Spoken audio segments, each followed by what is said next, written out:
these families have died, so it's up to the next generation now to start. It's proven difficult actually getting new dwarves. So, yeah, I do see that one get used sometimes. I see those original ghosts get used sometimes. I do see Hype Ghost get used. But that's because I think there's not enough ghost emotes, you know? There's not enough ghost emotes.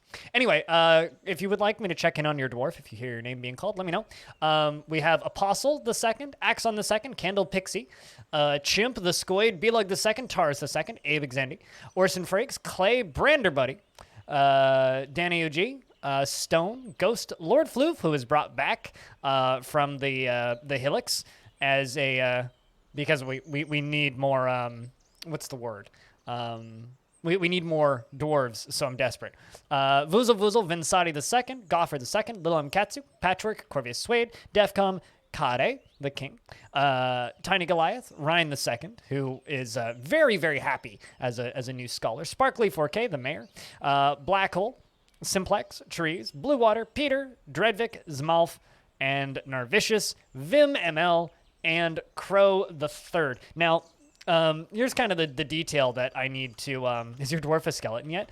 I'm sure your dwarf has fully been decomposed for a while. So Lord Floof was one of the dwarves that we brought back, and notice how they're already in prison? Well, they kind of tantrumed and broke a thing. I'm hoping that we'll be able to recover this dwarf, but I'm not getting my hopes up. I'm pretty certain that this dwarf's probably just going to go bonkers and starve to death.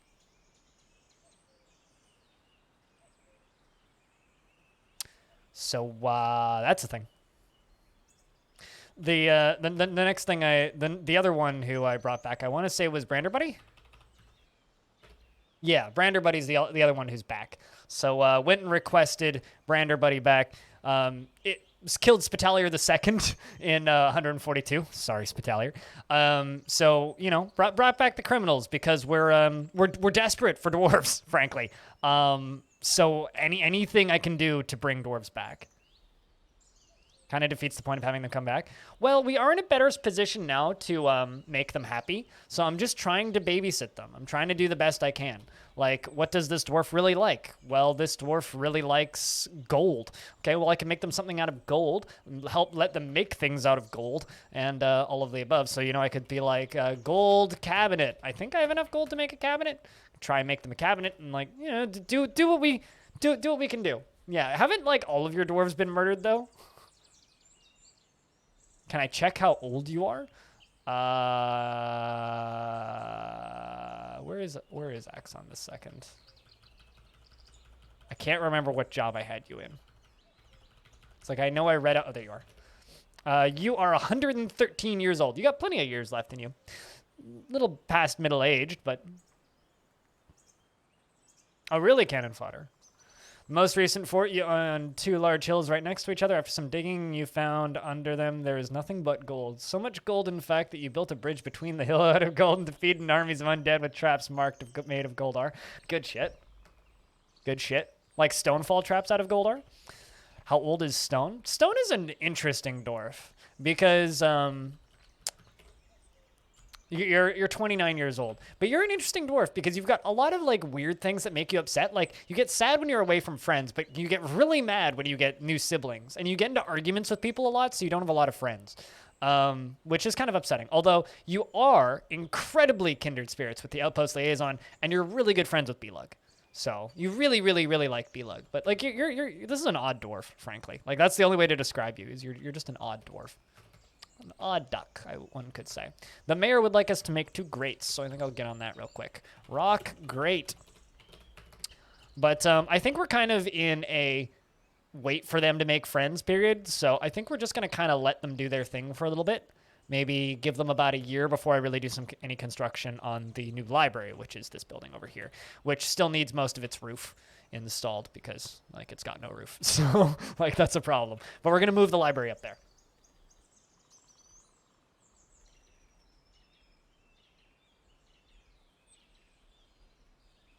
Yeah, the first fell from a very high place. The second got murdered. Yeah. How's your dwarf doing? Your dwarf's been pretty quiet. Never really causing any issues. You're just kind of a happy farmer. You get annoyed about meals and looks of things. You're one of those dwarves that still gets annoyed about the rain, but you seem to like the simple things in life. You like fine tables. You like a wonderful seat, a completely sublime statue. Objects work well together. You're just running past all the statues. So you killed a buzzard once. Are you in the military? Yeah, you're a legendary spear dwarf, so you're in the military. You're part of the main squad. 20 years old, incredibly muscular, short sideburns that are neatly combed, and a very long mustache that is arranged in double braids. Try moving my back support a little bit lower. Pushed it too low. There we go.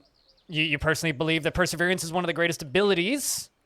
Did I read that right? Perseverance is one of the greatest qualities somebody can have. And sees concealment of emotions as a betrayal and tries his best to never associate with such secretive fools. Values nature and values decorum, dignity, and proper behavior, although less extreme after wearing old clothing in 206, and sees merrymaking as a waste, and sees war as a useful means to an end. Dreams of crafting a masterwork, and this dream was realized. That's Corvius.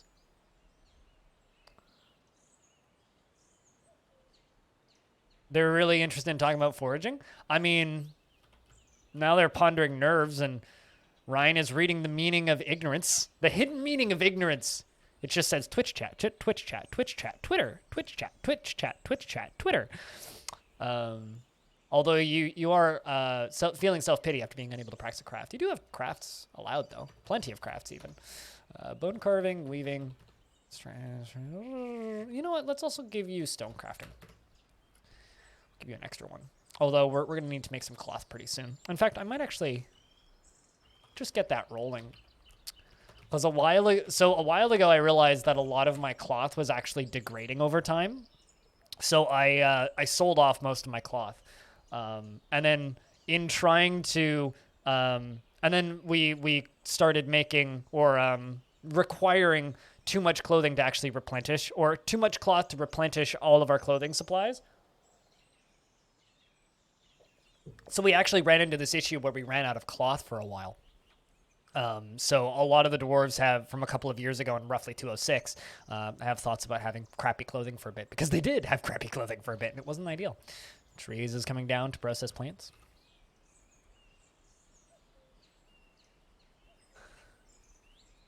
And punching people in the face? Basically, yeah. Like, you train in the military and you read books. I mean, there's worse things you could do in your life. Shout-outs to Blue Water, who's meditating on death. Thinking about death. Pondering death. Just writing black metal lyrics, actually.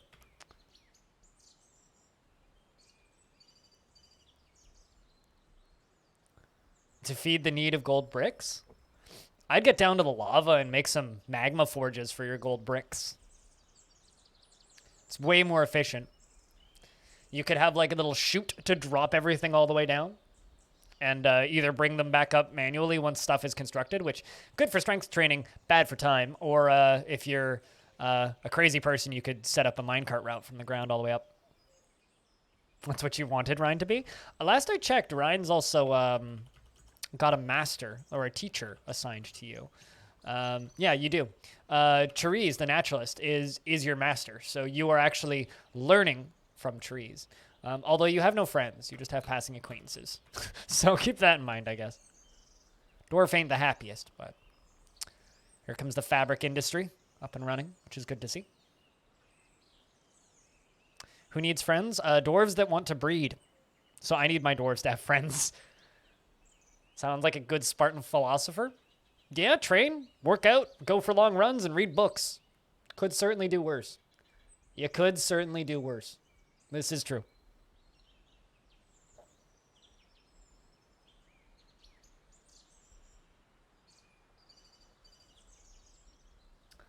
Also, I'm not really one to just shout at other streamers while live, but it's really nice to see the Would You Kindly TV guys coming back to DF again. Like, I feel like every 6 months they stream a bunch of DF. And it's nice to see them back.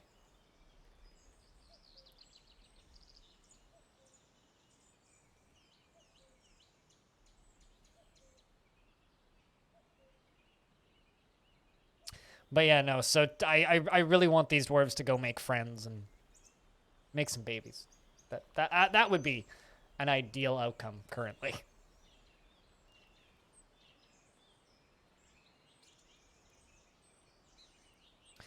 But yeah, no, when you have a large amount of gold, it's actually kind of difficult to figure out what to do with it because gold is one of those like kind of weirdly useless materials in Dwarf Fortress.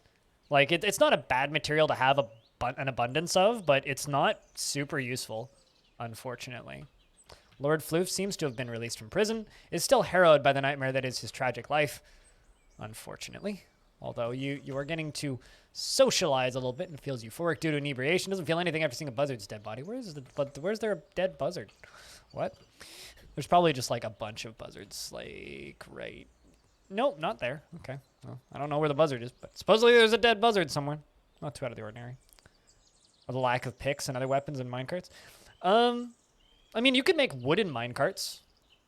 You could make wooden minecarts. They're not as versatile as metal minecarts. Hey, woe is me. It's good to see you. Good morning. How's Twitch chat? Or we could just like name one Chad. Just have a Chad dwarf. Although Chad dwarf would have to dream of mastering his skill and see war as useful means to an end and do nothing but wrestle 24/7 and not be upset about never doing any crafts.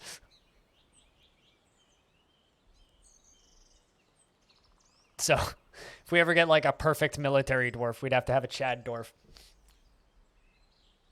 Actually, that would be a fun fort. Maybe we'll do that as a day fort. A fort where the only weapon is shields and all of my dwarves are equipped with 2 shields, assuming you can still do that. And every dwarf in the entire fortress is a wrestler.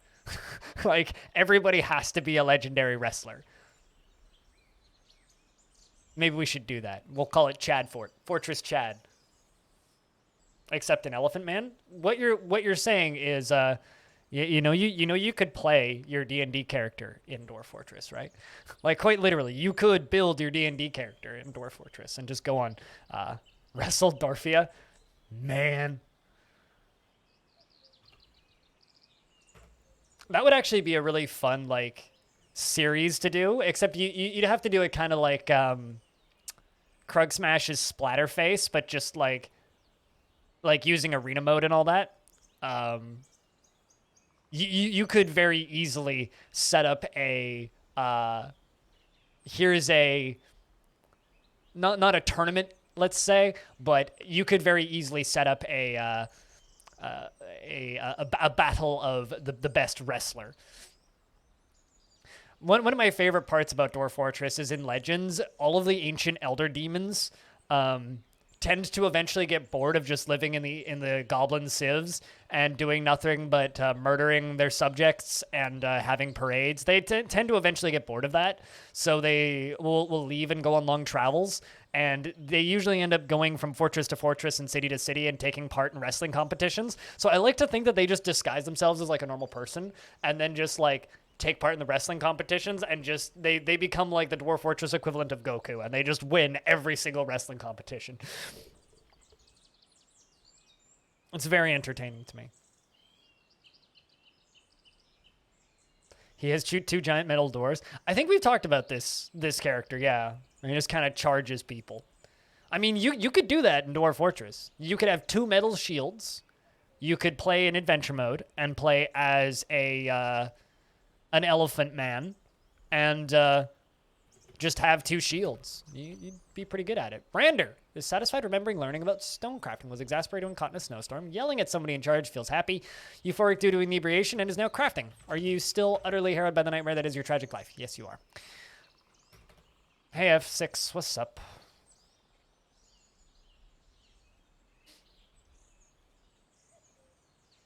Then grabs him by the neck with his trunk. Can you grab things with the trunk as an elephant person in DF? I don't think you can. I don't think it counts as an extra limb. I don't believe it does. King wants 2 ballista arrows. Mayor wants some stone grate. Rock grate. Ball ass. 2. I think it's 2, not 3. And I think the other one only wanted 1. Yeah, that's fine. 2 and 2 though. 2 for 2.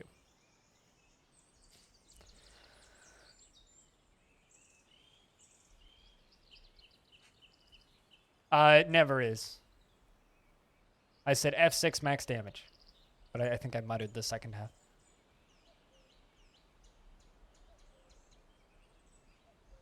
Yeah, no, it's never right.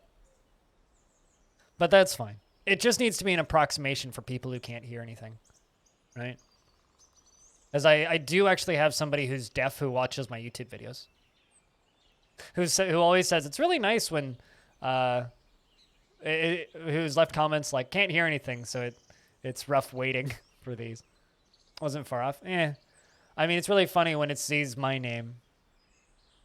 Or actually, you want to see somebody with funny speech to text in captions? Go watch Bellinair, because he's got a Finnish accent, right? It understands like 20% of what he's saying. It's very funny.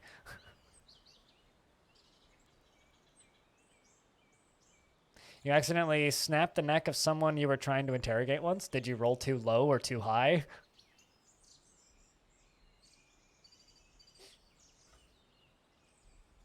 Well, at least you didn't need to interrogate him anymore. Too high. Yeah, I could see that being a problem. Just crack. Whoops. Whoopsie.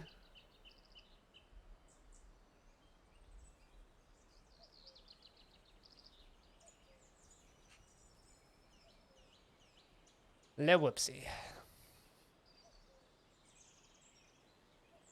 Sometimes it's correct.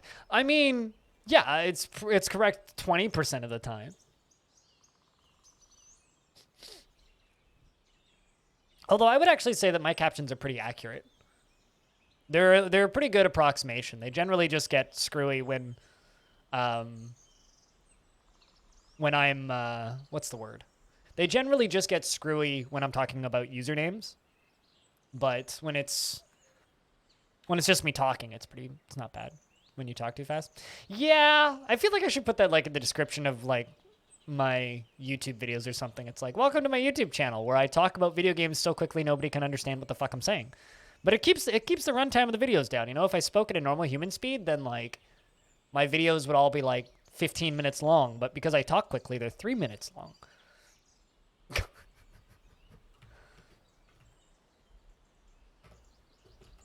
But then again, I also upload 5-hour videos on a regular basis, so.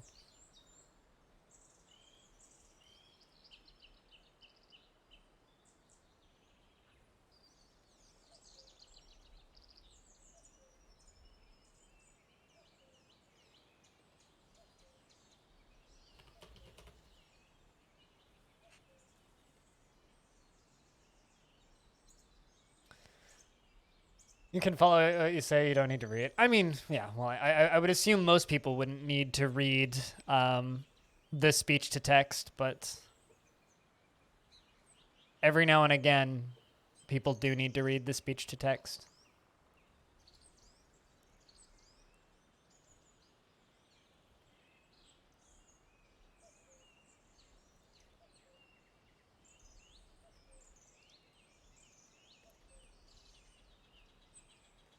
Every now and again.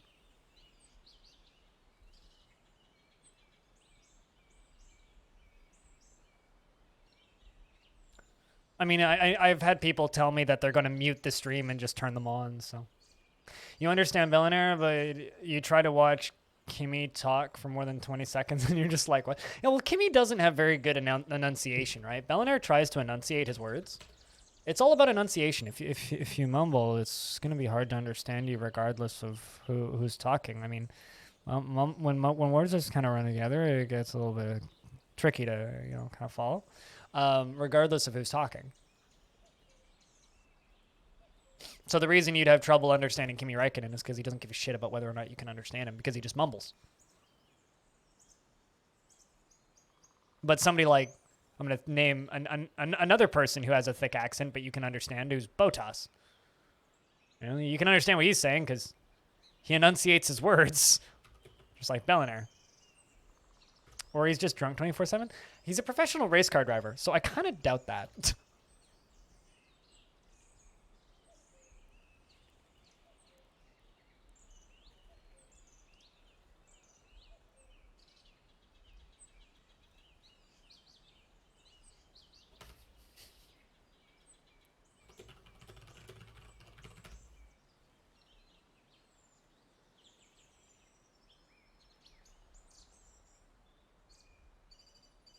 Bunch of random people saying hello in my Discord.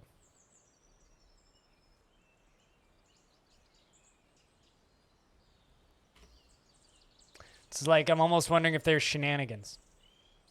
Like, why is there a whole bunch of people just saying hello in my Discord out of nowhere? It's like, there's people talking in here. This is strange. It's like when you're in a event server back in the day, or anything else along those lines, and then suddenly like 5 people join, and you're like, "Who are you?" Hell video? I mean, that video didn't get that many views. But when, like, I don't know, 10 people suddenly randomly start talking in my Discord server, that's a little strange. Like 1, 2, 3, 4, 5 people I've never seen before. I'll keep an eye on it. But I doubt it's because of the Jupiter Hell video, if that's what you're asking. Oh, Brander buddy's throwing a tantrum. Where are you? Animal! Hello. Oh. Walla walla bing bang oh. Walla walla bing bang. Sub soup nerd. Not much. You? Brander's throwing a tantrum. Trying to attend a meeting. Hopefully it doesn't kill anybody. More support? I mean, it's still too early for another hype train, I think. Yeah, it's way too early for another hype train. But thanks, Brander, for the $1. And Animal for keeping that subscription alive for 36 months. I think you punched somebody. No, you didn't punch somebody. But perhaps they report in a crime. Oh, 3 high boots?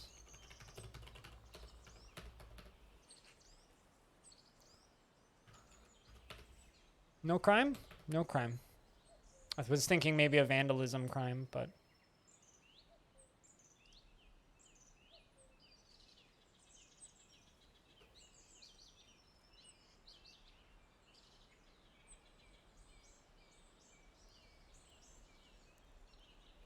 But thanks for the $1, Brander. Cheers, man.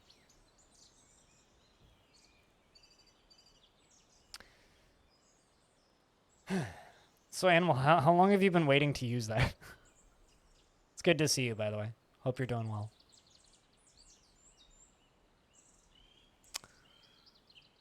This is my kind of main concern, is it takes way too long. Once dwarves get to this point where they just always want to yell at somebody in charge, it becomes very difficult for them to actually recover because they're spending more time like running across the fortress. So how do I respond to a question on Discord like this? Are you disabled? How do you respond to that? It's one of those loaded questions that literally never ends well. It's like, I am in multiple ways disabled, but why do you have the right to ask that question?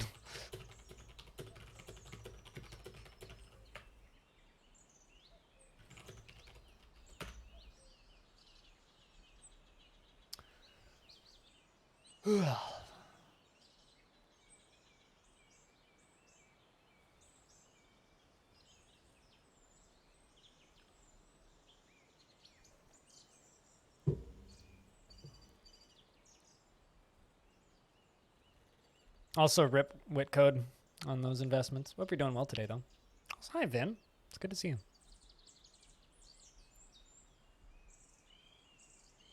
Do you have to take offense on anything?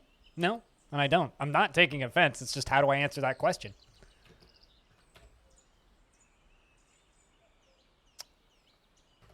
Because sometimes people are asking for more information than I'm willing to give by default.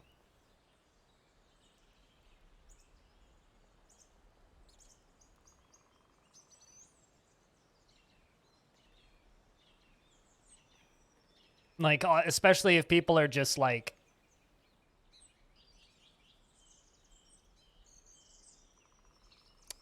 being, how do I explain this? If people are by default just asking way too much information and acting strange, I'm not going to give you detailed answers on my disabilities if you ask. Like, if I have no idea who you are, it's not taking offense. It's just you're asking too many questions.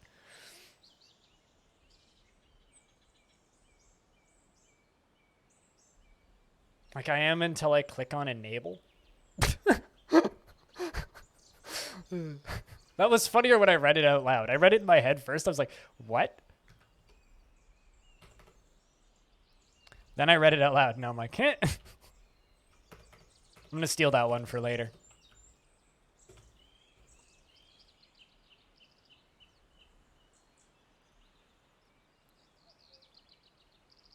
Also, I'm going to stop responding to these people and just keep an eye on what they do.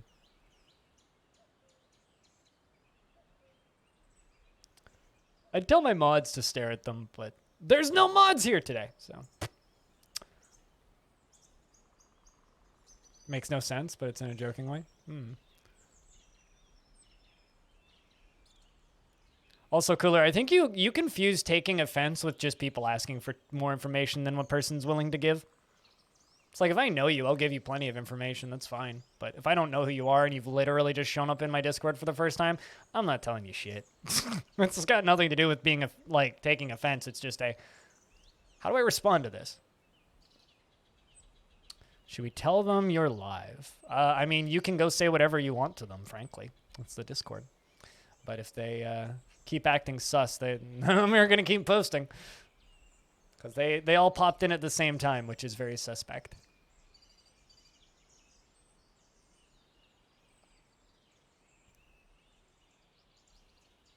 What time of year is it? Maybe spring? Shit. I think we just moved into springtime.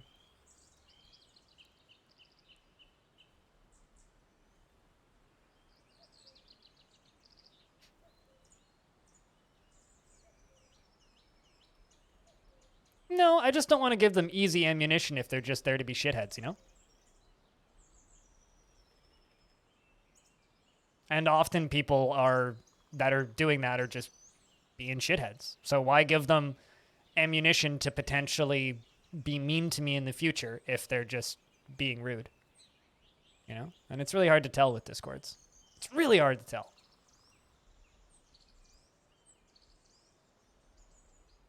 But the annual tribute from Basti Gismak has arrived. I don't think we lost any dwarves. Yeah. Oh, no, we lost somebody. I think one of the merchants. Yeah, we lost one of the merchants. Dreadvik has finally been found dead. Dreadvik was in the fortress for a long time. That was a good dwarf. I missed that one. It was one of the merchants. One of the first merchants we actually brought into the fort. Never married or anything, but was a good dwarf.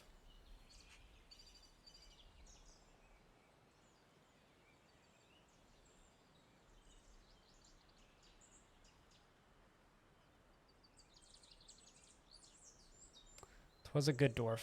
Rest in peace. There's their body. Although I don't think I have... I mean, if people ask me, are you really blind? My response is yes. There is no other answer for that. There we go. Need to enable these for burial. I turned them all off because I wanted Bastet and Hazard Jeff to be in the same spot. All right, let's check the tributes for stone. Oh, that's an easy one. Willow training axe, cherry wood chest, chopped ibex liver, 1 Singaro redwood rib barrel, 10 goat blood thanks, and silver corkscrew. Trying to make a roguelike first-person Skyrim-like game with advanced NPC combat damage and simulation inspired by Dwarf Fortress. Do I think it will work? Play Armok and see how well that worked. Good luck. When people say things like that, it's like, good luck. That's all I can say to that. It's good luck.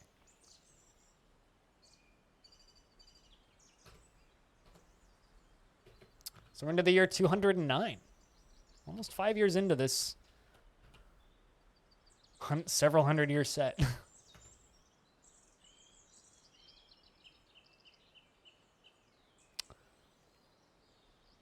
But yeah, I never know how to... I mean, I'm not a game developer, right? Finger, so I have no idea, but good luck.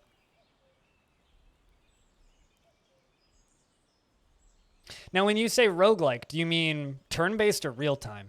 Because I'm envisioning like a Legends of Grimrock style permadeath thing, which would be neat. But the second you make it real-time, it's not a roguelike, so.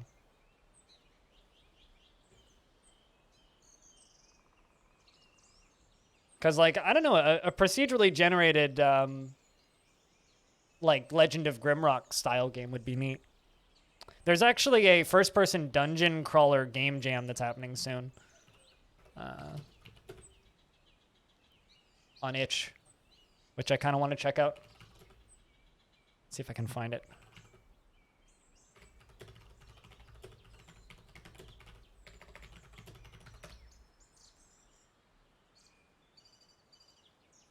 Yeah, Dungeon Crawler Jam 2021. Okay, yeah, it's already done, but there's a link. Hello, Spectotech and Game and Fan.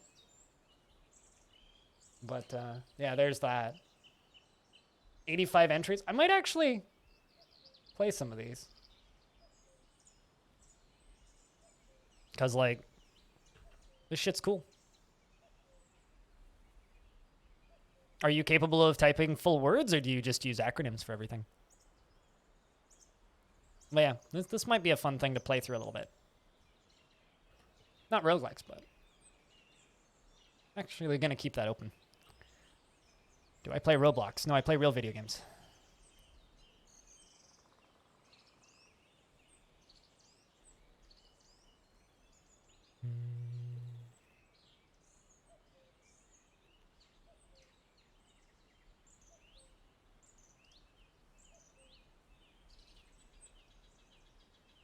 An elven caravan has arrived to trade. Welcome to the chat. You okay over there, Diamond? Gremlin for mayor, once again. The RNG dice gets rolled. you having a moment over there, Diamond. You all right? Gentlemen, that's a new one. Gremlin for mayor, yes. I think that's what we'd name a gremlin if we ever got one, is Gremlin. If we ever got one.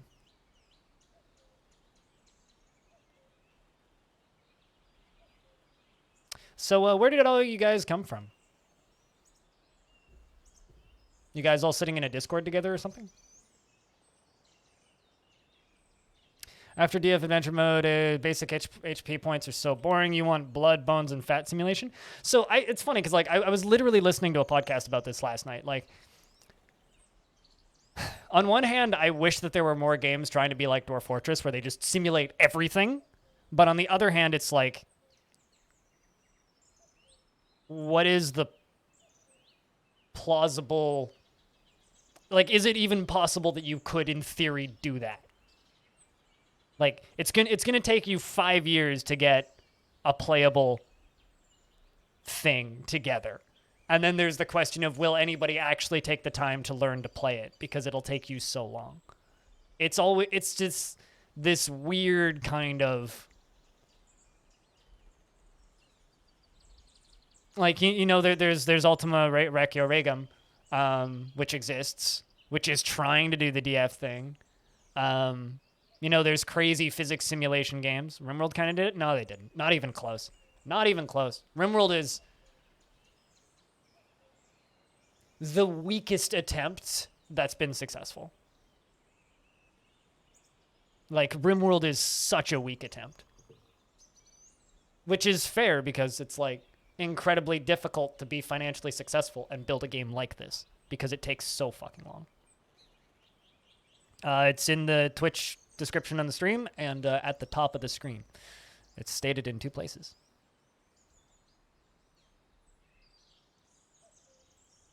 You're hoping to see No Moria keep developing? Well, I mean, there's the open source No Moria, which will probably be good in a couple of years. But, like, it's an open source project, so development is going to be question marks on that. It's going to take them a long time to actually get anywhere with it. Because, unfortunately, there's, like, not very many people actively working on it.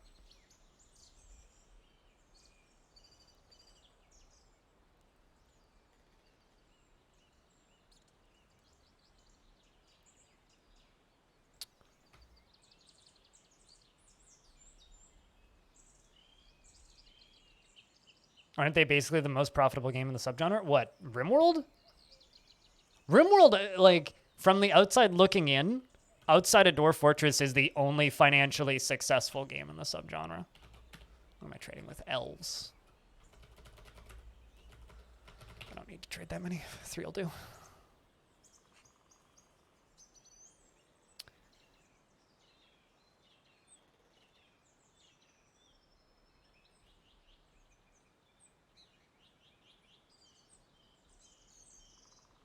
What do you want about RimWorld that trying DF? Please tell me, what do you want about RimWorld that trying DF? What do I want to know? Wait, what? I don't understand the question. Can you try that again? Well, I mean, if you look at this genre, right, there's Odd Realm, which is doing okay and is supporting a single developer. But even that developer has stated, like, he won't be able to financially work on Odd Realm forever unless his Patreon takes off. And last time I checked, he was getting like $80 a month on Patreon. He other me. He other you. The other you. Not to be confused with a W.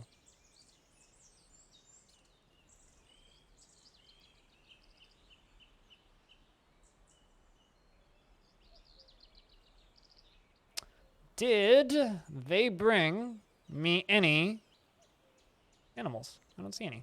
What? Oh, there we go. Hedgehog, unicorn, yak. Was that it?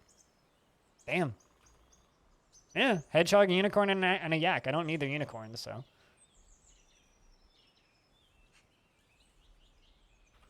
I don't know what I'm going to buy from them. Brought apricots. I'll take apricots and plums. Because those can get cooked, and I'm not getting any from around here.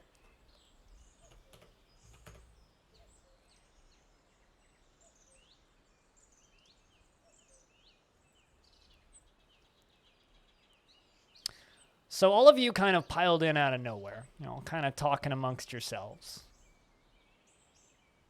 It's that question of, like, what do we do here? We just ban all of you? Is that what you want? I think that's probably what we do. We'll see if you guys actually, like, you know, become a valued member of the members of the chat room, or if you guys just keep going the route you're going. Brander buddy, where'd you run off to? There you are.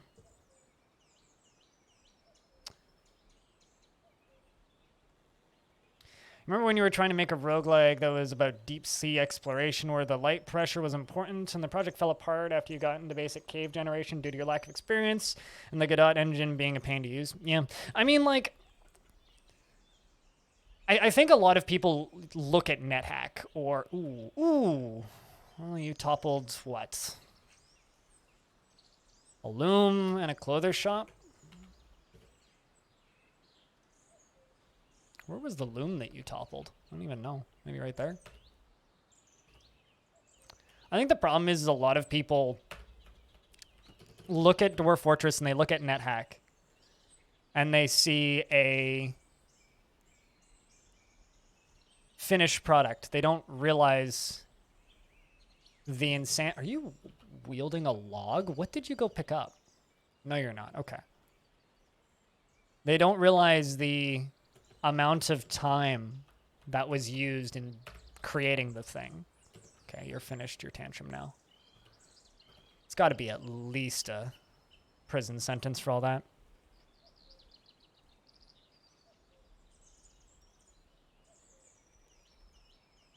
How good am I at understanding it? I am not the person to ask. Oh, shit, Enzamalf was found dead. Oh, because Lord Floof killed him. Motherfucker. All right, you know what? Lord Floof, you're leaving again. Sorry. You're leaving again. Get out of the fort. At least you didn't kill anybody important.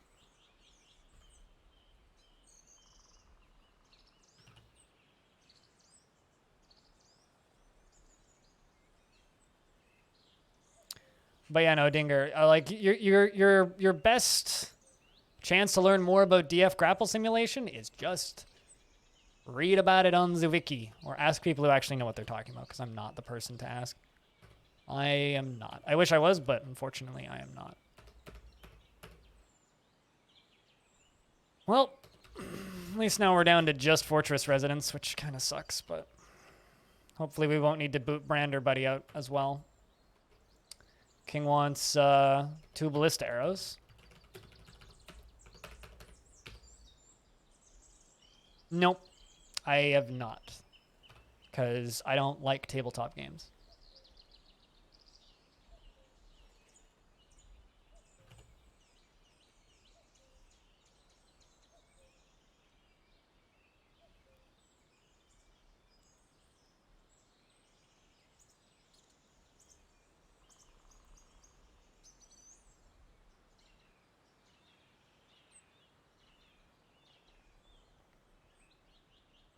Why don't I like them? Because it requires organization with other people, and when I want to play a thing, I want to play a thing nonstop for as long as I can, not, oh, a 3-hour session once a week or twice a week. So I find tabletop games to be very frustrating because it depends so much on other people.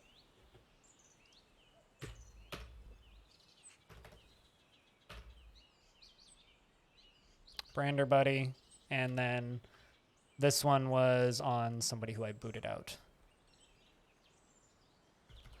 Which I think I might actually also put on Brander.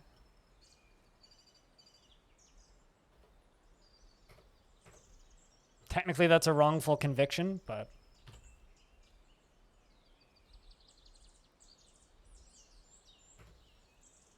It's like, I like the idea of D&D, but I have absolutely no interest in having to organize a group.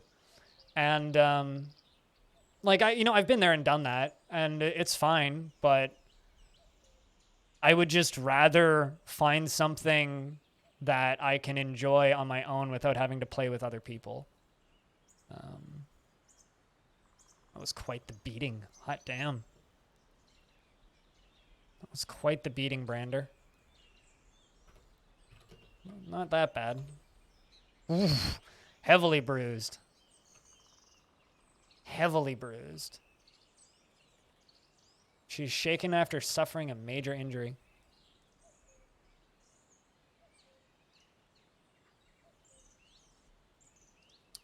But yeah, no, Dinger, here's like a spoiler, right? If you're coming to my stream to ask me how I feel about Dwarf Fortress and their grappling and damage simulation, and you're trying to make a 3D game based on that, and you're asking me how the system works and my understanding of it, you don't understand the system that you're trying to make, and you're going to run into trouble. That's my knee-jerk response to what you're saying. So what I would do, if I were you, is do as much research on the subject yourself as possible, and don't try and just ask a streamer on the internet about their thoughts on a system, because you're going to run into trouble.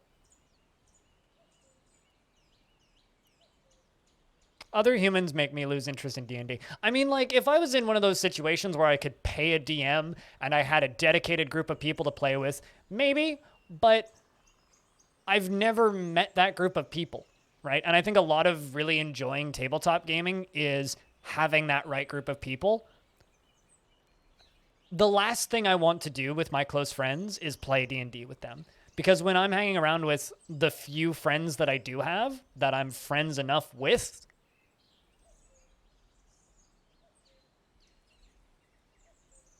then I actually don't want to roleplay with them because I want to be with them, not their made-up persona. And this is one of, like, these issues that I have with people on the internet, is a lot of people make up a persona for themselves and become that. And that's not the way they are in real life. And I've had enough experience with people over the years where they stop being themselves because of D&D. And they don't want, and like, it's less pleasant to be around them unless you're playing D&D with them. I've had enough experiences with people kind of doing that it, not that it freaks me out, but if I know somebody, the last thing I want to do is actually play fucking tabletop games with you.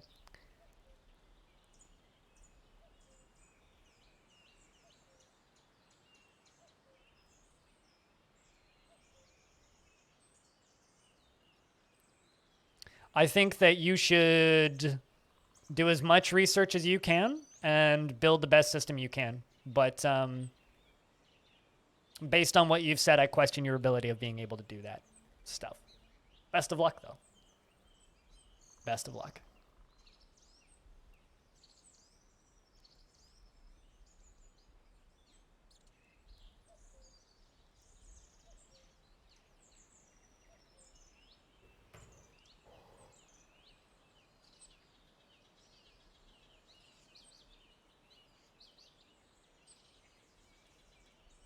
But yeah, no, I mean, I enjoy listening, or I have enjoyed in the past listening to some D&D podcasts. I listened to quite a bit of, well, actual play podcasts technically, but I've listened to quite a bit of Friends at the Table over the years, on and off, and various other things along those lines. But how's our Kings doing? I really likes ballistas. Assuming we assemble many ballista arrows for him, he's pretty happy. I mean, the kind of nice thing about our king is that's all he requests, and ballista arrows are pretty easy to just throw together. He's generally a pretty happy soul. Gets a little dejected sometimes. 55 years old. We've had him as king now for 9 years.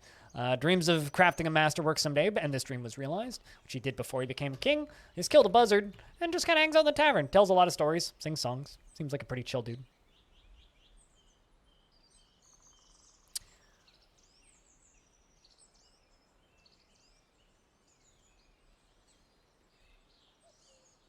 You can roleplay in Longdeath. I mean, I'd be super flattered if somebody ran a D&D campaign in Longdeath. That would actually be really cool. If someone took the stories from Longdeath and used that as like a lore base to run a D&D campaign. I know somebody who, or several people actually over the years, who have said that they've taken ideas from things that have happened in my Dwarf Fortress games and their D&D campaigns, which is kind of a huge compliment, but it's just, you know.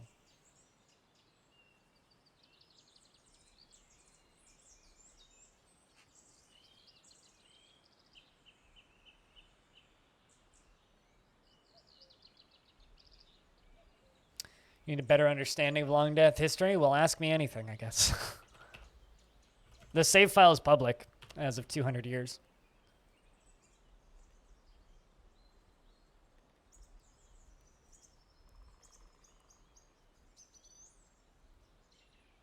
Oh, are you screwed? Potentially. Doesn't feel anything after being confined.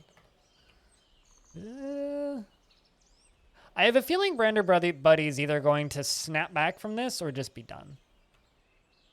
Right, so I'm going to go and try and bring more dwarves in. Because we really need some merchants. I'm not going to be picky. I'm just going to invite everybody, because this seems to be bugging out now and they don't seem to be sending me merchants anymore. So I'm just going to go request a bunch, and this should hopefully just push us up to close to our cap. I don't know if it'll actually work though. Make 30 rock pots while we're at it. The king doesn't want anything. They're discussing blood vessels. And Peter's going to go make a request of channel dens. Please, actually. Please, actually, have good luck. The history is long, but it's mundane, right? It's a lot of very specific events.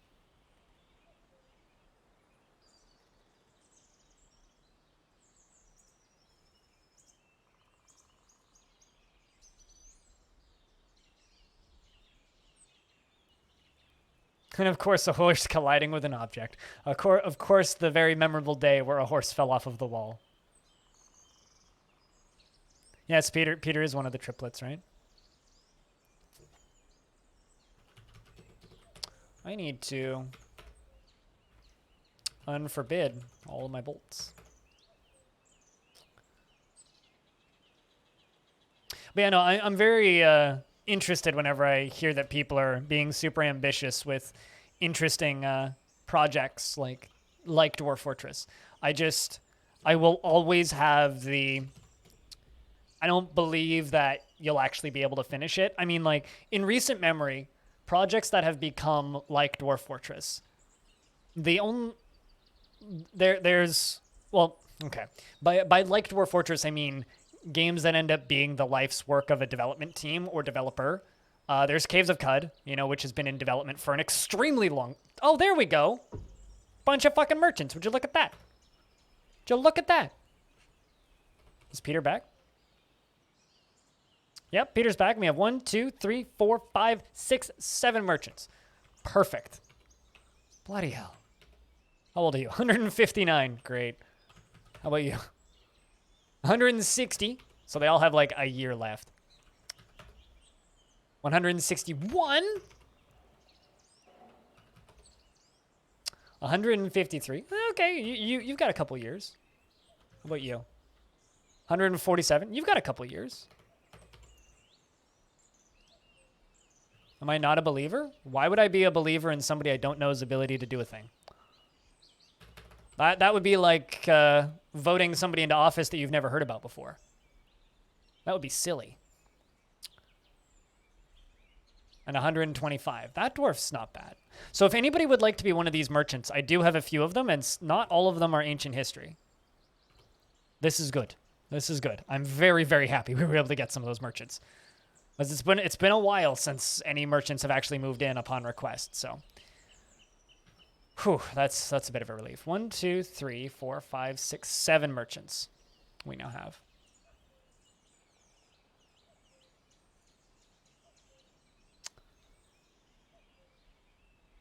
You'll voucher to be any? Have you had dwarves in this fort before, Coldfire? I think you have. Do you know how many? Because this would be Coldfire the second or third, I think. We'll go with Coldfire 2. She feels pleasure near a fine door, and within the last season, she felt pleasure near a fine bed. She is 162 years old, born on the 14th of Granite in the year 77. She is incredibly skinny, and her hair is clean-shaven. Her slightly close-set cobalt eyes have very large irises. Her ears are short, and her nose bridge is somewhat concave. Her sandy-taupe skin is wrinkled, and her hair is gray with a touch of white.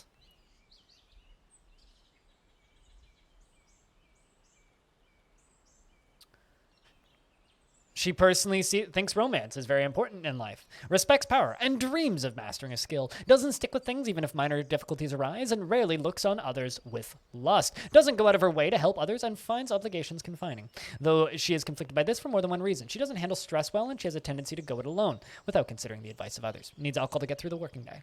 All right, so you like gold opal, goat hoof, vulture bone, and giant brown recluse spider silk, ballista arrows, and chickpeas, or chickens for their clucking. That's the word I was looking for. Chickens for their clucking. So we will give you hauling, that, siege engineering, because you like ballista stuffs. We'll give you weaving and clothes making and bone crafting, because you like a variety of bones. I don't know if you heard that car honk outside. We'll give you gem setting. I'll give you furnace operating. Whoopsies, I lost you. If anybody else would like a dwarf, give me a shout.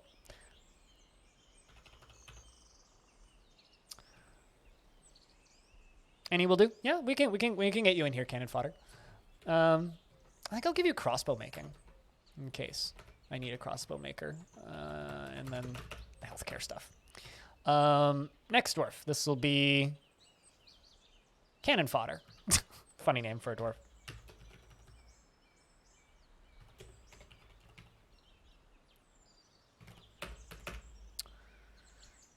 And Alien Slayer, what's up? It's good to see you, man. It's good to see ye. Hope you be well.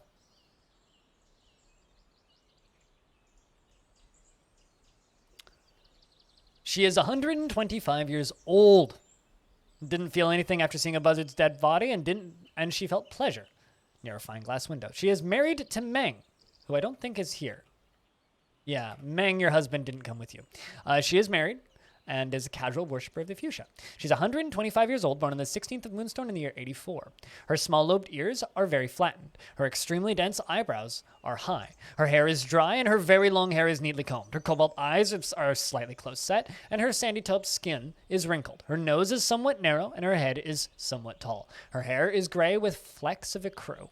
And she personally believes that peace is always preferable to war. Doesn't see value in holding back complaints and sealing emotions, and feels strongly about the law. Dreams of mastering a skill.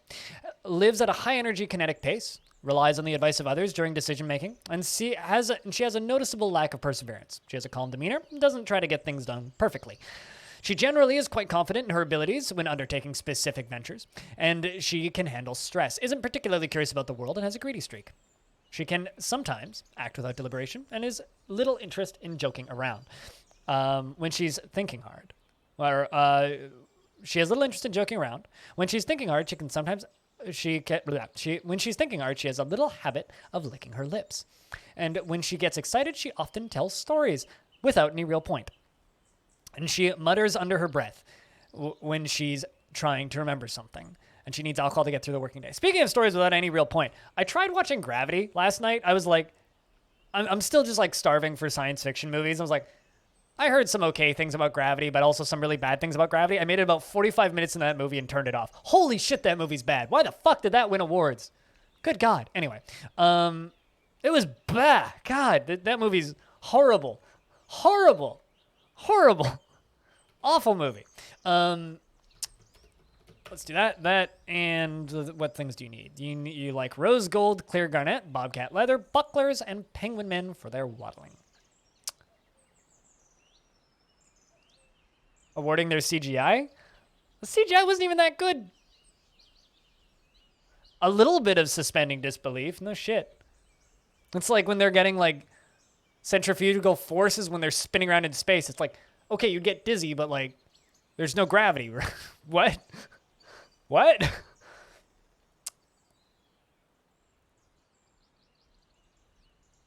The Prisoner, early 60s. I'm not familiar. Tell them. Not familiar. Although the George Clooney character like easily ruined the movie for me. He's just such a dorky piece of shit in that movie. I like George Clooney generally, but good lord. The writing of Gravity is awful. Awful. Spoiler or no spoiler in chat. What, for Gravity? I mean, spoil Gravity. I'm not going to watch the rest of it. Fuck that movie. Fuck that movie. Okay, so what do I need to give you? Adderite, rose gold, clear garnet, bobcat leather, bucklers, and penguin men for their waddling. We'll give you some metalsmithing. I should rewatch Apollo 13. I rewatch Apollo 13 like every 5 years or so. Good movie. Great movie, even. Great movie.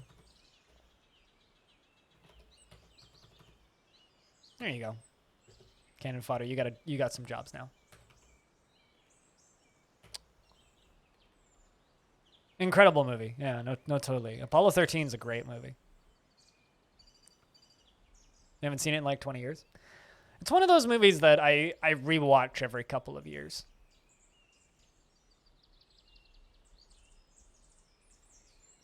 It's one of those movies that I will rewatch every couple of years.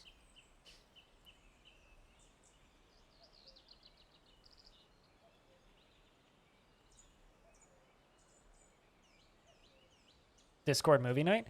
I am not going to stream Apollo 13 on Discord. I will stream random indie movies, but like big famous movies, I don't want to get in trouble.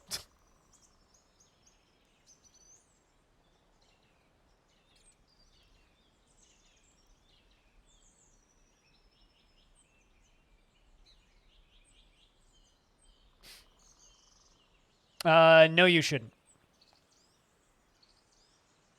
When you're talking about film and you're talking about Ultra HD, no. But then again, I buy records on vinyl, so you do what you like doing. But if you're asking me, no. But then again, I don't even have a way to play Ultra HD Blu-rays, so that's an easy decision for me. But you do you. If you like something, go buy it. Go get it. Enjoy it. I watch movies on my phone, so like, for me, it's more the process about vinyl. Capitalism home? At the very least, I can feel good about supporting indie bands when I buy records. And then I end up with weird little tchotchkes like these psychedelic porn crumpets rolling papers.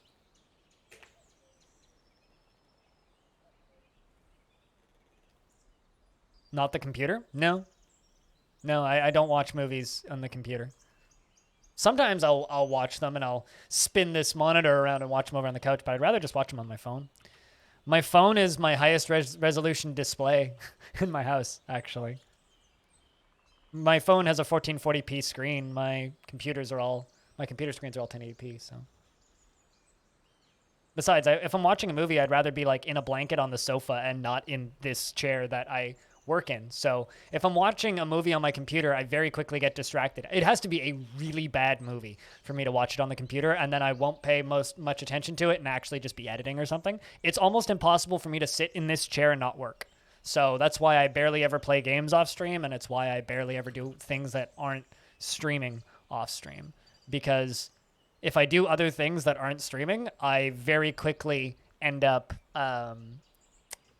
very quickly end up just stuck working.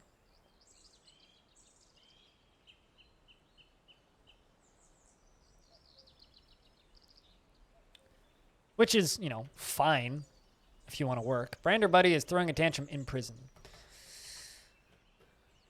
Well, we tried. We tried. Samurai Cop is a chair movie, yes. Samurai Cop is a chair movie. Hawkeye is a chair movie. The Room is a chair movie. Probably like any bad Nicolas Cage movie that I like watching is a chair movie.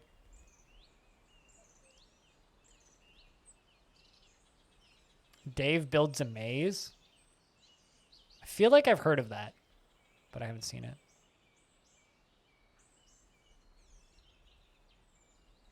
I've just been on a science fiction kick. I'm trying to find all of the sci-fi movies I haven't seen.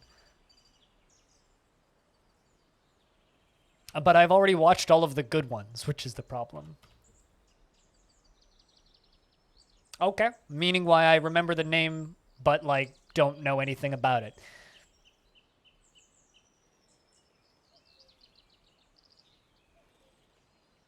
I don't even know what that is.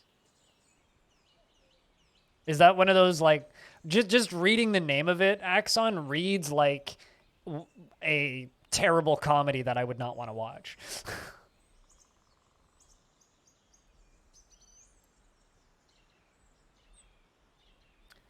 Here's a piece of advice for you, Dinger. There's a lot of questions that you're asking me that I don't have answers for. I'm not a game developer. I'm not a game designer. I don't know. Straight up. I have no idea.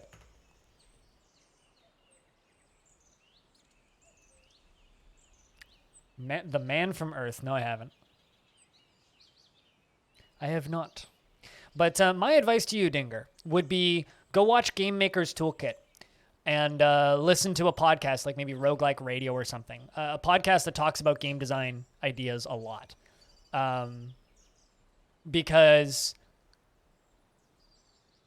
while I can answer your questions, it'll just be opinions. I don't have actual answers for most of your questions. I'm not a game designer. I'm not a game developer. I'm not somebody who thinks regularly about how horrifying a Forgotten Beast is, because Forgotten Beasts have never felt horrifying to me, right? I guess that they can be frustrating, but they certainly can't be horrifying. I think the idea of them could be like theoretically horrifying, but will I ever be scared of them? No. I think what you should do is go watch some talks from GDC. Go watch some talks from Roguelike Celebration. Listen to podcasts like Roguelike Radio, and try and listen to people who are actively making games. Because I can give you opinions, and I can give my thoughts on things, but they're not going to help you actually design a game.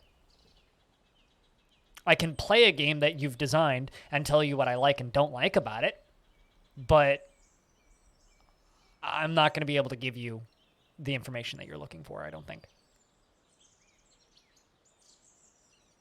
Oh, I've seen Seven Samurai.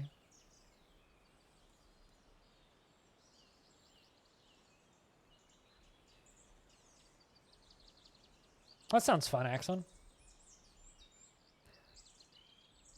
That does sound fun. No, I haven't. Have you seen I Am Mother? I kind of just by default ignore most of the sci-fi shit that Netflix puts out. Um, like I think it was Away was one of the shows they put out. Another Life was another one that they put out. And like I always read the synopsises and just kind of go, and then I don't watch them because the kind of horror that I like, or the kind of science fiction specifically that I enjoy, is stuff like Alien, right? I really like the it's not gonna end well kind of sci-fi, and nobody makes good versions of those movies. Like there's Alien, and that's kind of it. Like I watch and enjoy Prometheus because it's the best movie like that I've gotten in the last 10 years, right? So that's what I really enjoy. Feel satisfied after learning common sense. That's a funny line. It's actually about scraping, which is the medical practice of scraping. But it's funny that dwarf feels satisfied after reading common sense. There's Alien. Yeah, it's like there's Alien, and there's a handful of things that are just like, well, it's not that I'm tired. It's I feel like I'm giving you shitty answers. I'm only going to give you shitty answers, right? Like, it's not that I'm tired of your questions, Dinger. It's I don't know if I can give you... I should give Life another try. The movie Life, that movie was horrendously bad. Like, that movie I started watching on my phone on the couch, paused it, came over to the chair, and started editing and put it up on the other monitor and paid half attention to it because, God, that movie's bad. But the alien looked really cool. That's one thing I will say about Another Life, is the actual monster in that movie looked really cool, which is why I watched it to the end. That was an awful movie. Absolutely horrible movie. I don't think I've ever seen a dumber set of scientists in a movie. Like, holy shit. There's, like... dude, like, fucking astronaut says there's a man dying in there. There's also like an 8-foot long fucking starfish alien that can go through paper thin holes in walls. What the fuck is wrong with you? Like, it's like, I guess maybe you could watch that and find that entertaining. That's just aggravating to me. It's like, what is fucking wrong with you? Shoot him out of the airlock because he's more dangerous to the rest of the space station than the other fucking alien here because he just keeps opening the fucking door. How do you enjoy that? That's just frustrating. I mean, maybe you find it funny, but that's not why I'm going to those movies. Life was a god-awful movie. Fuck that stupid movie. I wish nobody made it. Because the writer wrote it? Yeah. Fuck the writer. The Dwarf and the Universe. Is that a new book? I don't believe I've seen that one before. Who wrote this one? By Kade. The King wrote a book? Hello? Written on the book is an encyclopedia entitled The Dwarf and the Universe, authored by the King Kade Machine Hollow. It concerns the dwarf Kade and the dwarf Taurus II in the fortress of Longdeath.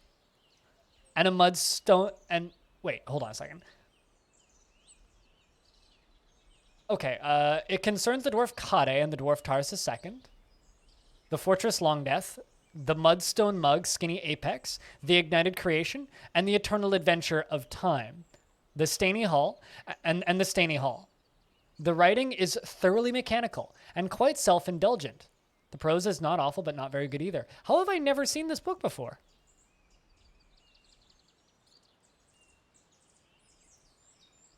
Here's the thing. Did you watch Underground or Six Underground? Alien Slayer. Did you watch that movie? Because I used to be that guy. I used to be like, yeah, I'll watch Michael Bay movies and I don't care if the story sucks.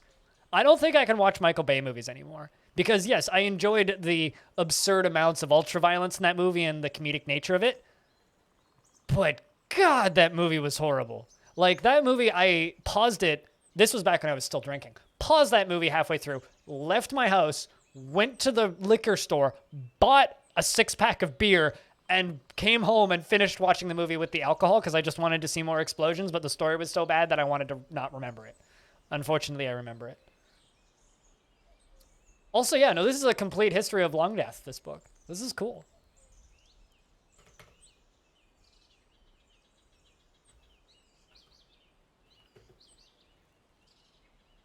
That is really cool. You haven't seen it, but you're convincing you. But here's the thing, Alien Slayer. That movie, right, is nothing but American military should be going into countries that don't want them there and shooting everybody. The movie. And also, that's a glorious thing to be doing. That's literally what that movie is saying. From end to end. The entire pitch of that entire movie is, fuck yeah, the troops, and fuck yeah, let's invade people. That's that entire movie. It even ends with like fucking American anthem, just like looking at a American military base in Iraq. That's how that movie ends. That's how that movie ends. It is the worst fucking military propaganda shit I've seen in ages. But there is a sequence where a car drives through, like a sports car drives through a city in Syria, just like running over pedestrians like crazy, and they're like, "Yay, we're the good guys." It's like, what's going on here? People just like getting impaled on machinery and shit. It's like, what is even happening? It is like, it's like someone made a Fast and the Furious movie set in the combat sequences, set in the combat zone of Syria. That's basically what that movie is. It's like just a Fast and the Furious movie that's in a real war. And it's painful to watch. It's an awful movie. Awful movie. So I used to say that about Michael Bay movies. I guess now whenever I want a Michael Bay movie, I'll just go watch Bad Boys and Bad Boys 2 back to back. Isn't that Mad Max? No, that's Australia. That's Mad Max is just a documentary about going to work in Australia. You didn't know that? Because that's Mad Max. Mad Max is just driving to work in Australia. It's just a day in the life of an Australian. I know a few of them, and they've confirmed this.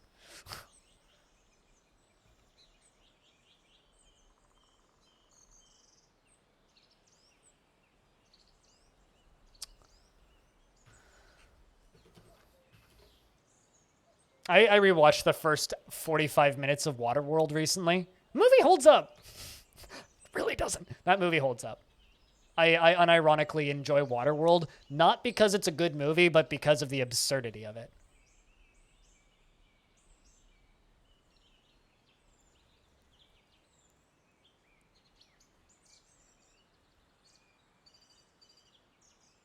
I heard they had to cut the man-sized spiders from Mad Max because people wouldn't believe that those exist.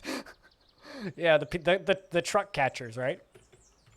But yeah, no, Mad Max Fury Road is actually my favorite movie of the decade. I love that movie. Unfortunately, it's really hard to actually stream it legally. In Canada, anyway, because it's not on any... I'd have to subscribe to a service within Amazon Prime to be able to watch it legally.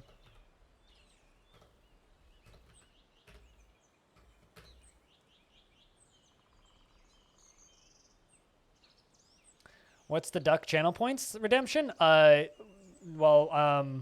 It's only available once per stream. And it makes me put a rubber duck of your choosing on the record during the intro of the stream when I'm playing records. So you can pick one duck from my alphabet duck family, and I will put it on the record. I thought I made you a gold cabinet. I make you a gold chest? When did I make you? I made you a gold something. Guess I didn't. Well, no, I guess we just don't have enough gold. So in order to have access to those, woe is me, you have to be subscribed to me at tier 2 on Twitch or give me $7 a month on Patreon for those sound commands. Whoops. That's the benefit that people get from giving me more money.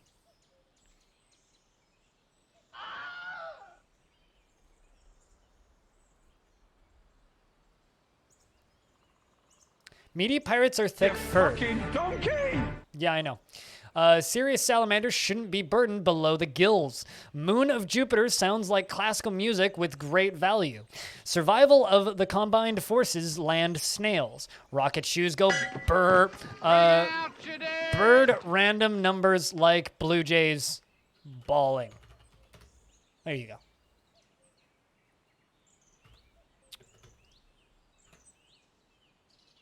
Good job on the distractions.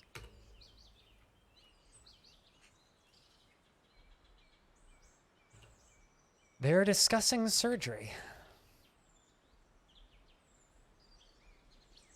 Yep, it went on sale yesterday because they put out a patch. Every time they put out a patch, they do a week-long sale. Meaning, if you want to buy Jupiter Hell, now's the time to do it. And the 20% off sales, I think, is the highest sale amount they're going to do. There's like something about like once the game's actually finished, they might do a 30% off sale, but I don't know if that's actually gonna happen. So, yeah.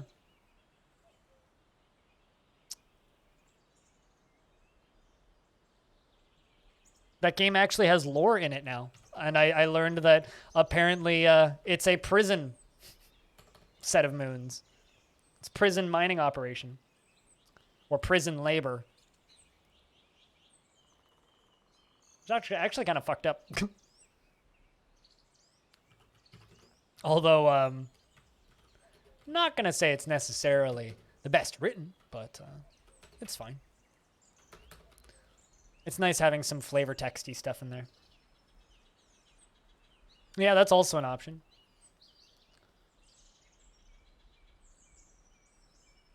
But, you know, not everybody can afford to buy things at full price, right?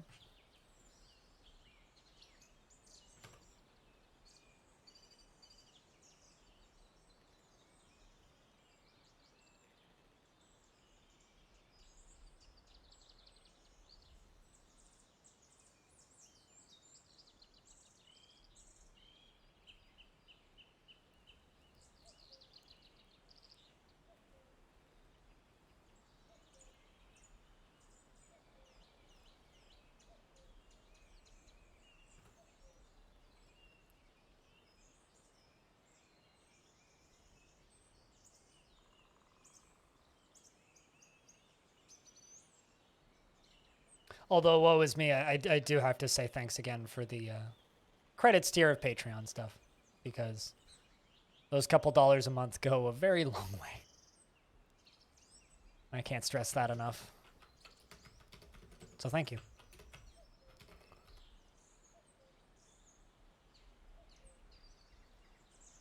You enjoyed the patch notes video that I made?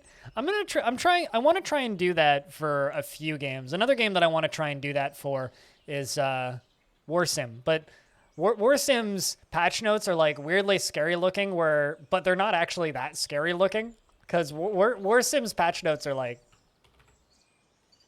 here, I'll show you the most recent one. It's like this kind of stuff. It's like, oh, two new features. It's like, well, it's 2 new lines of text, so I could just like go through and break down what every single one of these lines of text is, which could be kind of neat.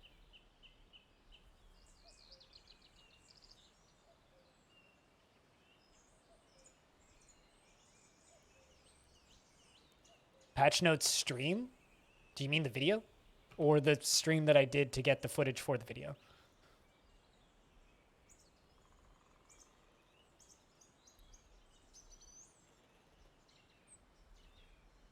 I mean, Hades isn't a roguelike. It's a run-based action RPG.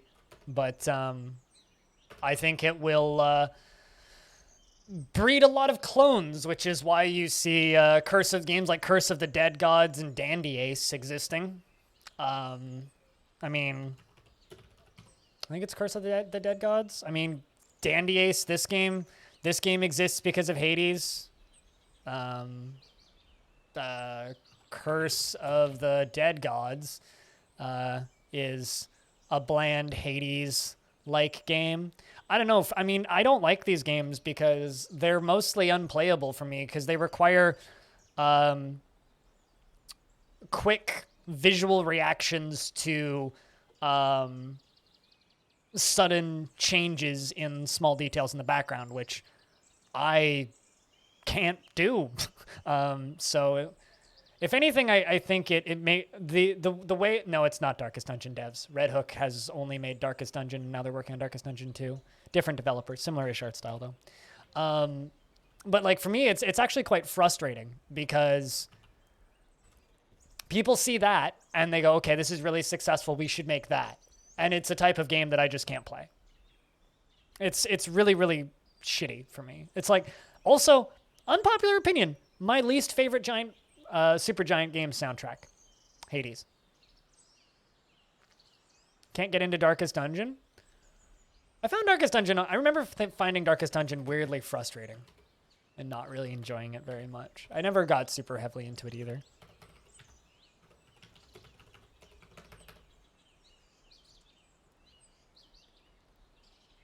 Grindy? Yeah, I mean, that might have been it. That might have been it. No, I never said Hades is a bad game. Hades is an absolutely incredible game. Like, straight up, Hades is an incredible fucking achievement in run-based gameplay.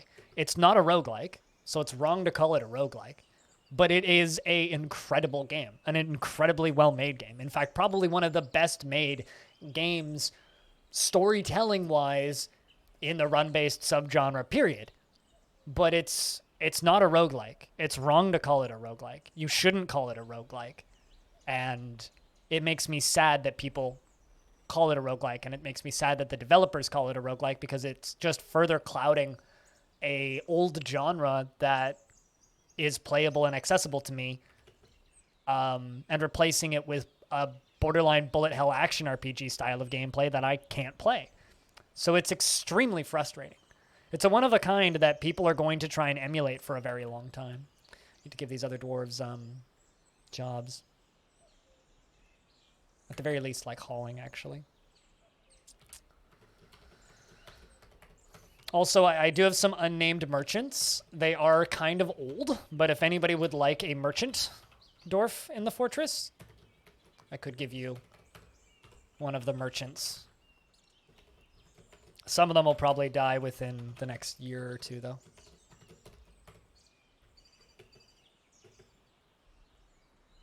Would you like one? What was me?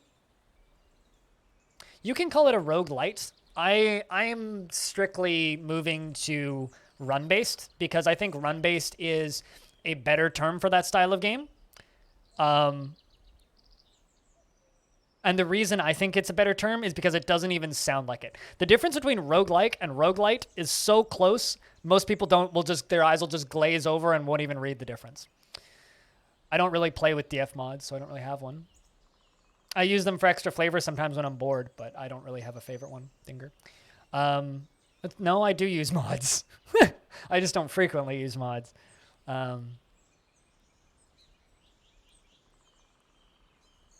Yeah. But Woe Is Me wanted a dwarf, so.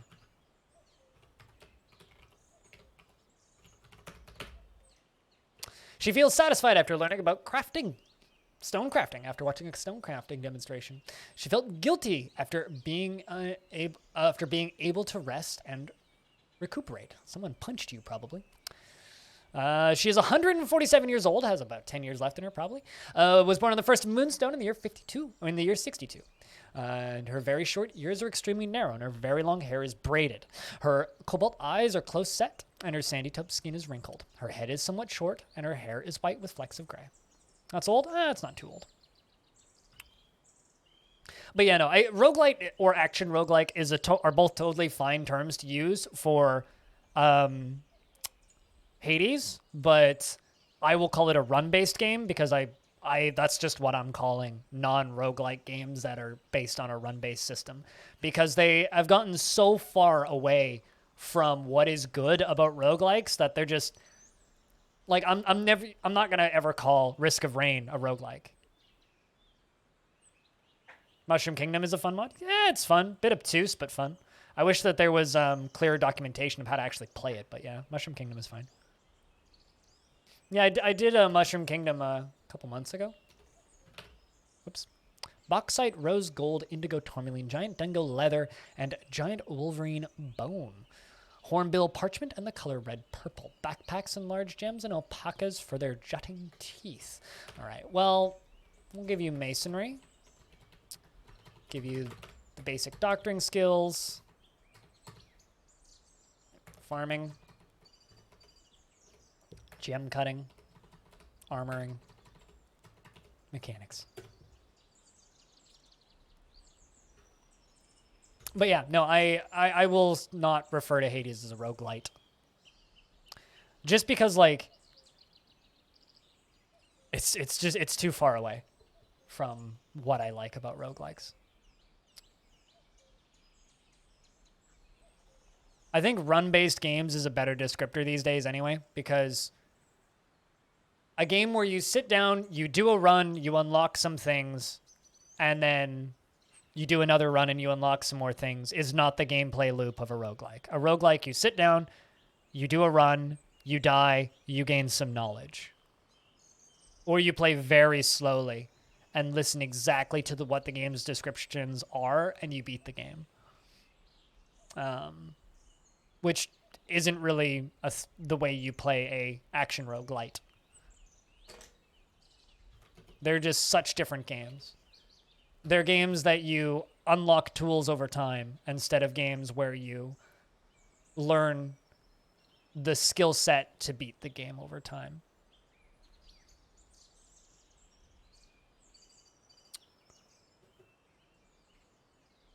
Well, here's the thing, right? Alien Slayer, when the first-person shooters became a genre, we called them Doom clones because we didn't have a better word for them, right? Doom clones existed for a while, right?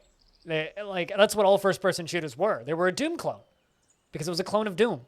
We're still calling games that are loosely similar to roguelites, even though they're not even that anymore. We have a name for that. We don't call action RPGs Diablo clones. We call them action RPGs. So why don't we just call them run-based games? Makes sense.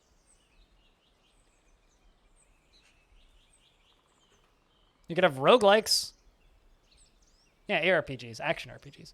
We have roguelikes and then run-based games. Games that take one mechanic from roguelikes, and that's it. You die, you start over. That's it. That's the only similar mechanic to other roguelikes in most modern action games that call themselves roguelikes. But Precision Naming Committee? Why do you have to mock me like that, Axon? Come on. Most people who use the word roguelike have never played a roguelike.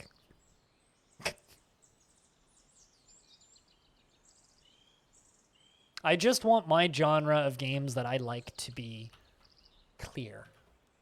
So there's no precision naming in there.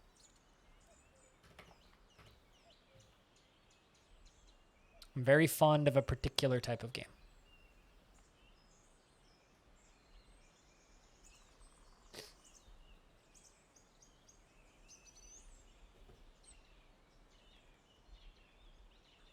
That's my problem, right? It's the light and like are too close.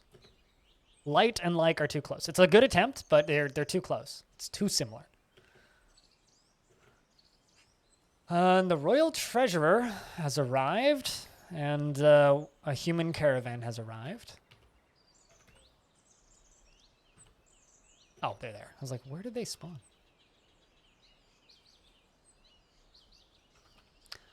I just don't want people to be confused about what these games are anymore. Imagine if people still called Call of Duty a Doom clone.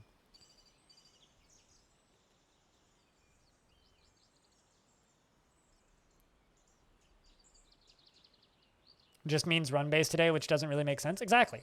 I mean, like, look real closely at Risk of Rain 2 and think, what makes more sense, run-based or roguelite?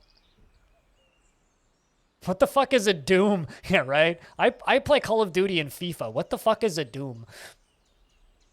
Halo knockoff? I mean, holy shit! Hawk! Uthratan. On behalf of the Merchants Guild. Let me bid my greetings to your people. Let me extend my greetings to your people. There is much to discuss. Rest in peace, Zaki. What happened to Zaki? The world is the same as ever. Yeah, but Zaki's gone!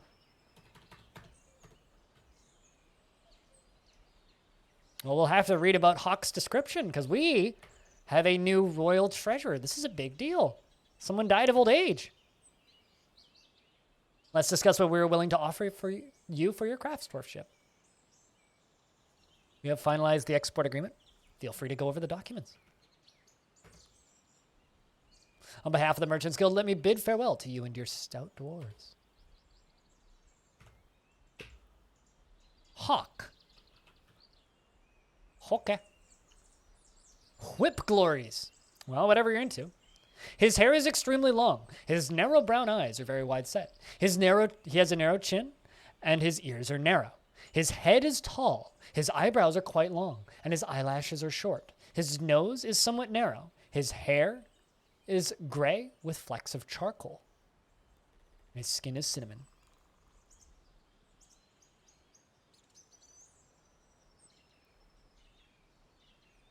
Oh, does Zassit mean knife in Dwarfy?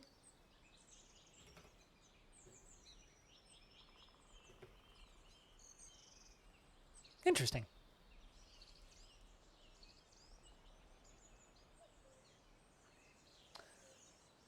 Fascinating, I would say. Fascinating.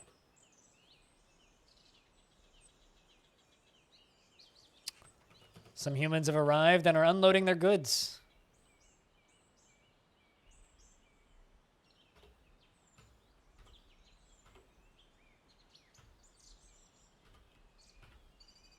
We're going to sell all of the instruments, although, you know, we're going to sell all of those. And we're going to go to clothing.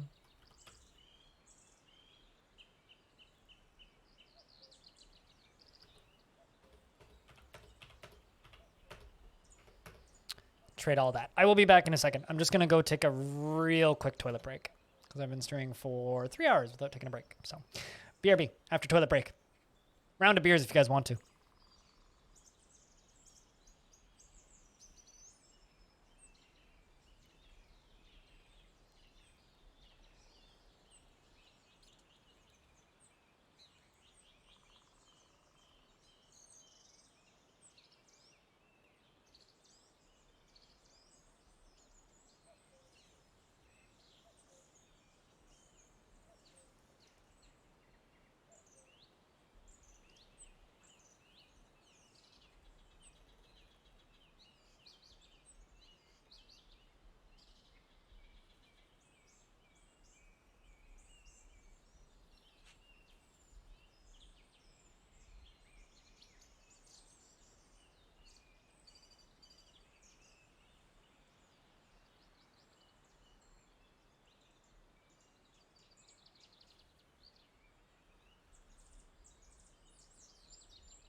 Yeah, Rip Zaki indeed. Rip Zaki indeed. He's a good dwarf. Well, not a good dwarf. A good human. He's one of our own. More or less.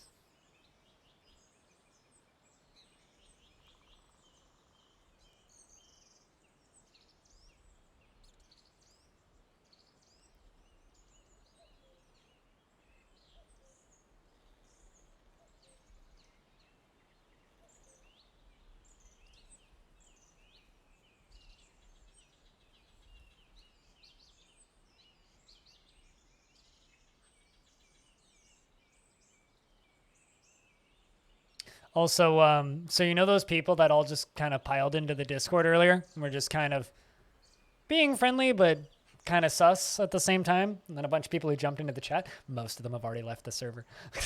Pretty sure they were trying to get a rise out of people.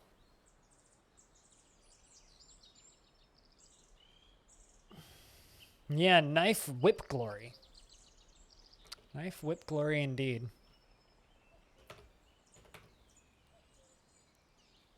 I have no idea. I just didn't really acknowledge it, and I think they've all unfollowed me and left.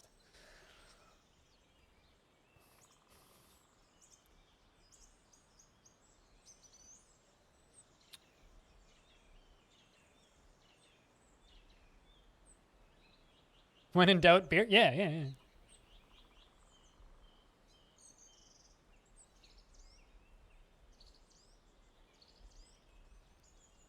I don't know. It kind of felt like, okay, so back in the day, a couple of years ago, there was a period of time where every single time I streamed, my stream would get linked on 4chan, and people would tell people to go harass me, basically.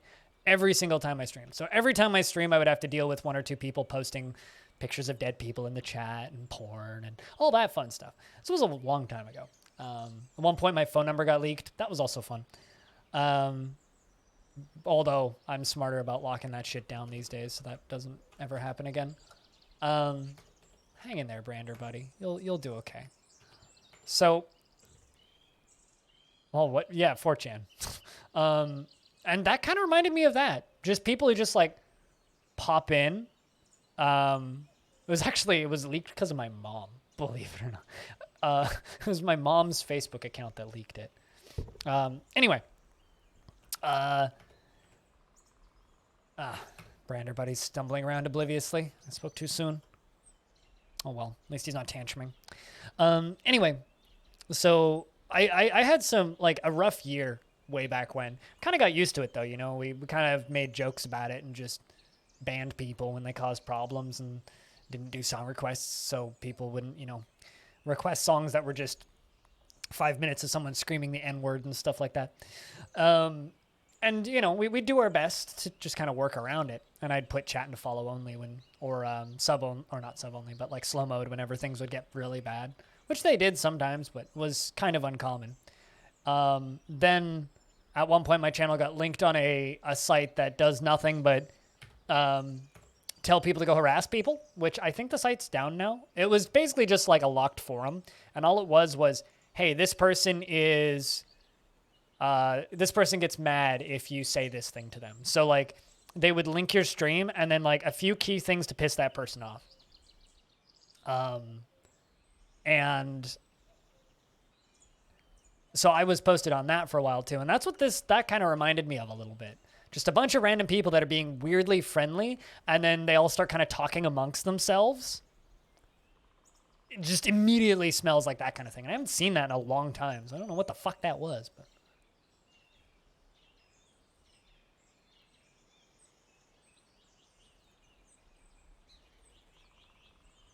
Was that the name of it? I can't even remember. I just know I saw screenshots because I never signed up for that forum, but I got screenshots of my stream in there.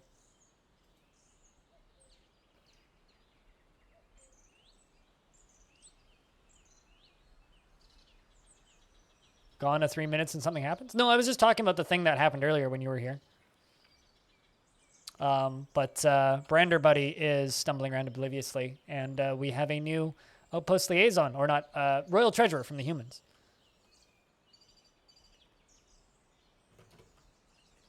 So no, nothing happened, but.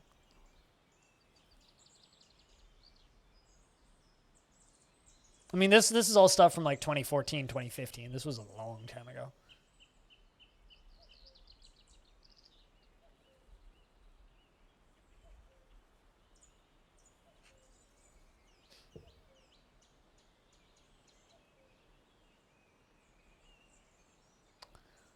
But I don't know. There's a certain type of person that exists on the internet with no real purpose outside of irritating the player, right? Or irritating a person. Like that's their whole point of existence on the internet. And that's the only way they get entertainment out of their day is by irritating the player.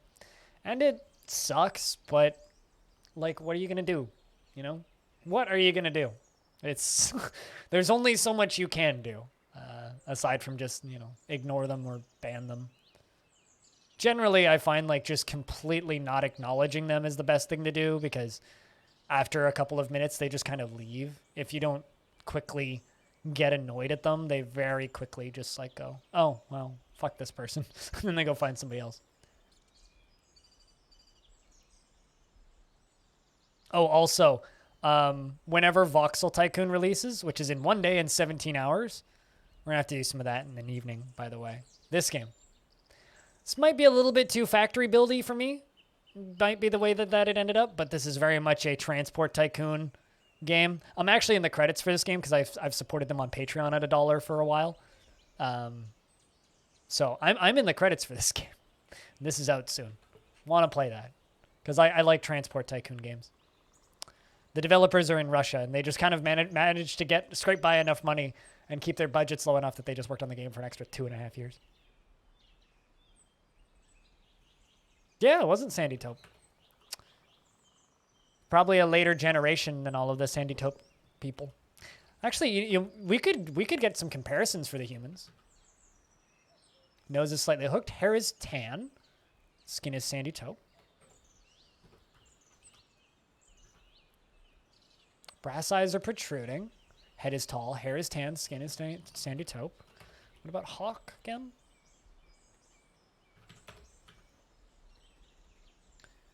Skin is cinnamon. I feel like I've seen other humans with cinnamon skin, though.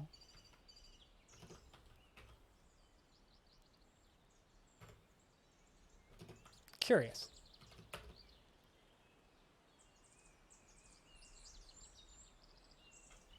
I'm gonna grab those rose gold bars in case the king demands anything else made out of rose gold or black bronze.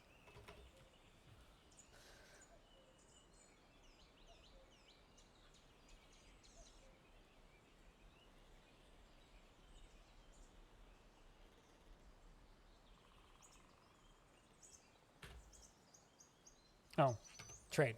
That's what I was trying to do. I was thinking caves of Cud keybinds for a second there. Yeah, I mean, well, how big is our test pool, really? Maybe he's from a different town. Maybe his family moved. There's any number of possibilities there.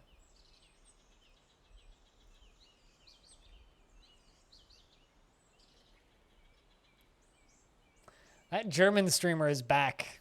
That's a lot of miasma. Something's rotting here. I'm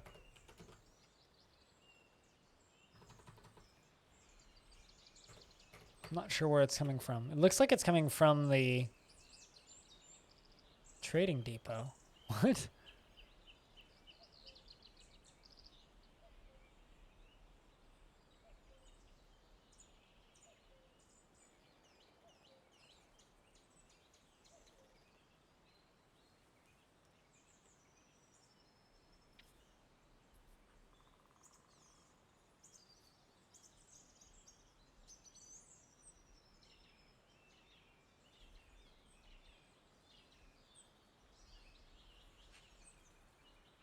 Is your depot rotting away? No, I didn't make the depot out of meat. I can assure you of that.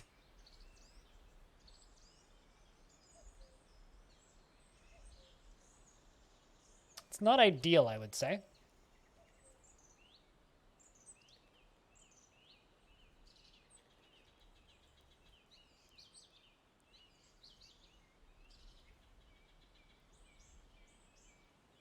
Yeah, I'm not sure where it is. Maybe if I made the depot out of cheeseburger, but... I'm kind of scared to just start dumping stuff because I don't want to, like, throw away things that... Also, it's only letting me trade with one of the two people here. What? Odd. Weird.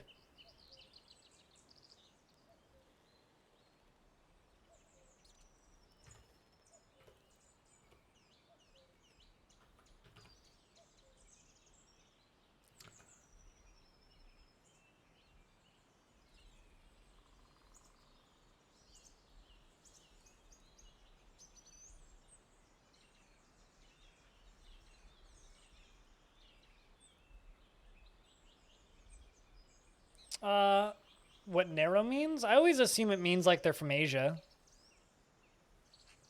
Like they look like they're from like Japanese or Korean descent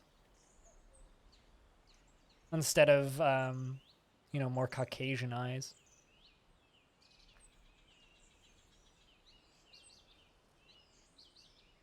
Yeah, no, it's kind of the two of those together. I've played the base game on itch, Diamond, and it's really fucking cool. But yeah, it is very much like mini Factorio inside of a Transport Tycoon, Diamond. And I like Transport Tycoon games. Not a huge fan of Factorio games. So I don't know if that game will end up being for me, but...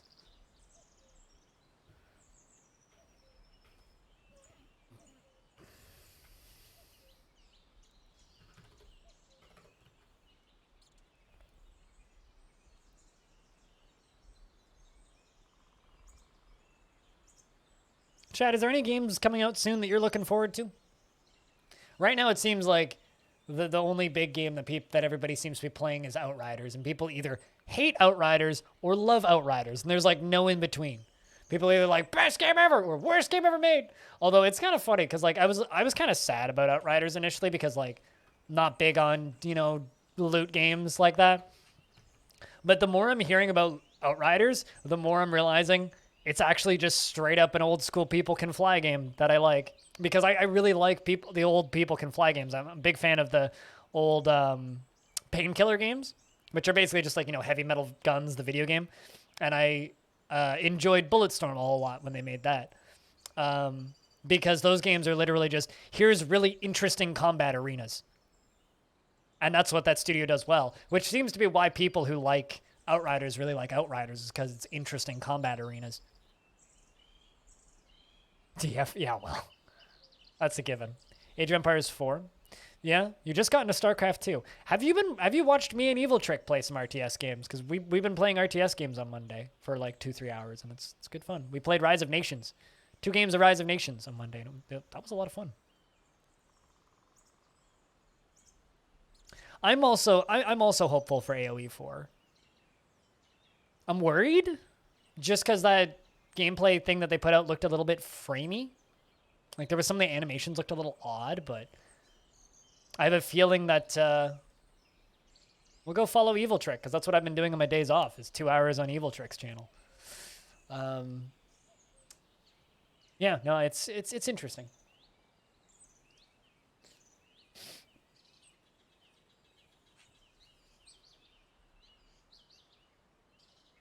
Only expansions you're looking forward to at the moment? What expansions? I'm looking forward to Jupiter Hell's full release. I really, really, really want Jupiter Hell to come out of early access and do well.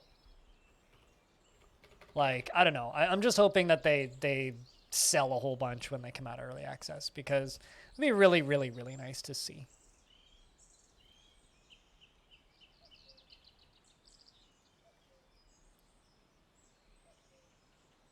Wait, MC movie? You mean Minecraft movie? Hold on. What are you even talking about?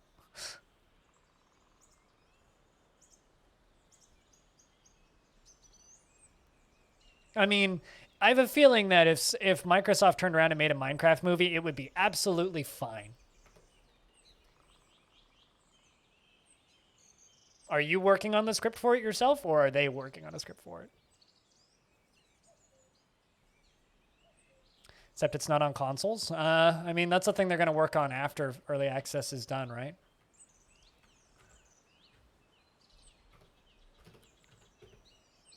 I'd love to see Jupiter Hell make it out on Switch.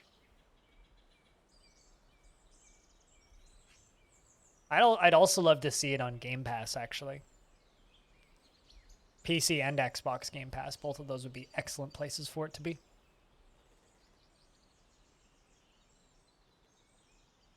Ooh. You beat up Nervicious. Ooh. Sorry, Brander. That's another crime for you. What's ironic is Narvicius is the tavern keeper. Yeah. Narvicius is the tavern keeper, meaning this dwarf beat up the tavern keeper while the tavern keeper was going to serve you wine. Like, literally, tavern keeper was like, here's wine, punches him in the face.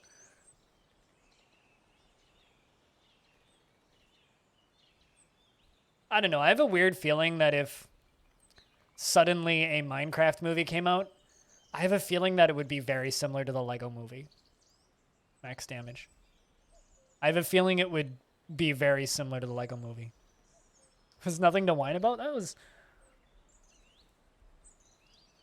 a wine. I was trying to say like a wine situation, but that doesn't make any sense.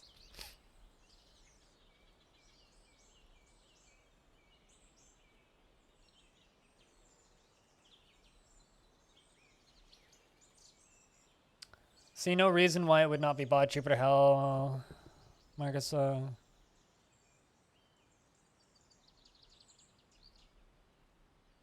What? See no reason why it would not be bought. Jupiter Hell. MS could add extra story because of the Doom license. Oh, no. I'm not saying that it should be bought by Microsoft. I certainly don't think that.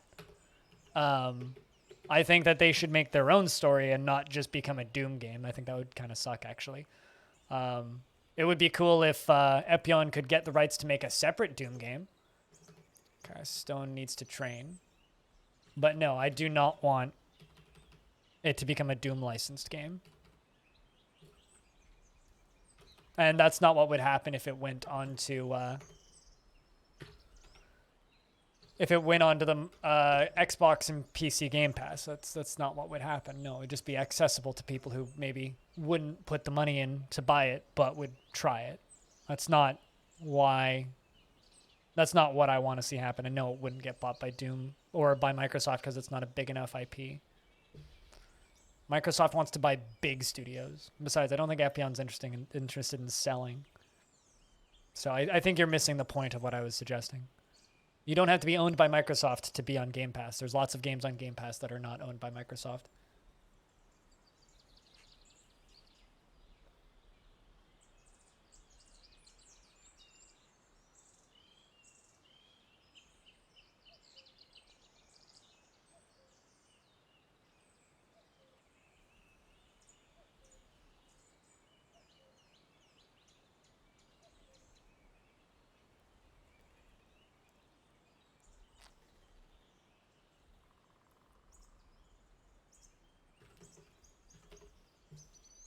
Blissful remembering sleeping in a bedroom like a personal palace. Yeah, that'll recover you soon, Stone. Stone's a little depressed again. Nothing out of the ordinary, though. That dwarf gets depressed from time to time. Yeah, see, serving strawberry wine. Strawberry wine, in fact. At this point, Longdeath is probably famous for their strawberry wine. We've been serving strawberry wine and the simple dinner is for 100 years now. Quite literally. Wine and strawberry wine for hundreds of years.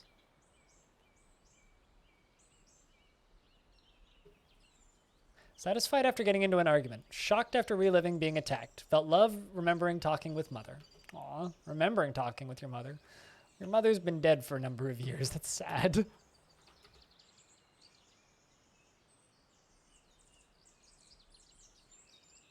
But no, I want to see people buy Jupiter Hell. I don't want to see Jupiter Hell get bought by a big megalithic corporation. I have never seen an episode of Rick and Morty, and I don't ever intend to start. So I don't understand that reference.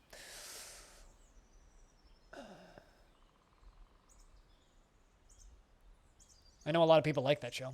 No interest in watching it, though. No interest. None whatsoever. None whatsoever.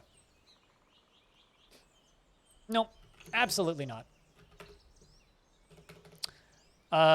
Because TLDR, I worked at McDonald's. Fuck that community. That's all I have to say. Some of the worst goddamn people I've ever had to deal with in my life.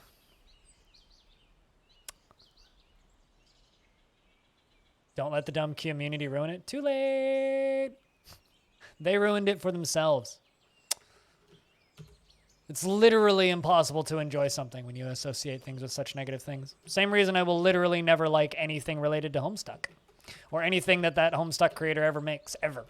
It's because I've seen the worst side of both of those communities over a number of years. And yeah, absolutely not. Do not care how good that show is.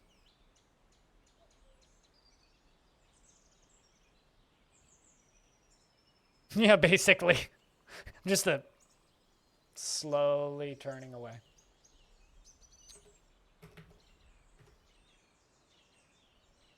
No idea what you're talking about? Look up Szechuan sauce.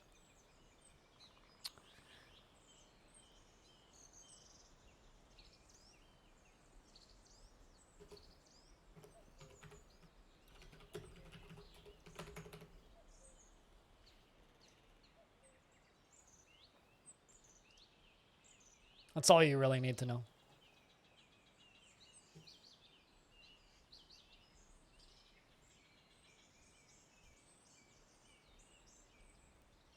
But then again, it's also just like, from the little bits of that show that I've seen, not the kind of show I would enjoy.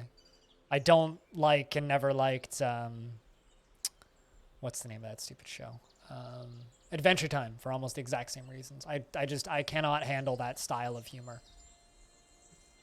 I cannot get into or enjoy that type of entertainment. Some people fucking love that shit. I hate it. I think it's awful. So it's just not for me. It's not that it's bad. It's just, it's not my taste.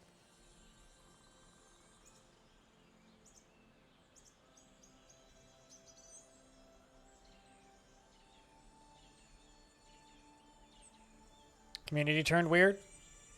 I know very little about the RuneScape community. I've always known very little about the RuneScape community.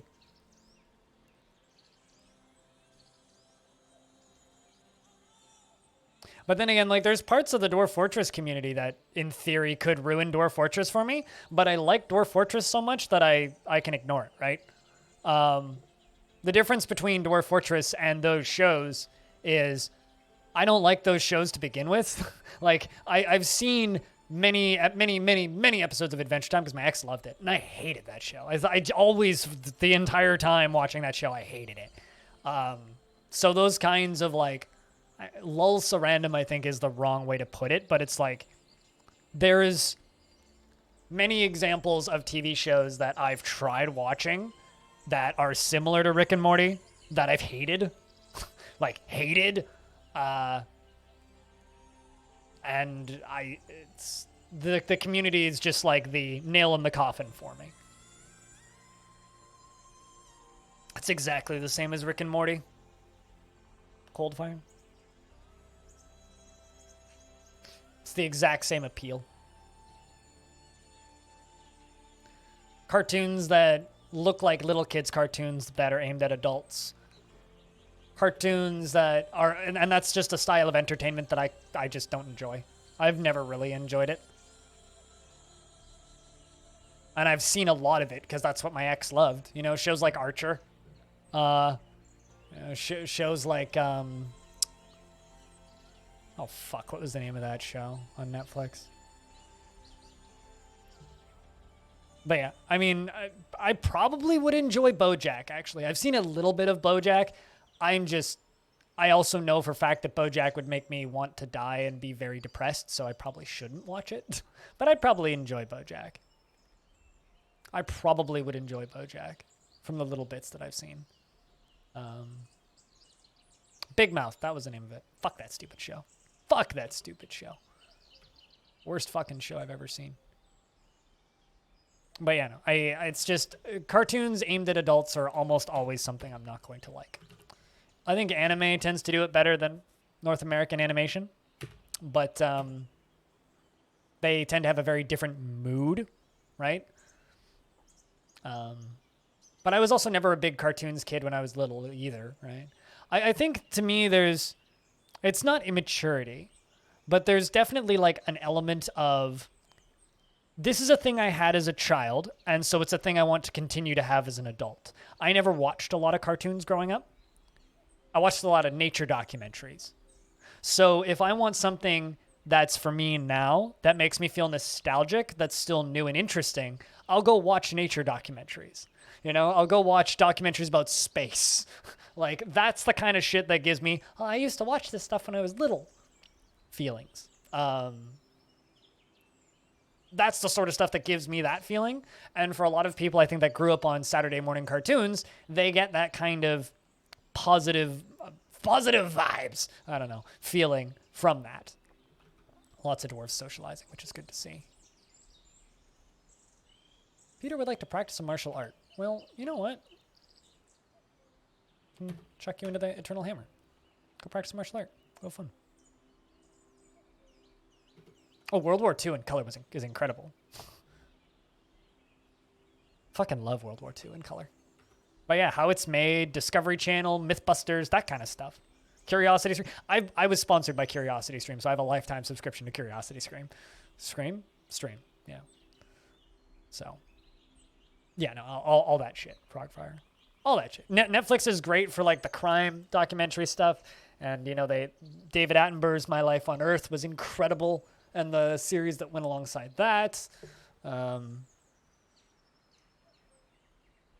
the interesting channels got axed. I mean, all that stuff still exists. It's just online. Oh, you have it because of me? Okay. I mean, it's such a fucking cheap service. Like, I feel kind of bad that I have that lifetime subscription. But it's such a fucking good service. I wish that they would give me more money to just watch more shit on here, but I feel like the state that Twitch is in now, it would be very difficult to redo that sponsorship because I have a feeling a lot of that music would just get me claimed, which sucks, but that was a fun sponsorship. I wish I could do that again. Oh, around 2010 when you stopped watching TV altogether. Fair enough. I mean, like I watch I have Netflix and pay for Netflix and watch Netflix. But I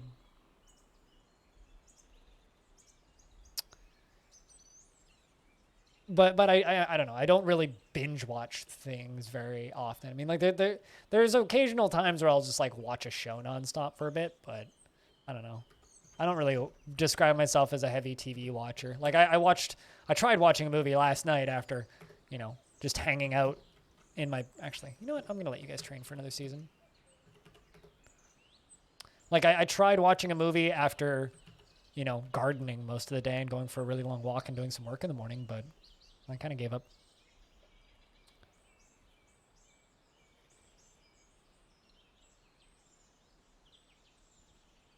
Noisy intros to a program while browsing. I have a secret that I could give you. But just when you log into Netflix, mute the tab. Which is what I do. I mute the tab and leave the tab muted and then unmute it when I want to watch something. You want a TV show that's a grand space opera epic, space warfare, and politics. Have you heard of The Expanse? Less of a space opera, though. It's more of a hard sci-fi. But kept waking your wife up? That seems like I mean, I'm not one to really tell you how to use your money. You like unsubscribe or subscribe to services for whatever reason. But like, I don't know. That seems like a weird reason to dump Netflix. Dumping Netflix because the price went up again. That I could see. Isn't that just Star Trek? Star Trek's not a space opera though. Space opera is like different. I don't know. The 2 human tributes have arrived because autumn has come. The new Star Trek movies are more of a space opera, but the original Star Trek stuff wasn't. And also, both of the tributes arrived this time. They didn't skip one this year. You've read the books and haven't bothered with the show? I mean, I'd still recommend the show.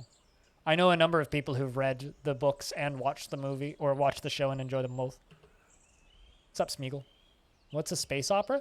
Space opera is Star Wars. Okay, so hard sci-fi. is believable science fiction based on technology that we have right now. Space opera is fantasy in space. So you take a fantasy setting with magic and all that shit and you cram it into space. So Star Wars, where people have magic powers and use weird laser swords that make no fucking sense. That's a space opera. So like a Mass Effect is more of a space opera. Whereas Star Trek is more on the lines of believable sci-fi. Like to a degree they get kind of space opera-y, but it's more plausible sci-fi based in some facts. Something like The Expanse is more plausible sci-fi based in some facts, right? You disagree. Okay, well, shall I get the definition of the terms for you? Because that's not an argument. That's just what they are. But okay.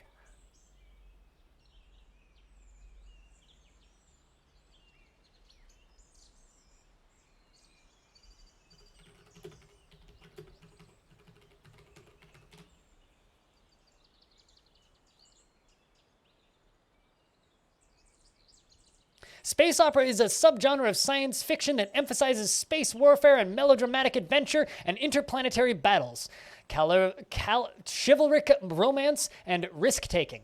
Set mainly entirely in outer space, and it usually involves a conflict between opponents and possessing advanced abilities, futuristic weapons, and other sophisticated technology. The term has no relation to music, and as is traditional opera, but instead is a play on the terms soap opera, a melodramatic television series, and house opera, which is coined during the 1930s to indicate cliched and formulaic Western movie or fantasy film. Space operas are emerged in the 1930s and continue to be produced in literature, film, comics, television, and video games.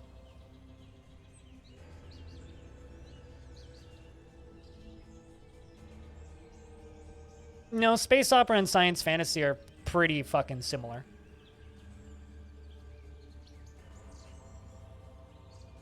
But Star Wars is a space opera based heavily in fantasy. Also, nice drawing, by the way.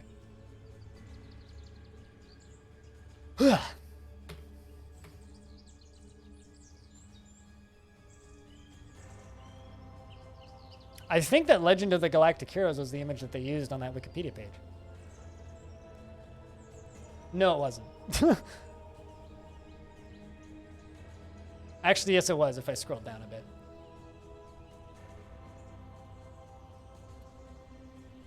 Is just a drama in space? I don't agree, but you can have your wrong definitions if you want. Last time I checked, Dwarf Fortress isn't in space. Let me know when you want me to scroll. It's good to have the council back.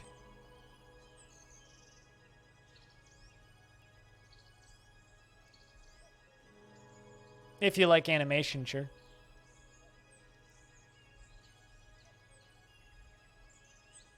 I haven't looked at every human that shows up, though. Oh, yeah, they brought a rooster.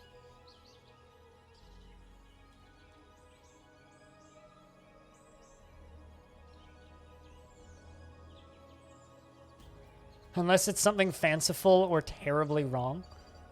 I mean, yeah. Tend to agree.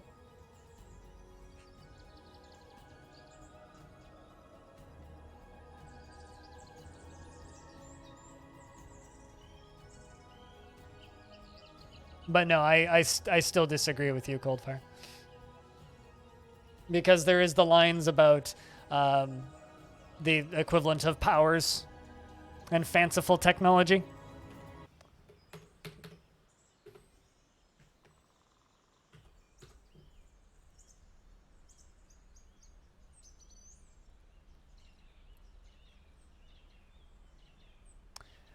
Do I have to have this discussion with you again, Stone? Can we just call them a rooster, please? I don't want to, like, you know, block a term you like saying. I accept that you pressed enter early, Coldfire.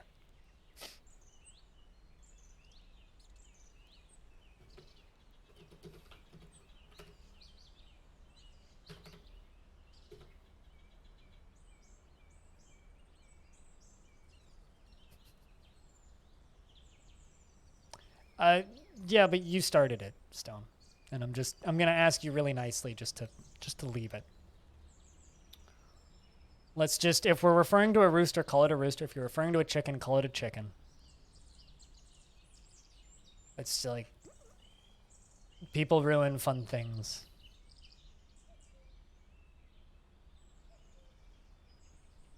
Apologies, but if you keep saying it, I will add it to the banned terms list.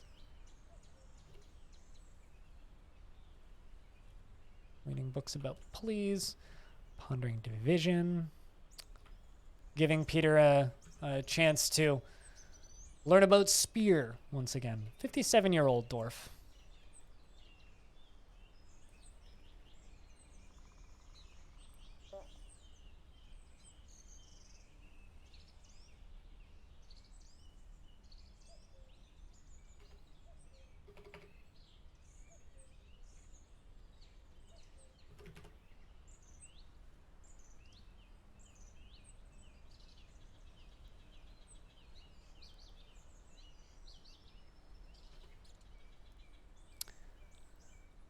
Wonder if the king has gotten married.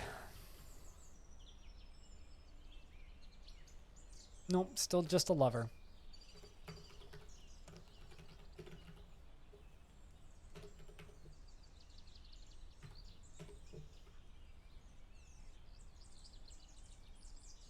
Well, that's fine, Smeagol.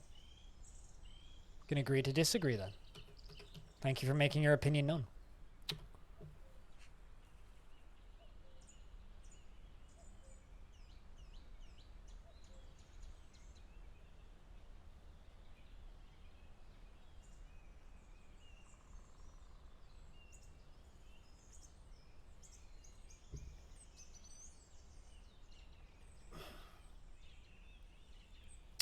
Although when it comes to science fiction TV shows, that Wayland-Yutani show looks promising. Did the king get married? Nope. The king has had a lover for as long as, well, since before they were my king. Taurus and Kade have been together as lovers for like 12 or so years now. But I'd like the king to get married. Because the king is together with this dwarf, Taurus, you know, who's annoyed when being caught in the rain. Have you ever just like gone into this menu real deep and then realized that you can infinitely loop it? And then when you go to back out of it, you have to back out through all of them? Has anybody else like gone way too deep into this menu by accident? I do that way too often.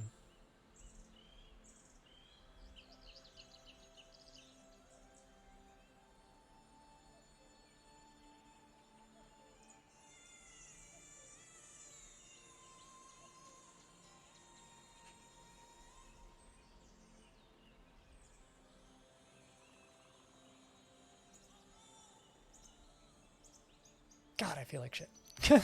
Anyway,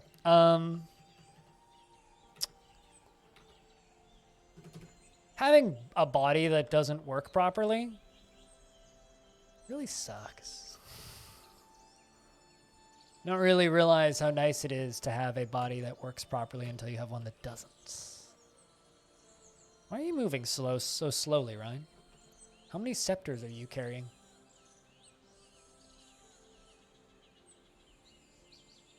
Not actually that many. You're carrying a cowbone scepter. Kind of. You do. Okay, never mind. I thought you had 4 pairs of socks on. No, you have 2 pairs. Two individual socks on. Strange dwarf.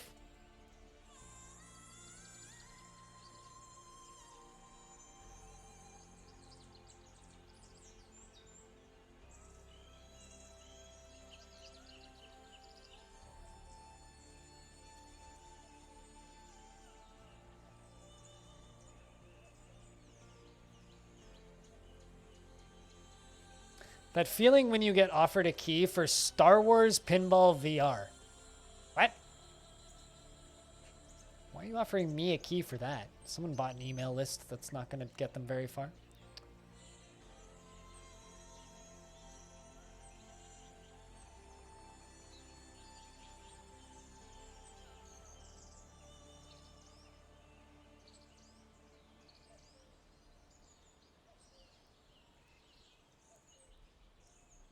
No. No, they'll just get married in the tavern. Dwarven marriages are pretty hands-off. Ficod has arrived. The outpost liaison. I heard you say Star Wars, clearly.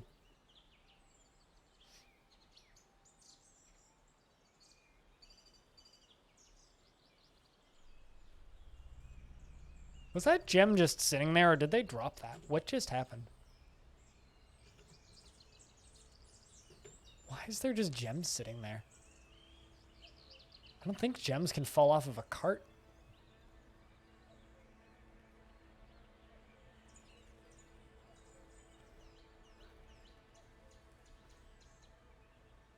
Also, that's a really small caravan. It's only 2 dwarves. Or 2 wagons, not 2 dwarves.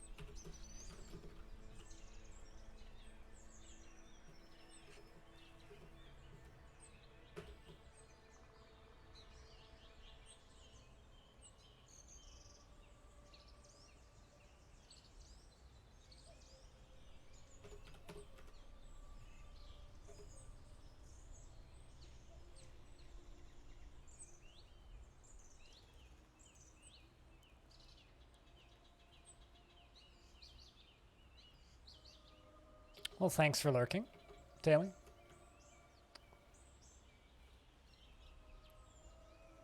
I will say this when it comes to science fiction. I would rather, and this is just me, but I really wish people would stop making not games, but science fiction like Star Wars.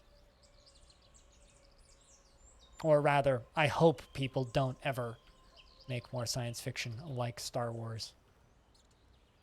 I don't know about you, but I've fucking been there, done that, and I'm so goddamn tired of it. So goddamn tired of it.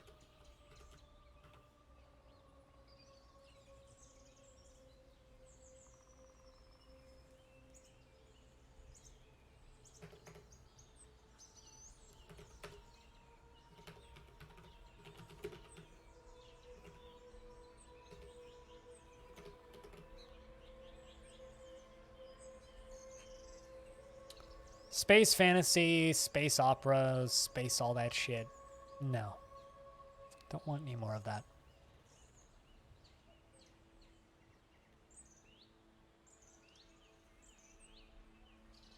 There's a whole wiki page on Dwarf Fortress anything.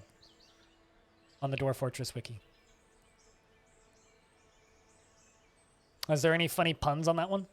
Frogfire? One of my favorite DF wiki pages is the Batmen wiki page. Batmen, not to be confused with the Batman. How big is the wiki team? It's a wiki. That's not how wikis work.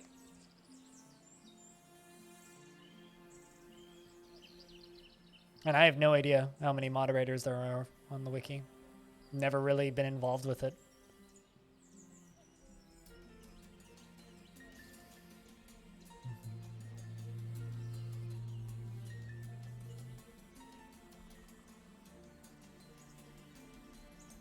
Well, I mean, there's probably a group of volunteers, but who moderate it, but it's I have no idea. But anybody can edit it, so it's not really a team. There will be some people that moderate it, but who check the changes, but that's about it. I don't really consider that to be a team. Those are just volunteer moderators. That's like asking me how big my moderator team is. It's like, well, they're not really a team, but...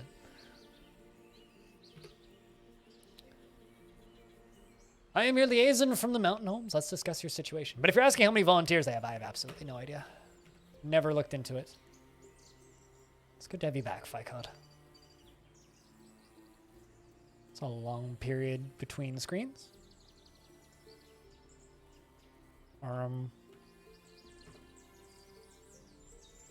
Weird.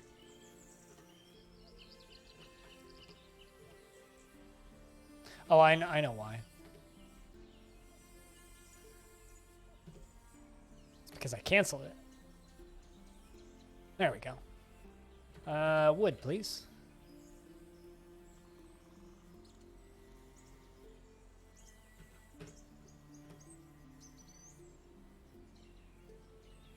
Hey, oh, cutest. How's things? Sparkly, I look forward to our meeting next year. Our fortunes rise and fall together. I think it's kind of interesting. The humans talk with the manager, but the dwarves talk with the mayor. Funny little wrinkle there.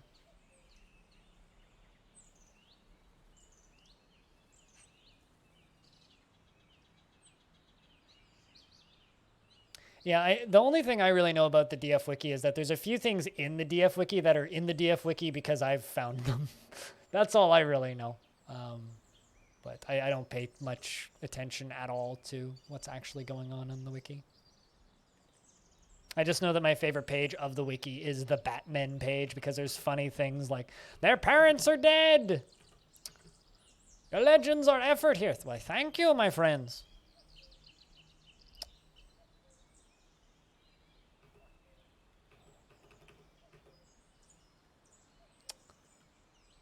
I'm gonna buy, oh sure, I'll buy the Galena book binding. The parchment sheets.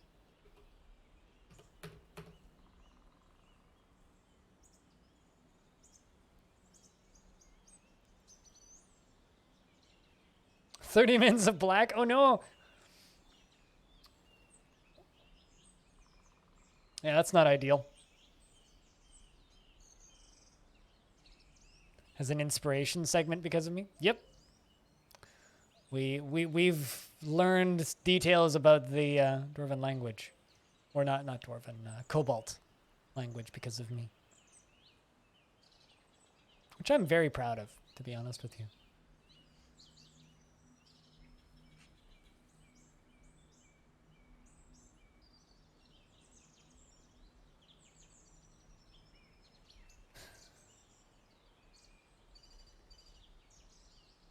There's a lot of weird things in DF that are canon.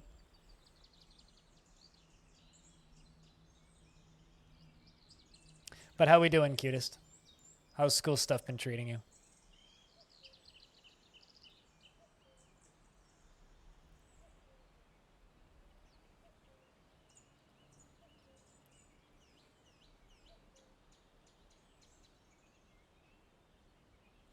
I really wish I could play Ghost Runner. I keep seeing that game really high reviews and doing well in sales and stuff. I wish I could play that game. I tried playing the demo and let's just say it didn't go so hot.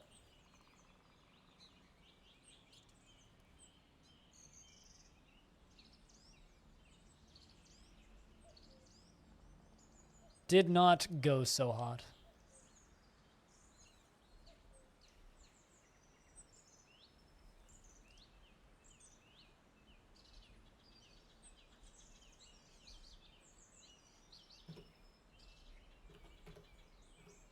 Just too much bullet helly stuff going on in that game. Became very difficult to play very quickly. Which is unfortunate, but yeah, well. We'll do okay. Pondering blood vessels. Principles of Anatomy. Written by Cheers Jamie. Studies the medical edification. It considers anatomical studies for medical edification. Edification. What the fuck does that word mean? Edification.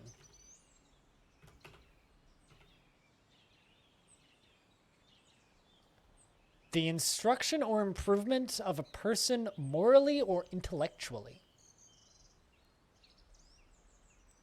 Edification. I just learned a new word. I'm gonna go close my window because it got windy all of a sudden and I'm getting cold wind blowing up my sleeve.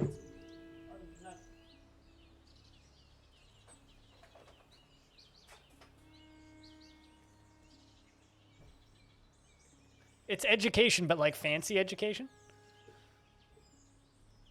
Is the building up of, I believe, edification?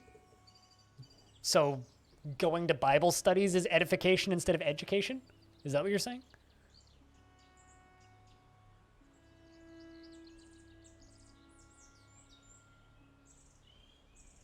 I mean, I know I've heard the word edifice before, but I've never heard the word edification before.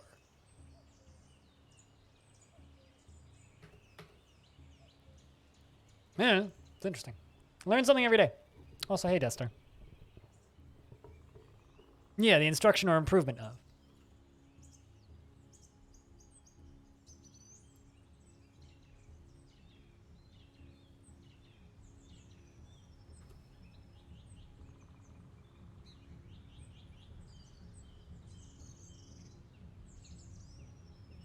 Interesting word.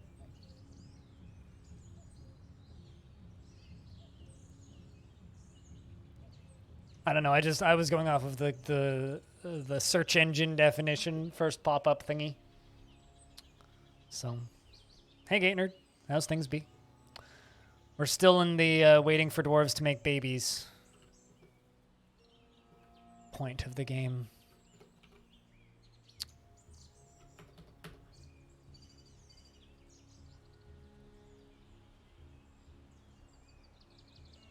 I think there was at one point a distinction made between education and edification, whereby edification was more textbook than knowledge.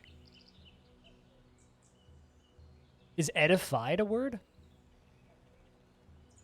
I know that edifice is a word. Is edified a word? My population capped? Yes, but we haven't hit the pop cap. The pop cap is 56, and we're at 33. So we're quite a ways below the population cap, or the strict population cap, which is 56. The soft population cap is 52. No migrants? Not in 100 years. Well, 80.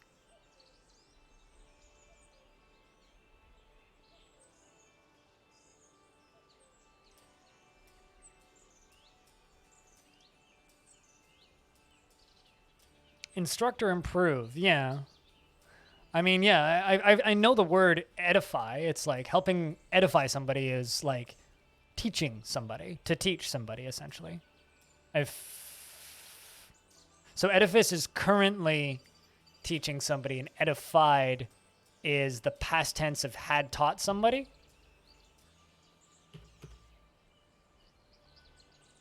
I don't feel edificated about this. I'm just going to put that out there.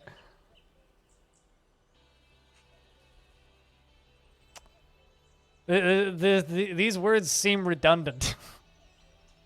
Damn you, English! You stupid language!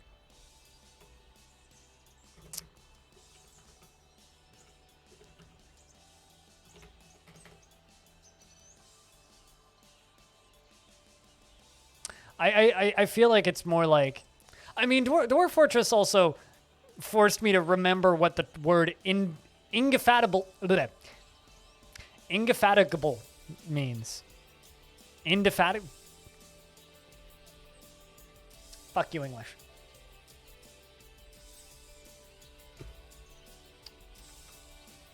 It's like ver strong is what that means. Ver tough. Indefatigable. Yes, that stupid word.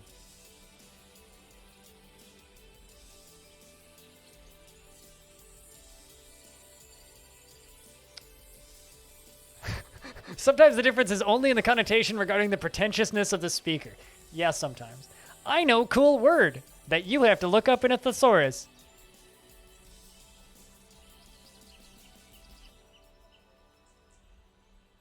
Yeah, I've heard the word edifice used before. Like that's a word that seems like a word that has a reason to exist. Edification, I don't know about that though.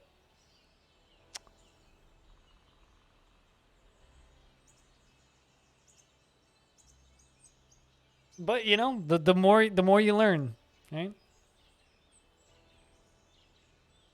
Discovering English with Strim.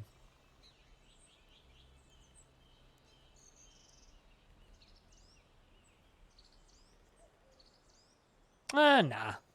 Elves are fine. They've sold us many great things over the years. Many great things. They're why we have a constantly breeding endless source of what's the word I'm looking for here? Unicorns.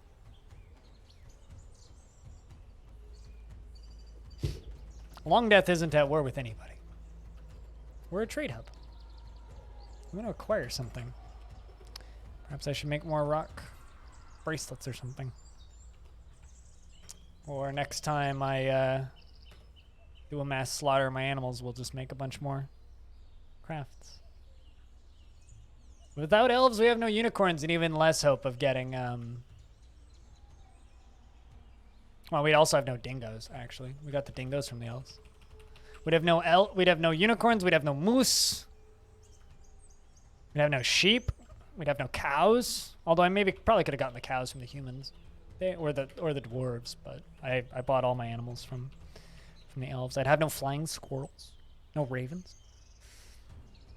I need to be taken care of. Alright, well, if that is your attitude towards other in-game characters in this game, you're not gonna win. Just so that you're clear. You can play Dwarf Fortress the way you want to play it, and I'll play this fortress the way I want to play it. The elves are some of the more interesting AI characters in the game, outside of the dwarves. Nobody in this fortress is getting killed. This is an attempt to keep this fortress alive for 1,000 years. So the longer I can maintain world peace in this fort, the better. Hey, bot, tell me. What's up? See? That fortress has attracted no migrants this season. Hey, Seb.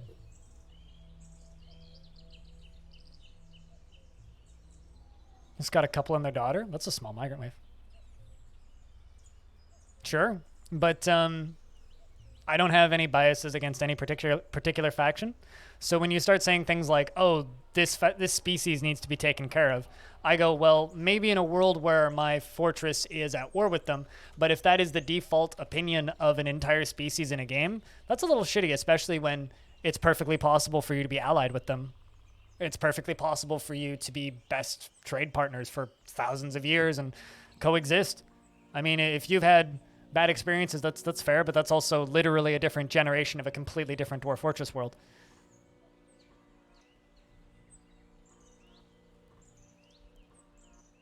You know, like, it depends on what your goals are. A boring world in Dwarf Fortress is a dead world, and world conquest in Dwarf Fortress just kills off factions, and that just makes a boring world. And if you've had problems with vampire elves, then, well, don't allow visitors. Problem solved. Don't need to kill an entire species because 0.01% of them are vampires.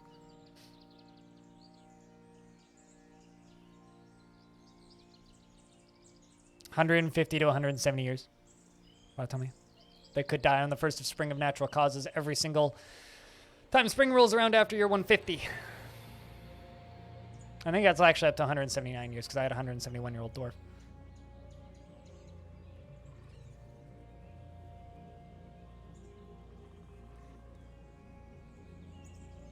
Outpost Liaison has shared a rumor from abroad. It's always fun to see. What's the rumor? Mountain Homes still invading the Goblins. Interesting little thing that was discovered about the Mountain Home is sometimes these attacks are as big as like a couple dozen dwarves. Sometimes they're as small as 2 horses or like an animal, like a livestock. I don't see any rumors. It's interesting.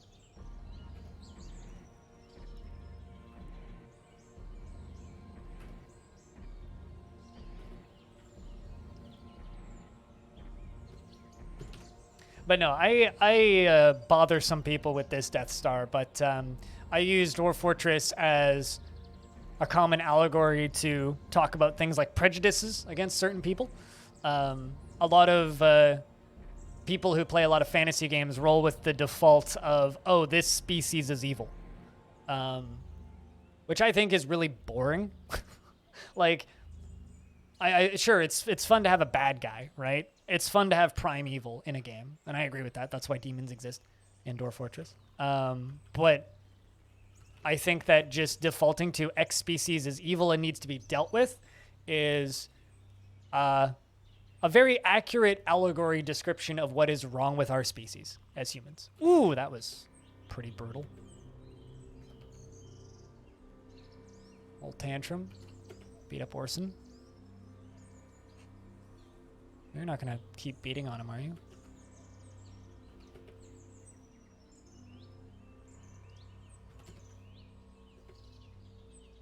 Come on, rescue him. He's still bleeding. He hasn't hurt anybody else. Might need to expel Brander again. Don't want to, but I may have to.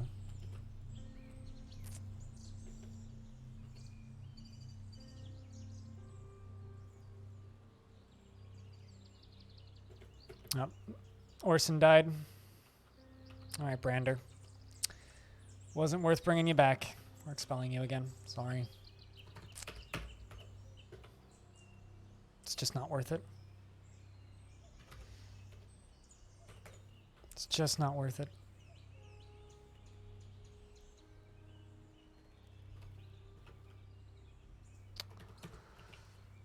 Sad days.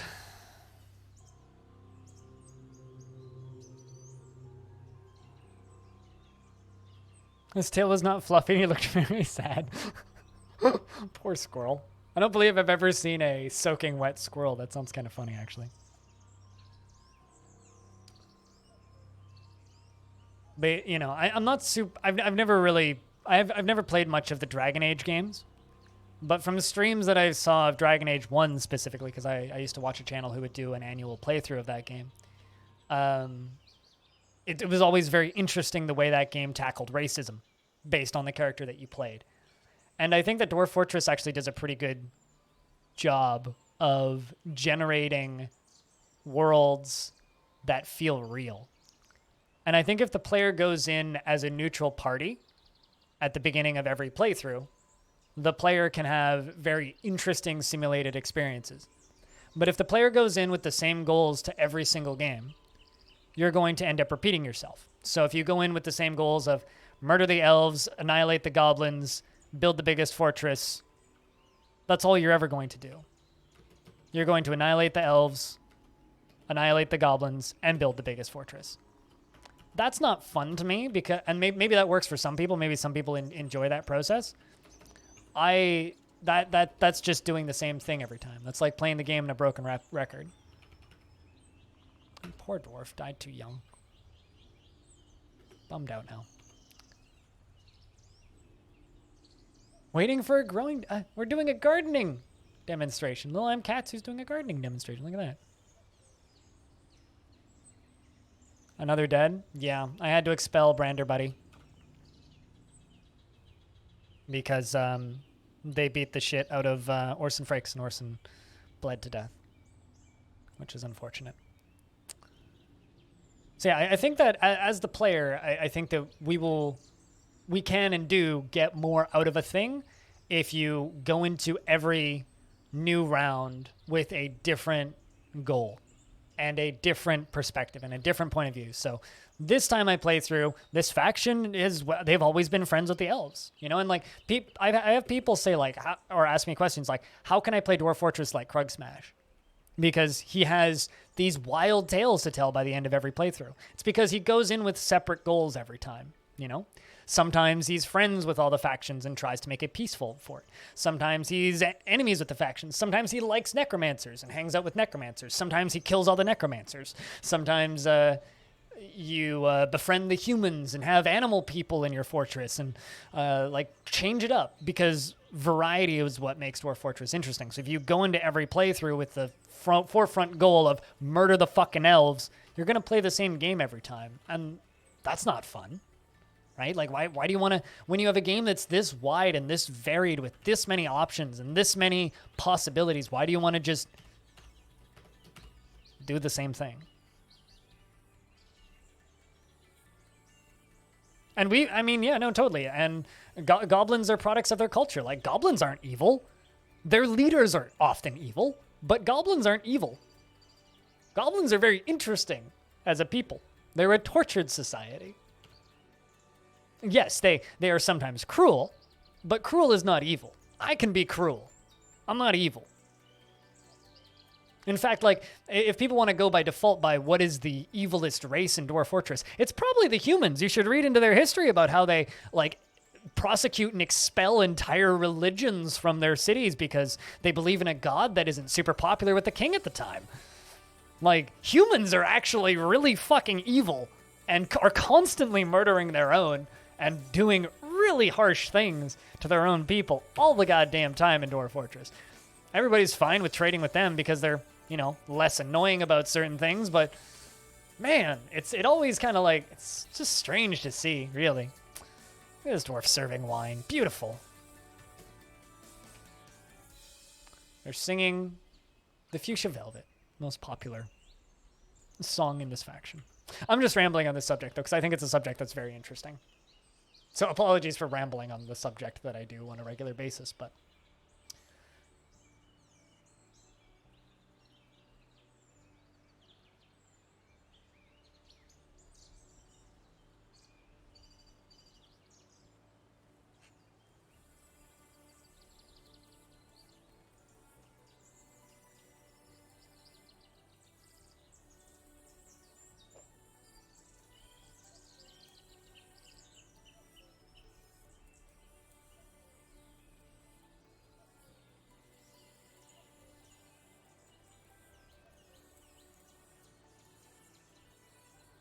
Other than dwarves? It depends on who's running the Dwarven Civ, but... Perfectly evil creatures are very boring. Things that are just prime evil are very boring. Things that are mixed and conflicted are interesting. Which is why humans in real life are interesting, because we're imperfect beings. If you're perfectly evil or perfectly good, regardless, you're going to be boring. Which is probably why some people are so infatuated with Elon Musk in real life. Is because he's very much evil. But seems to have good intentions.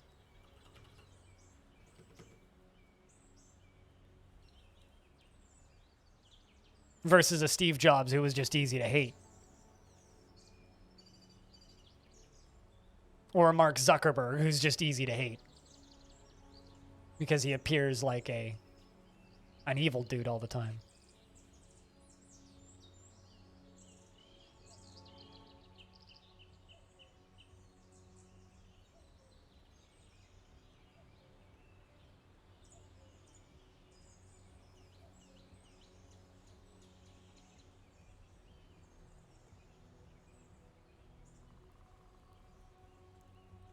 Also, not gonna lie, I just glanced at Steam, and there's a game that just came out called Red Powder Black Earth. That looks really cool.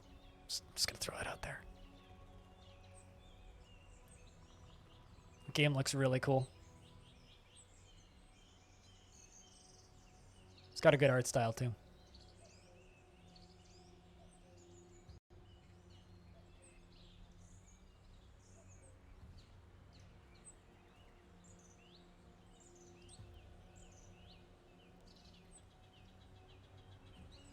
Stung by a honeybee.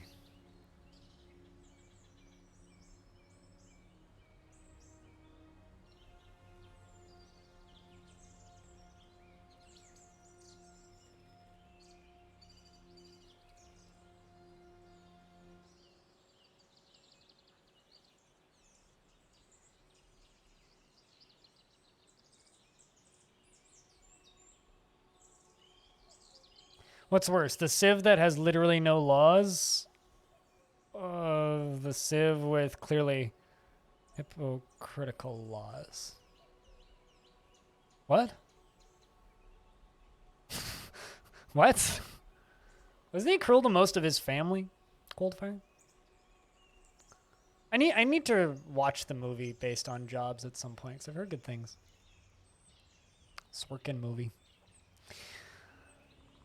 Humans are the only user of the justified if no repercussions. Oh, the justified if we don't get caught, right.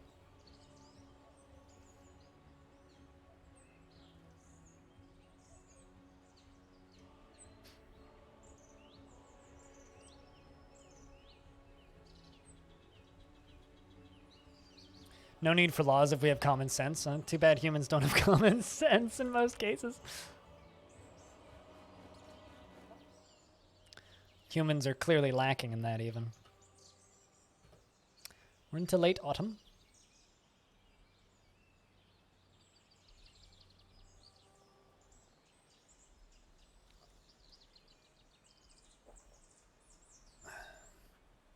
Fun stream today, though. Thank you very much, everybody, for hanging out, seriously. And thanks for all of the crazy fucking hype train right at the start of the stream and everything. Cheers, guys. Because I wouldn't be here if it wasn't for you, you know.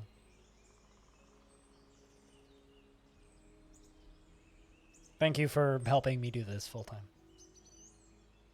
At the end of the day. Anybody with any kind of hat next to your name or who supports on the Patreon or just watches with ad block turned off, just cheers. I don't run ad breaks, but you'll still see pre-rolls. Or anybody even just talking in the chat once an hour. Like, quite literally, this channel wouldn't exist if there was nobody talking in the chat. It's like, lurking is one of the biggest, like, dual-edged swords. It's like, on one hand, every channel needs a lot of lurkers, and channels with a lot of lurkers do really well. But also, like, if everybody lurks, then the show gets way harder to run from the streamer's perspective. So, thanks, guys. Well, here's the thing, right? If I made as much as I made last week every week, I would be gone in 6 months. Straight up. Last week was in the less than $10 a day like amount of money most days. Last week was rough. Really rough. So me making more than I did last week at the start of the stream today is great.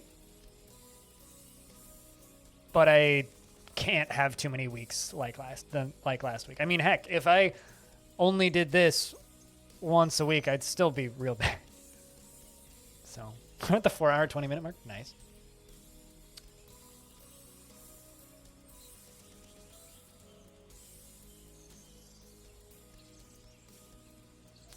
Dwarves playing more musical instruments. It's funny, all of the instruments I see my dwarves using frequently are all the big stationary ones. They don't seem to like picking up the small handheld instruments, but they're very interested in the big stationary instruments. This is also one of the only forts I've ever had where I've seen a lot of dwarves consistently using the stationary musical instruments. PLS don't leave crypt cry. I mean, here's the thing. I got a lot of savings, right? And I probably won't go anywhere. I see that as very unlikely. But my brain... I'll make this video as a video at some point. But my brain is stupid, right? My brain is stupid. My brain tells me that I'm a failure. My brain tells me that I am going to lose everything. My brain tells me I'm going to go bankrupt. My brain tells me that I'm not entertaining. My brain tells me that I'm alone. My brain tells me that nobody gives a shit. My brain is bad. My brain is stupid. I wish I could remove my brain and get a better one. But that's not how brains work. We are in winter. So when I have weeks like last week, it makes me... I mean, like, when I have months like last week, and those happen, and they will happen, it really kind of nukes my motivation. Not because I want it to, but because it's... Like, I know that anomalies happen, and I know that there will be slow months. There's going to be slow years, even. That's just how owning a private business works. But it doesn't change the fact that it is tough sometimes to deal with it. And last week was rough. We had some great streams, but last week was rough for me personally. But that's just how working commission is. And I see it as highly unlikely that I will disappear in the next 5 years. But there are weeks and there are months where I'm worried I might. But there's a difference between being worried that you might not be able to afford continuing to do something and actually not being able to afford to continue to do something.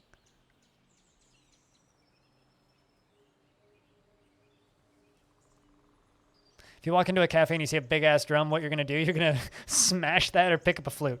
I'd definitely smash that big fucking timpani, man. definitely smash that big fucking Timpani. Also, thank you very much, Brander Buddy, for the $2.25. Cheers.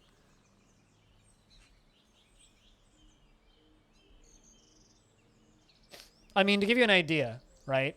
I get a sort of not guaranteed, but relatively consistent set income every week from reoccurring subscriptions.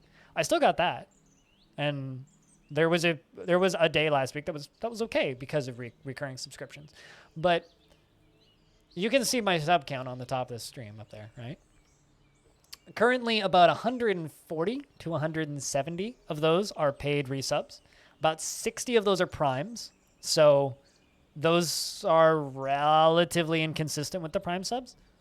And then the rest are all gifted, right? So you can kind of do the math on how much I make kind of guaranteed every month. And then the rest is just dumb luck. Not necessarily dumb luck, but just based on the kindness of people. If people decide to give me money, I make money. If people decide not to give me money, I don't make money. And in the kind of tips department, no, Prime is not less than $1.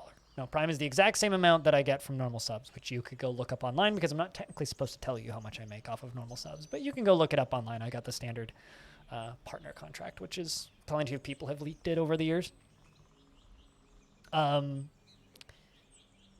But no, Primes are the same as a regular subscription, money-wise. They're just not recurring, so they're not guaranteed, right? So it's much more likely that somebody will one-off a Twitch Prime and then never come back and do it again, right? But like Rhinestone cheered more bits in 1500 bits earlier today than I got in bits last week, right? Rhinestone by himself did that. Why did I not slaughter those chinchillas? I should be slaughtering these chinchillas, not letting them go wild.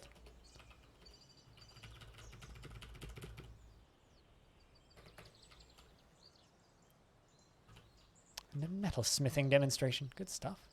Let's see how the immigrants are doing. Bored after being unable to practice craft, but very happy with their living arrangements. Longdeath would be a nice retirement home for dwarves, I think.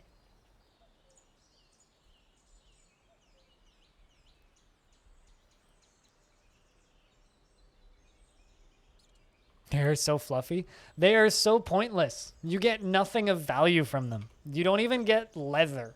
You literally just get a skull.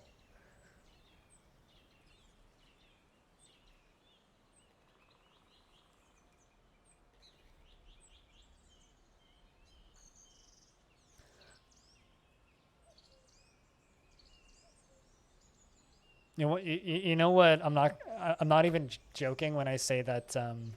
Another one reverted to a wild state. I'm not even joking when I say that I'm very happy that those people that were acting super suspect in the chat earlier didn't wreck the count. Sutures for Everyone. A one-page manual entitled Sutures for Everyone, authored by Cheers Jamie. It concerns the surgical method of suturing. Stitches. Yay!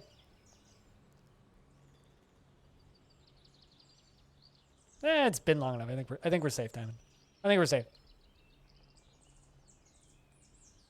But no. At the end of the day, I'm not sweating too much, but last week was scary. Last week was sketch. Basically, what the main thing that I need to not let happen is I need to not have another summer like summer 2019. Because from about June until about September 2019, I made less than I normally do in a month right now. And the reason for that was because that was when I just kind of said fuck it and pulled the trigger and went from streaming Dwarf Fortress like once or twice a week to just streaming Dwarf Fortress primarily. It was at that point, and that was kind of before my Patreon had really started to take off. And that was a rough summer. I need that to not happen again. I think it's time to make my dwarves some new clothing. I'm seeing a lot of old clothing.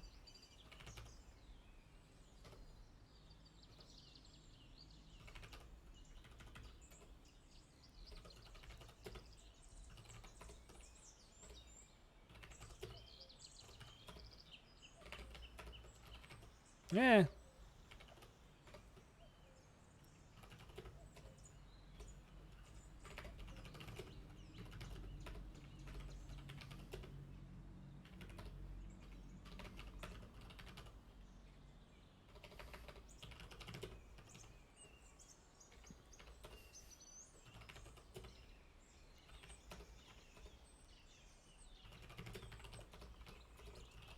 I accidentally typed in 50 on one of those, and I don't care.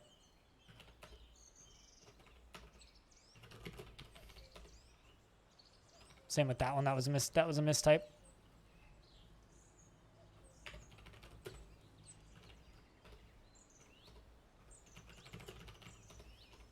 That was also a mistype. But we'll roll with it. What does the king want? 2 ballista arrows? Can do.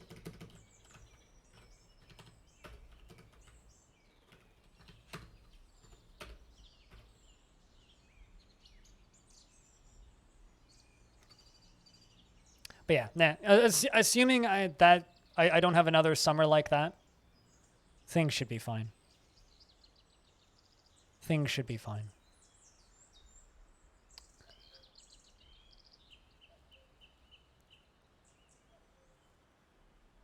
That was also before the YouTube channel really was doing much.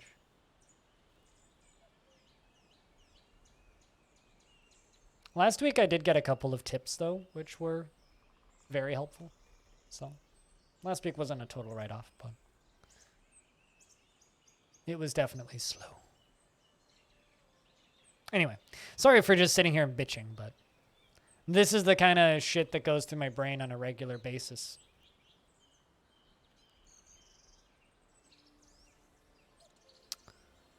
Also, if anybody has anything, or if anybody wants to be really cool,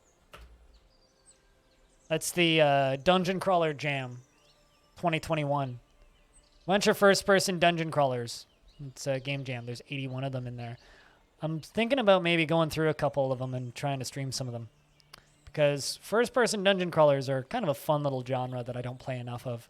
So I think it'd be kind of cool to play a bunch of game jam dungeon crawlers. I'm sure there's some neat stuff in there. It certainly looks like there's some neat stuff in there, so.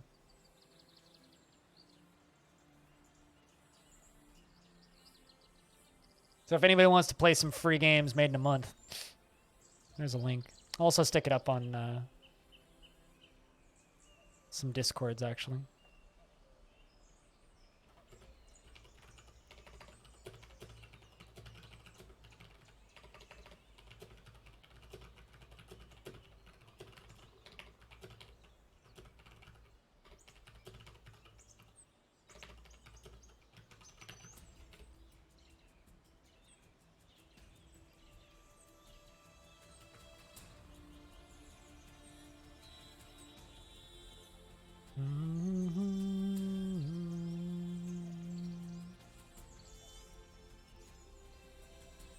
Because, yeah, some people might not remember that this point, but many of you do.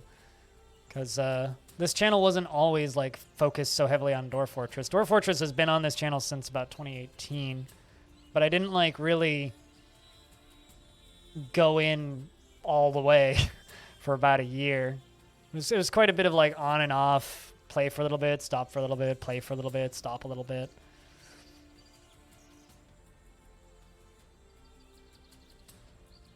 Took a while for me to just kind of say fuck it and just do it. I'm glad I did, but it took like 4 months for the channel to recover. Finding a new audience for a channel is always very difficult, and I think that there was kind of a lot of casualties along the way. Like, a lot of people didn't fully make the transition over to this game, which kind of sucks. It's sort of unfortunate. I mean, like, there's some people who used to watch me that don't watch me anymore because they don't like dwarfs. That really sucks. Miss those people. And now there's some of you who watch me who... actually, hold on. I see a leather workshop that I'm missing. But now there's people who watch me who don't really like dwarves, who just watch me because of the old days. I feel bad for those people, honestly. They're just like, hey, I don't really like dwarves, but I just like watching this stream. It's like, man, I'm sorry. Wish I could do better. Investments are open. Heads up, chat. If you want to invest your tickets. How could they? Because they were here before dwarves, and they liked the things before dwarves more. I mean, the only time I've ever felt like genuinely betrayed by someone who supported me was there was this one person who supported me extremely heavily. I used to tip the stream a lot, hang out in the channel a lot, had the pink bits badge, the one that Rhinestone likes to advertise, even though he's got a higher one. Gifted a lot of subs, watched the stream a whole lot. And then I got partnered, and he sent me a DM and said, yeah, I'm not going to watch you anymore. I was like, why? He's like, because you've achieved your goal. You're a Twitch partner. You made it. Congrats. I'm not going to watch you anymore. Goodbye. Literally hasn't come back to my stream since. Technically subbing because they like me as a stream, yeah. I mean, there's quite a few people who are still subbed from the old days who don't really watch much.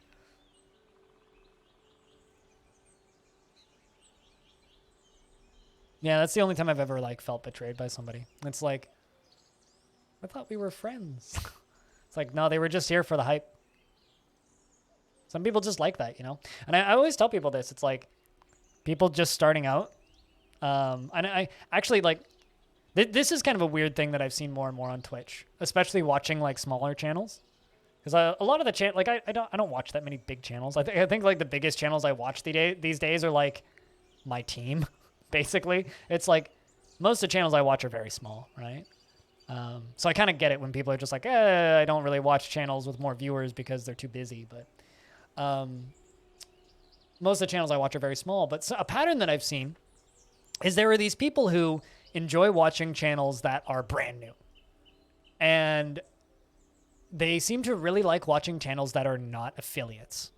And they hang out and they promote, they hype, they do all that until the streamer gets affiliate. Then they gift a bunch of subs and hang out for a couple more weeks, watching every day, talking in the chat, being very heavy supporters, gifting subs to every new person who comes in, and then they vanish. I've seen that a lot amongst smaller channels that I watch. To the point where like I've even seen the people mention it, where they're just like, man, what happened to that person? I think that's how some people get their kicks, you know? Like they enjoy watching new channels for that reason. That's not the button I wanted to do because I misclicked. It's like it's almost a, how do I word this? It's almost like a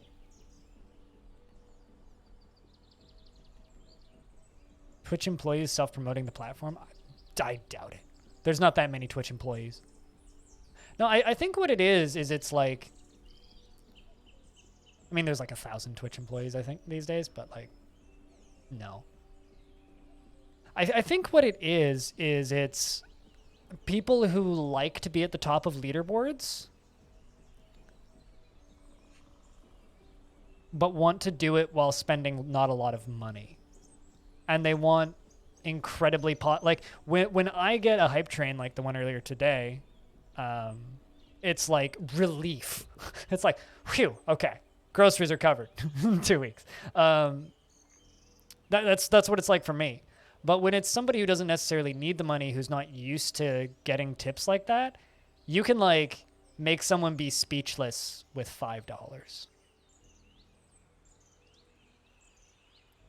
Does that make sense? Like you can get a much larger reaction to a much smaller sum of money. Does that make sense? And I think people enjoy that process. And so there's people that will go into brand new channels that don't have anybody who financially support them and gift 3 subscriptions. And get treated like a king. They get VIP badges, they get modded, they get that, they get all that positive enforcement. And then the channel grows a little bit and it's harder to do that. And then they leave. I see that person a lot on Twitch. And it's something that's only really that I've started noticing since the affiliate program. Like what's the name of that fetish where you get off by financially supporting somebody? Like someone needs you. It's kind of like sugar daddies, but not necessarily, but where somebody needs you to support them. Not parenting. It's Bezos. It's Bezos with 1,000 alt accounts, 100,000 alt accounts.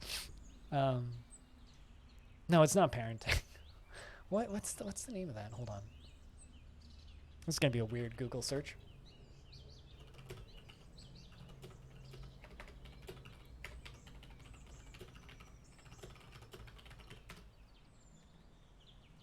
Financial domination. Here's the Wikipedia page for it. Financial domination is also known as findom, is a sexual fetish, in particular, the practice of dominance and submission or submissive with money. Gives gifts and money to a financial dominant. Yeah. It's basically like fucking Stardew Valley relationships.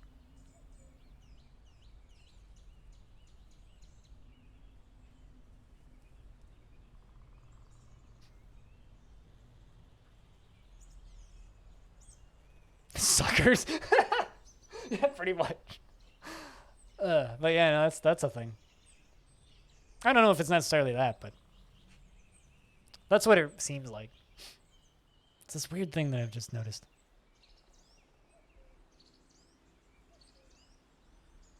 The need to feel needed, the need to feel appreciated. I've never heard that word before. I've heard of thwomps, but those are very different.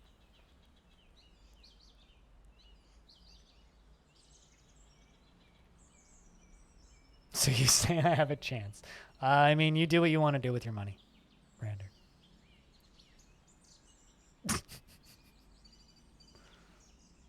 What's up, Smash?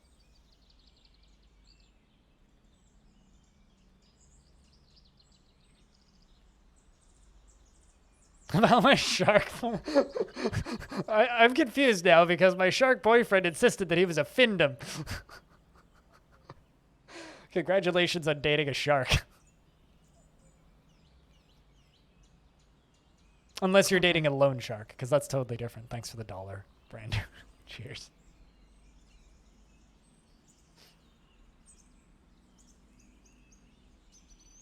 Makes your head work. Head's working is good. What the fuck was that sound? You know the sound of like something sliding next to you and you're like, what the fuck is that? I think like one of my rubber ducks fell over.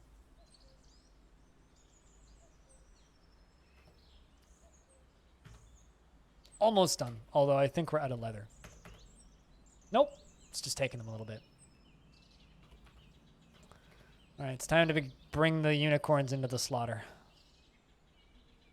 All of the adult unicorns.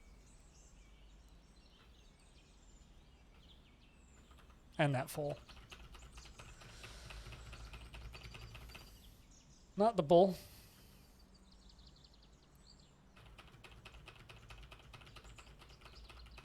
Or rather, not the moose.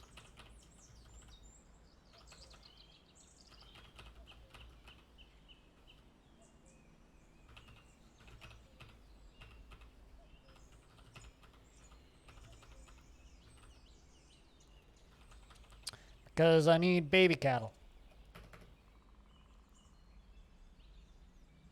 Yeah, it's there's also a whole subreddit with of dateable sharks. It's just anime sharks. That's all.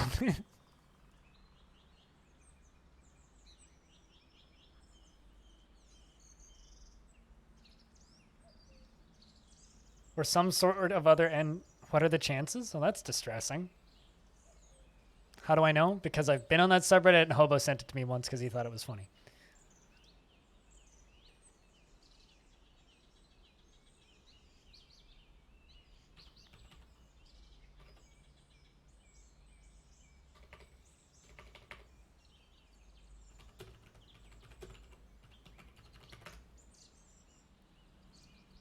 Because Hobo is a dark, horrible human being with a problem.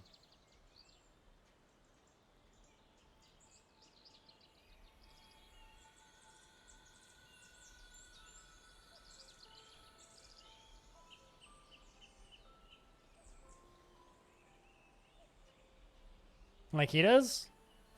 I didn't slaughter all the animals.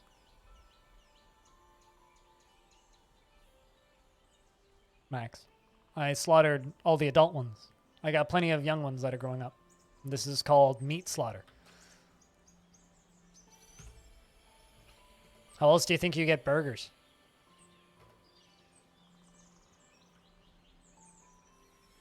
In this case, unicorn burgers.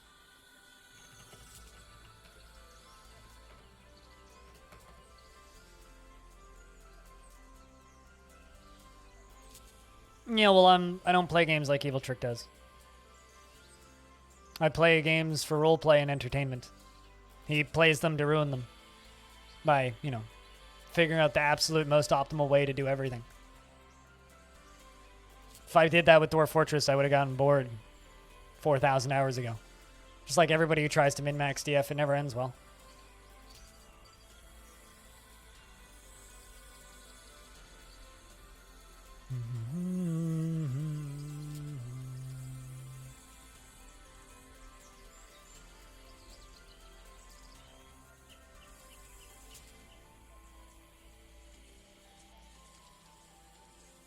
Due to work, cutest?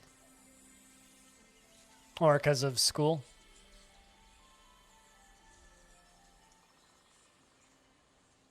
I mean, if you can't watch, you can't watch. It's part of life.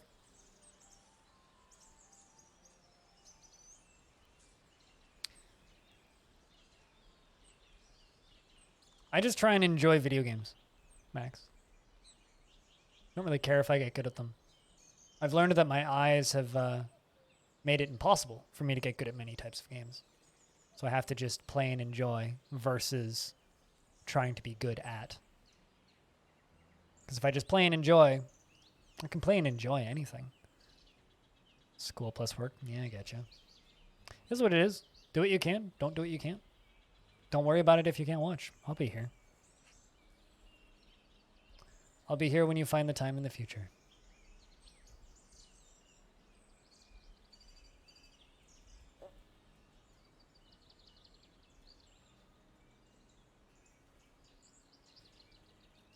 That's fine. Many people will.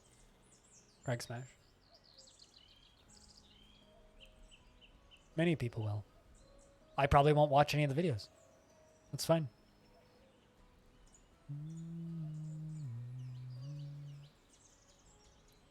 You want to know why people like me have a hard time growing and why people who are already big stay big and get bigger? Is because people who watch the big people frequently shout out the big people in small people's comments and small people's chats.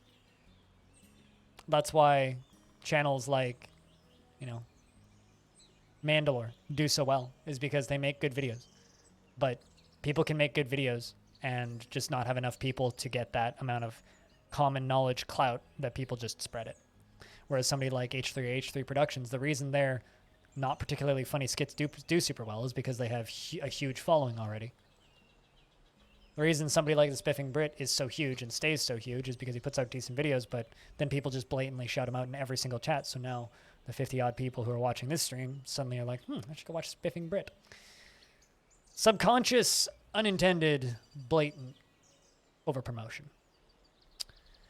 The reason Krug Smash has had such a huge influx of people is partially because of the algorithm, but also because I get like 8 comments a week on my YouTube videos recommending I watch Krug Smash, which is really funny because Krug Smash is like in the credits of my videos and like recommended in the description of the videos. It's like, hey, Blind, have you heard of Krug Smash? It's like, no, I'm definitely not using a modded version of his title set. Definitely not. No idea who the guy is. What are you talking about?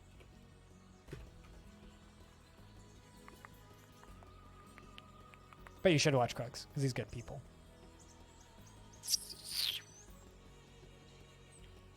I mean, if literally every single person who watched me recommended my videos on every single Dwarf Fortress related video you watched, my YouTube channel would quintuple in a couple of weeks. If literally every person who watched me did that. I just don't have that level of audience to do that. But if every single person who watched me blatantly promoted my shit everywhere. Yes, it's called word of mouth. Going to recommend you on your own video. See, there you go. You get it. You get it. Hey, should go watch this blind IRL guy. So when are you going to be on the ISS? Cutest.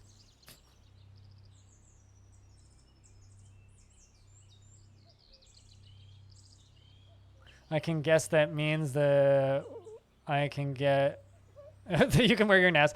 I have a feeling that the Russian Space Research Center are probably pretty good friends with NASA. Probably. I was going to queue up a thing, right? Meal, because I'm slaughtering my animals. So let's say, I don't know, 200. Let's make a lot of good food.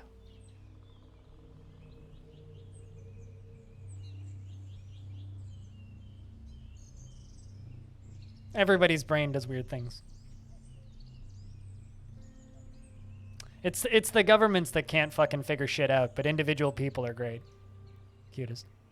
This is a thing that I've always learned. Or something that I've learned as I've become a grown up is like, it's the governments that are being a bunch of shitters that just can't agree on shit. Whereas the individual people in every country are fine. Also, shout outs to the one person or I guess people probably, in China who do surveys that randomly cheer me $1 at 2 o'clock in the morning from Coilbot. Shout outs to those people.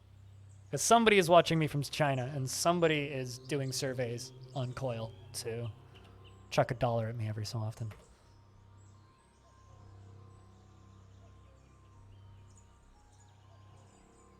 You love all the space programs? I don't love it when people credit Elon Musk for launching rockets into space. There's a lot of very smart people who are working at SpaceX that are not Elon Musk. So I do get annoyed at those people, but yes, I tend to agree. I also like space programs. They're cool. I'm not the sort of person who's going to watch every rocket launch, but... So if for some reason they're studying plasma physics and whatever that word is and radiation belts, it needs to be studied on the space station, they'll shoot you into space, yeah? It's like, I'm not even going to try and say that word. I don't even know what that is. This is why I say that my chat will always be smarter than me. I'm just a fucking moronic pundit on a good day. You guys actually know what you're talking about. I'm the idiot here. You could have 1,000 of me on keyboards and I wouldn't be as smart as you.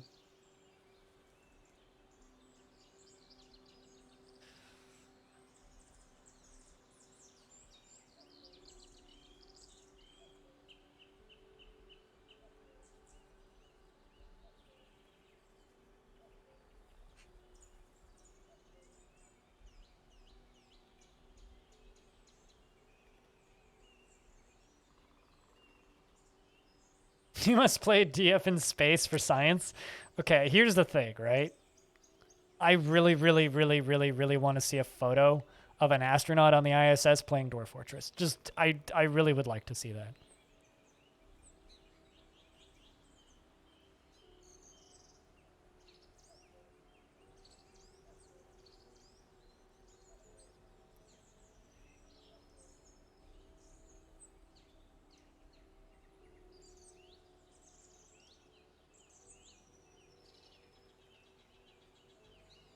Dwarf Fortress in space comment.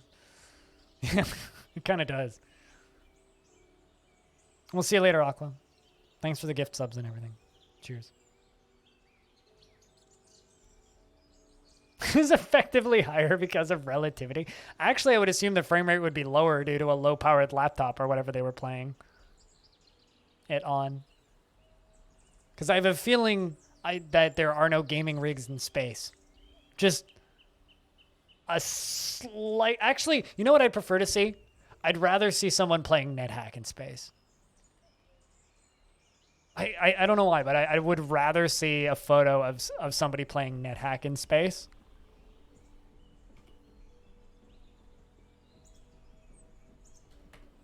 Not even sure why, but... So currently we are refilling our food stuff. Must be science. Must be smarts.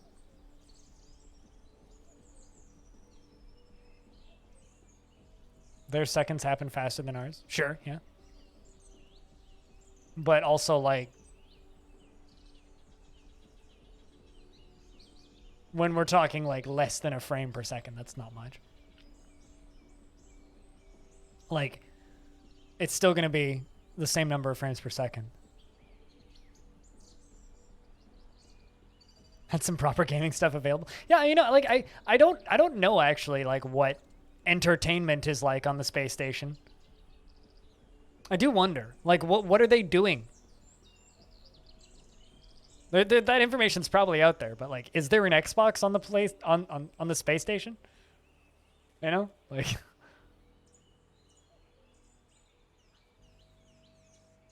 Yeah, cutest. I was gonna say I don't think that's how relativity works. It's still 30 frames per second. Their work is their entertainment? Yeah, but, like, I don't think that's quite how that works, though. It's like, what's their entertainment? I don't know, squeezing water out of a water bottle. Netflix and float? Yeah, there you go. That's another thing that I've wondered about the International Space Station. It's like, do they have internet? And if they do, why don't astronauts do regular AMAs on Reddit? You'd think that would be happening all the time. It's like, I am currently on the space station and I'm doing an AMA. It's like, what's your internet like up there? I'm sorry, what did that just say?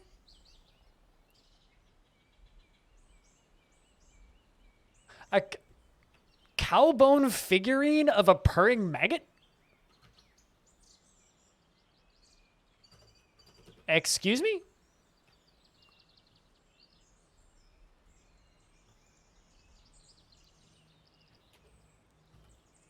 This is a masterful cowbone figurine of a purring maggot by Black Hole. Gross. Gross.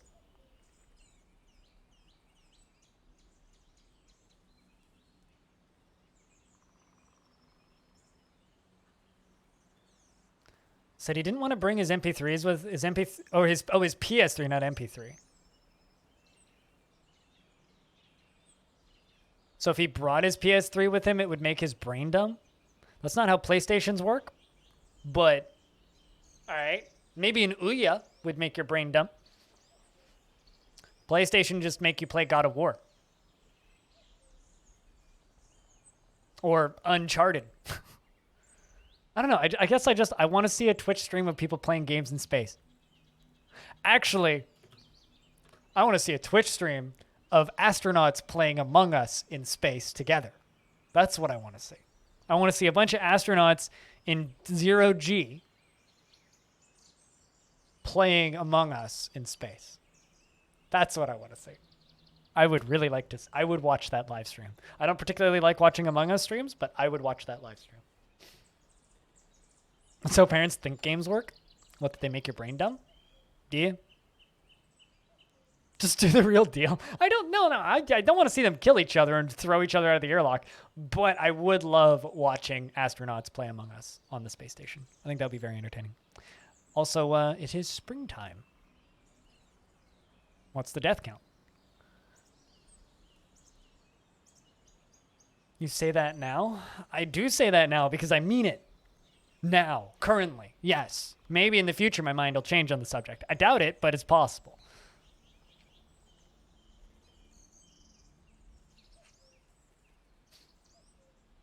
Spring has arrived. Raji, the human, is carrying some sort of gem.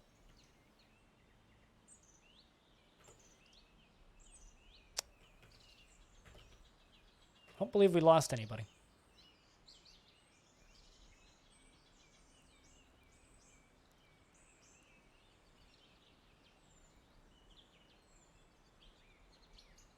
I'll say this, chat.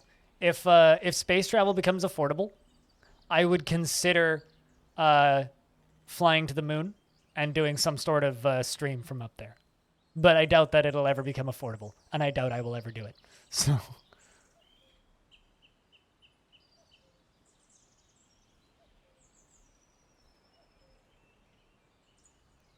you want space tourism? Yeah. I don't want to go to the space station, though. I'd be down to go to the moon. Oh, no, the named cow died. I had a cow that was one of Eternal's pets. That Eternal raised from the age of a calf. Is that a blue gem? Looks like it, yeah. It's a turquoise gem.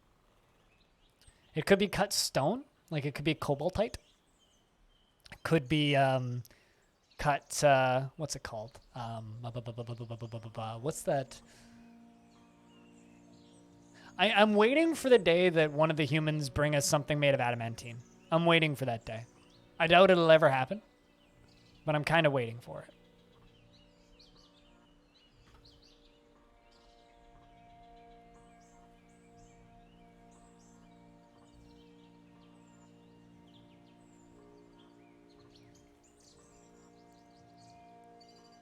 Ballista arrows and high boots.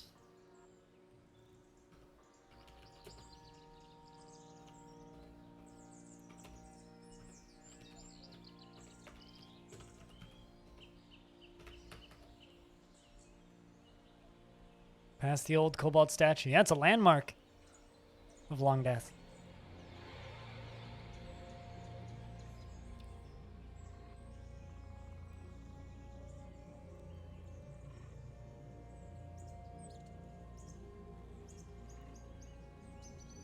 My priorities? What do you mean my priorities?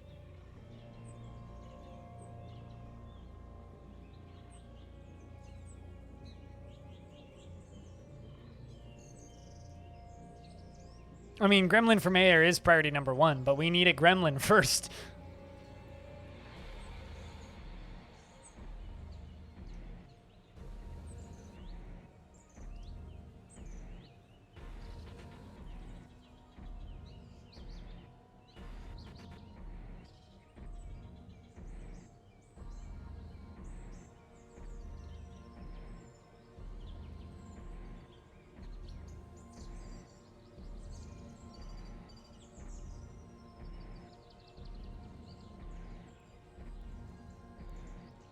Human being very slow, yes. Ah, it's a turquoise. There you go. 5 alpaca cheese, a willow chest, a nickel cage, and a rope reed dress that we can't wear probably, and a sheep wool rope.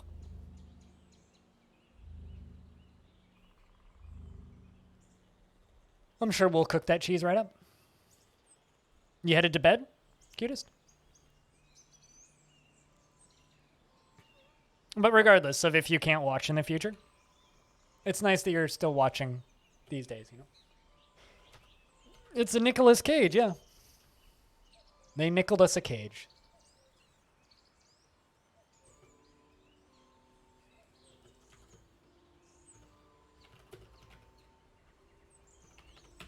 Let's make another 300 bone crafts because we made 500 like almost immediately.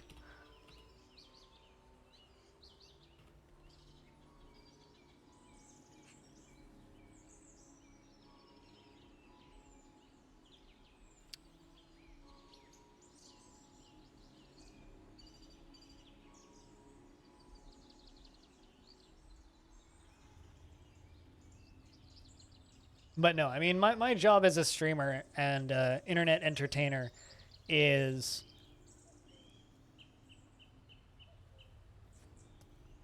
to make your day a little bit easier and help people get through days, weeks, months, years of jobs, school, evenings with nothing else to do, whatever, really. And then when you don't have time for that, just means that what I do doesn't necessarily go alongside of your day-to-day anymore, and that is totally fine. The elves have arrived once again to trade. 'Tis that time of year. Ooh, a couple more of them than last year. It's a bigger trade session.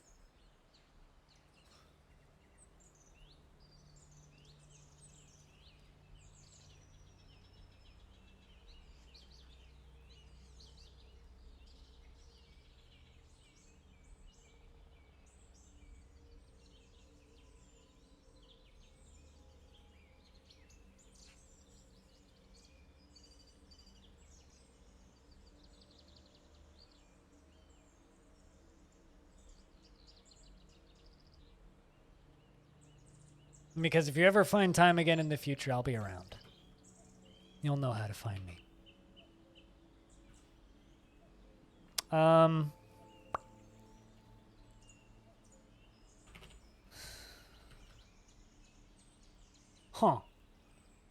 All of a sudden I have a ton of food barrels. Where did those come from? Makes trading with the elves a little bit more oddly picky. Thought I made more rock pots. I guess I didn't.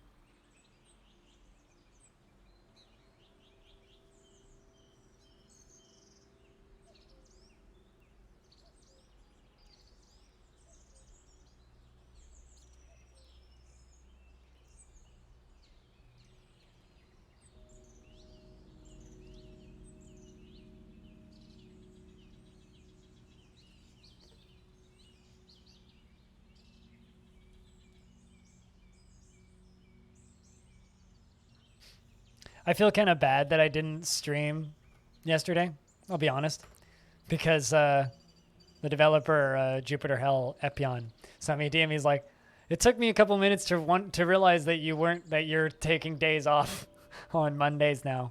And he's like, I didn't really know what to do with my post-patch workday. It's like, once the patch went live, he's like, I didn't know what to do with myself. So put the patch up and you're not streaming. It's like, oh no. And I feel kind of bad. I'm not gonna lie, felt kind of bad. But I need that day off. They should put their patches out on Sundays. If they put their patches out on Sundays, then I play it. Donkey, cougar, a cow, moose, which I don't need, but I respect it. Bull moose. Wow, they actually brought a breeding pair of moose, which is cool. Great horned owl, and a flying squirrel. Maybe if it was a giant flying squirrel, I'd buy it. And there's a gray squirrel as well. All right, well, I will buy your apricots and your plums because I can make apricot wine and plum wine.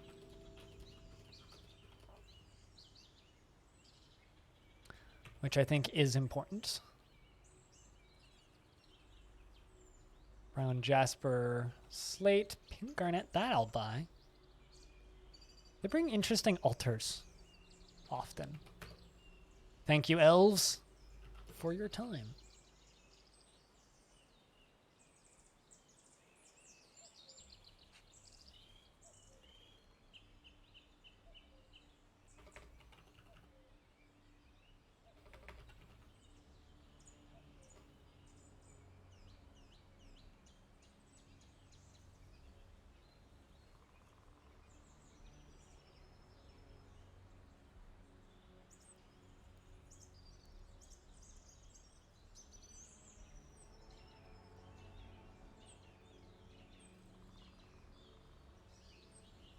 Bored after being unable to practice some martial arts.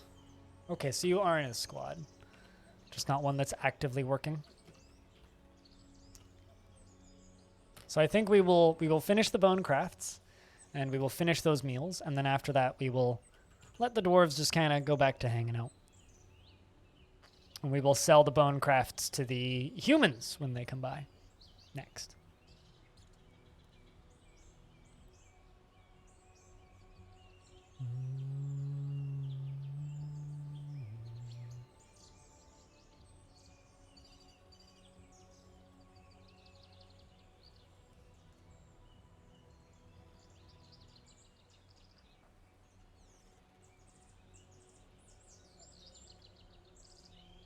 On the topic of YouTube stuff, people seemed to really like the first look that or not first look, but the little patch report video that I put up.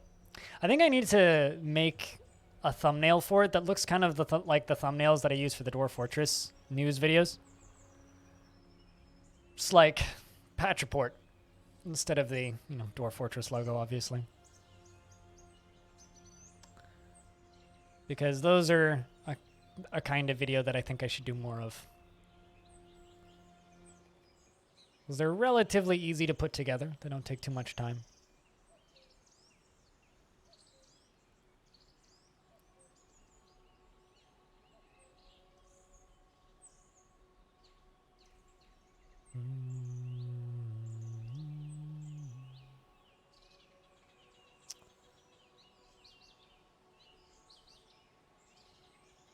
All right, chat. We're pretty lurky, and there's not a huge number of people chatting right now, so I'm going to take the opportunity to kind of sneak out and go do lunch. If you are looking in the channel, could I get a round of beers? And now would be a good time to use sound commands if you have access to them, just to entertain the chat. It's been about 10 minutes since anybody's really said anything. So I'm going to go get myself some toast. I will be back. Don't go anywhere too quickly. BRB.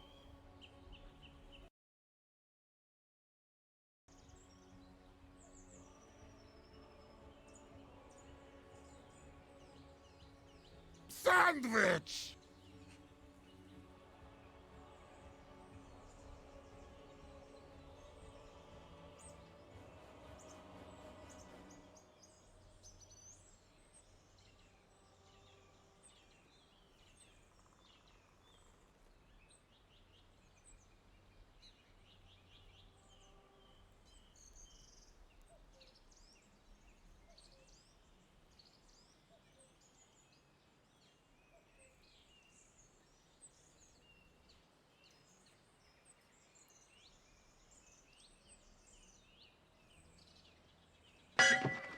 Bring out your dead!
See how he bites off the shell to get at the nut?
I return.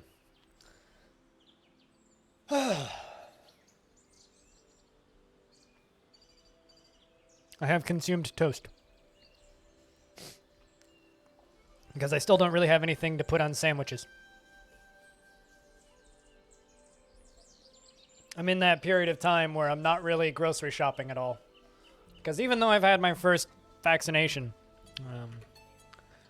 we currently are still kind of in a massive spike of infections with very common and frequent,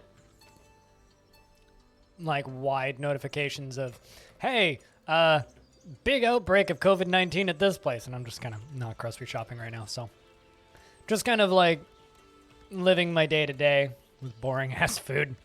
A lot of potatoes, a lot of beans, a lot of canned stuff, a lot of pasta. Stuff that keeps.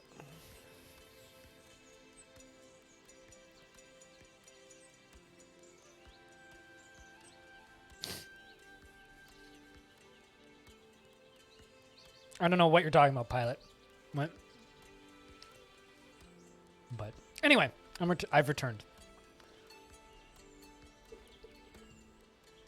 I'm debating on what I want to do today. I kind of just want to do more line puzzles for evening. But I do need to start that Patreon game at some point. At some point.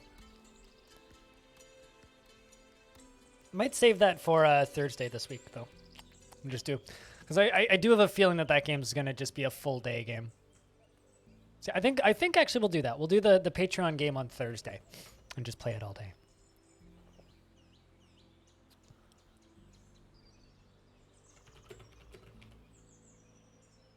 Which is Song of Six, which is on Steam. What's this? Need beer here? We always need beer, man.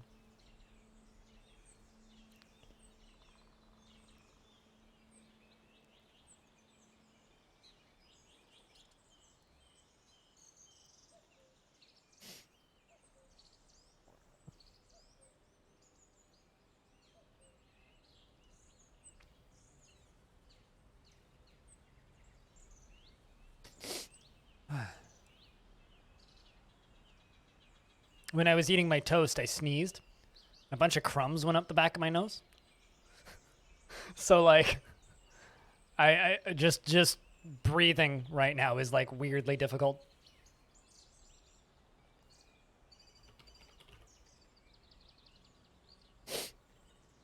I'm okay, but like, you know, it's not pleasant feeling.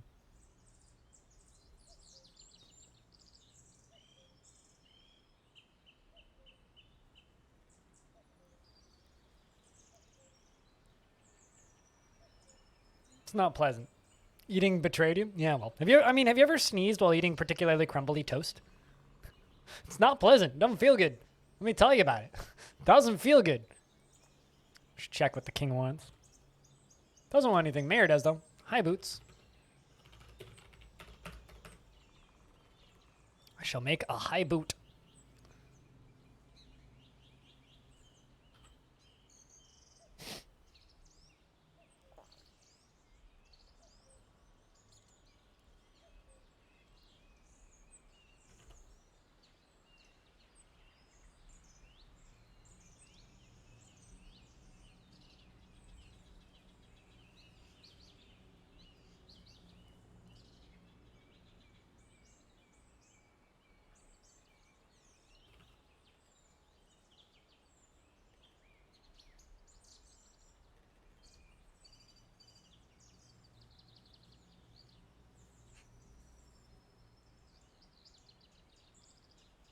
Gremlin for mayor. One day, I hope.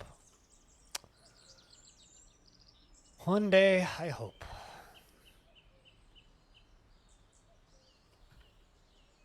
Mayor Gremlin shall rise. Looks like we worked our way through all of the bones that we had, so I can remove those jobs. And we've finished preparing those lavish meals. One dwarf is forging a boot, which is good.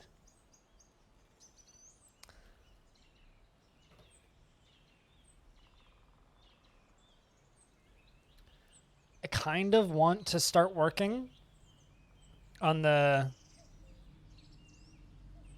I kind of want to start working on that library again, but man, we really need some dwarves to get married, so we kind of just need to keep them in chill mode for a little bit.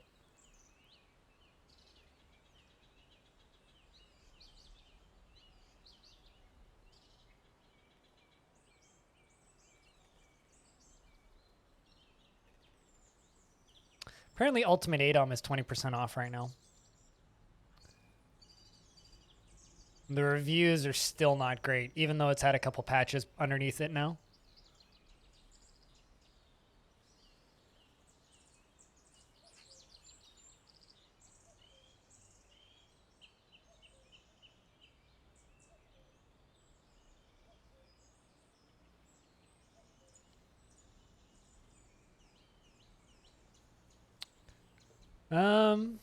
I mean, I could do this. Put them in the celebration area. Basically meaning they can hang out in the temple and the tavern. That's it. I should add the bedrooms to the celebration area.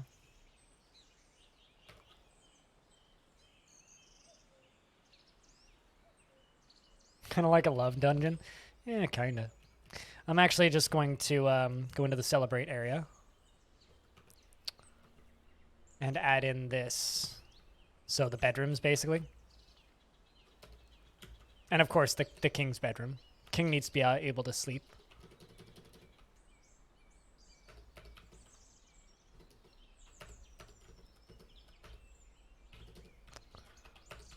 We'll see if this helps. It's not a bad idea, so it's probably something I should have done a while ago. And I'll also add in the mayor's stuff and the king's stuff. There we go. So now they have access to all their bedrooms. We'll just hang out up here until I start to see them getting thirsty, and then we'll let them out. Basically, until they run out of alcohol up in here. I think we'll do this until summer starts, probably. Give them like a month up in here.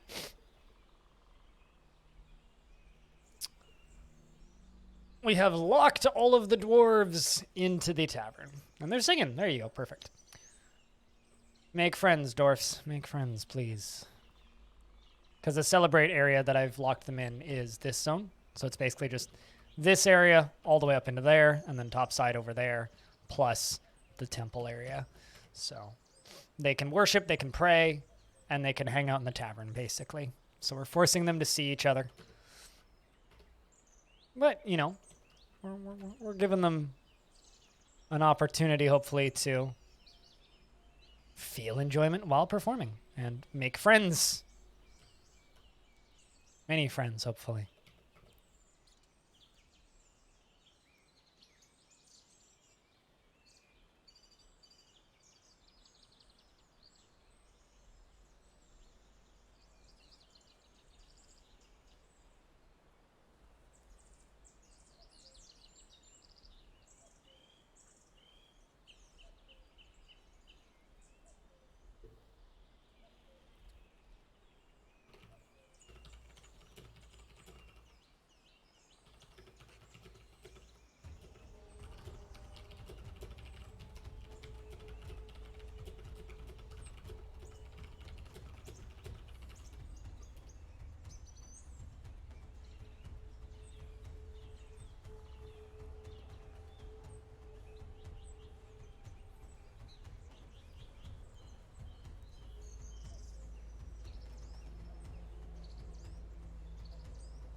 Like work-mandated team building, kind of, yeah. It's more like work-mandated matchmaking than team building. Team building would be like, okay, guys, you have to work together to do a thing. This is just everybody hang out in the tavern for a month. And then hope that they make more dwarves, you know?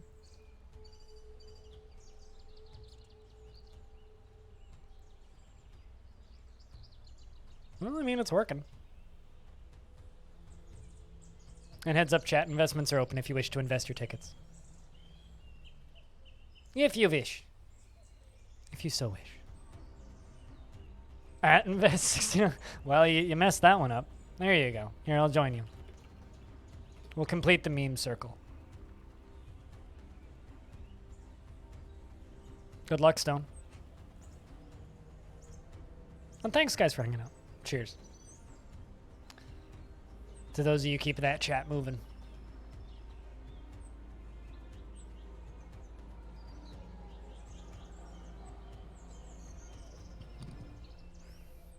Another thing that I did was I reinstalled Star Sector. Or installed Star Sector?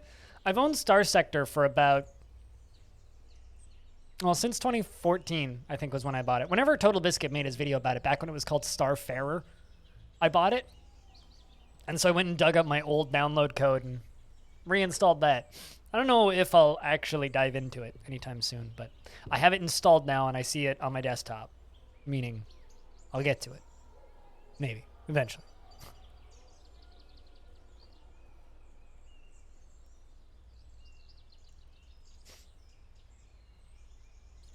Ain't much, but it's honest work. There's a real good meme that's actually here I can show it to you. This meme I think at one point was packed in with every install for Warsim, but now it's just in the press kit for Warsim. So if you download the Warsim press kit, this is one of the included images in it. When you're just about able to support yourself working on a text-based kingdom management game in 2020. Ain't much, but it's honest work. Oh, it's funny. That's just way too funny. Text-based kingdom management game in 2020. I love the fact that that's in the press kit. You download the press kit with like all of the assets and all the screenshots and the trailers and everything, and it's just like included is that meme. I'm way too amused by that existing. Way too goddamn amused. I see a dwarf vomiting. That's not ideal.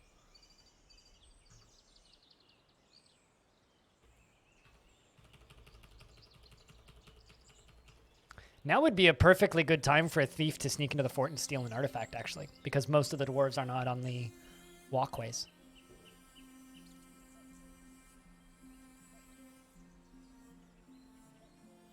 Yeah, when I had Brander Buddy in the fortress earlier today, who was tantruming pretty frequently, there was no way in hell I could lock them all in here, because it's way too high a chance that he'll tantrum and kill somebody.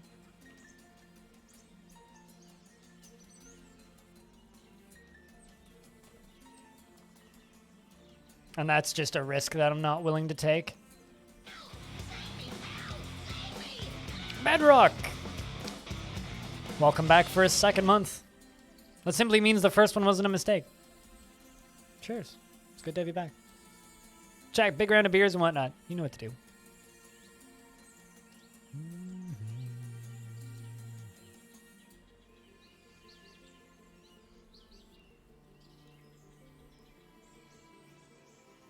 Well, thanks for coming over originally from the world of YouTube, and thanks for sticking around. Cheers. Currently, we are playing DF matchmaking. We've locked all the dwarves in the tavern. They're allowed to go into the tavern, the temple, and their bedrooms. And they're using up all the alcohol that we have up here. We're trying to just hope that they get married and stuff. That's what we're hoping for. Keeping fingers and toes and hands and nose crossed. Whatever that means.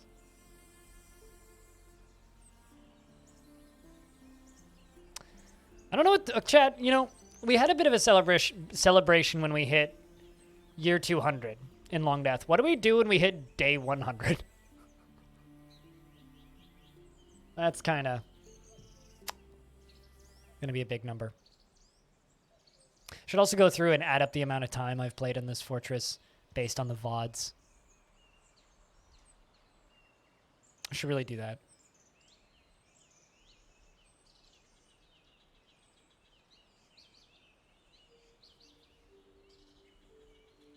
Be impressed. You crazy person.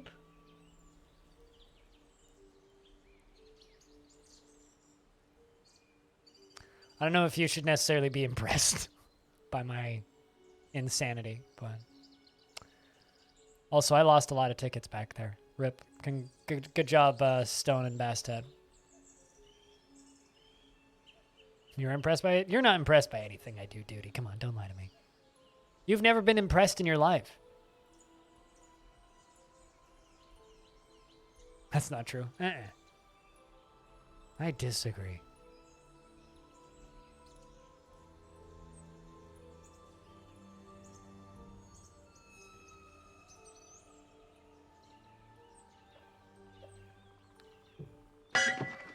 Bring What out year is it in the your fort? dead. Year 210, late spring. 20th of Fell Site. Year 205 of the fortress. You're not dead. That's good. It's good to see you. Be like, we had a weird thing happen earlier today. In fact, your dwarf is telling a story. What story are you telling, actually? In the early spring of 188, the dwarf Cutis III, Hollow Wound, became the mayor of the Eternal Adventure of Time. There you go. 796 to go. Yep. It's nice, actually, seeing the sevens. Up until now, it's like 860 to go. It's like, oh, God. Sevens feel kind of low. I can't wait until we have 666 days to go, though. That's the one that I'm really counting on here. Or years to go, rather. This is going to be a multi-year long Fortress experience. What have you been up to recently, Duty? I, don't watch anybody anymore. I basically watch my stream team, and that's about it. I watch my stream team and then, one or two other people, and that is it. I've very much, started to pretend that the greater Twitch community just doesn't exist, period. I generally just ignore everybody. Moving in kidney stones? Oh, boy. I hope that you moved the kidney stones.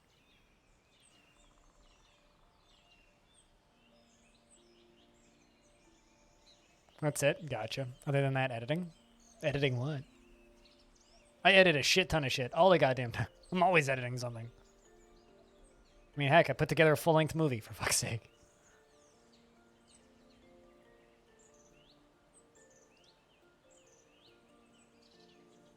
I value my frame rate more than that. If anything, we might do that in, the last 10 years. Crag Smash. Just because it's, too much of a risk for frames, you know? Shit ton of shit? Yeah. I mean, it's just... I just completely ignore the world. 2020 made me into very much a social hermit. I log into Twitter once a month now. I don't acknowledge the rest of the greater Twitch community anymore. I don't think I'll ever go to a TwitchCon again. Unless I have some really good reason to.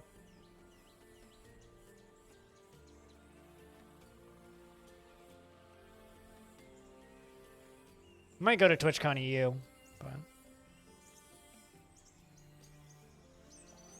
Where are you located now? Still the same area, or have you, moved?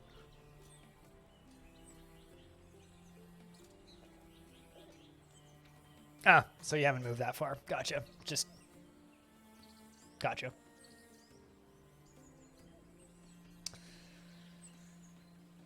Yeah, no, I don't want to move. Fuck moving. I have a friend who's moving right now, and I feel real bad for her. It's I would not want to move during a pandemic, let alone moving twice during said pandemic.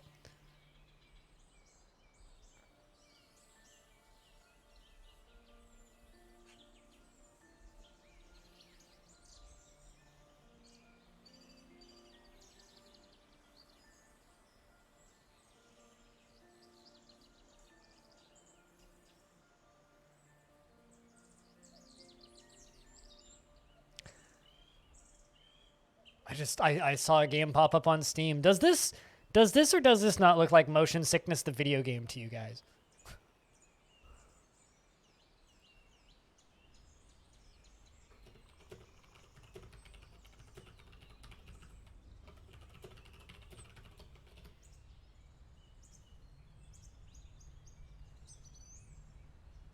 It's literally just looks like Motion Sickness the video game.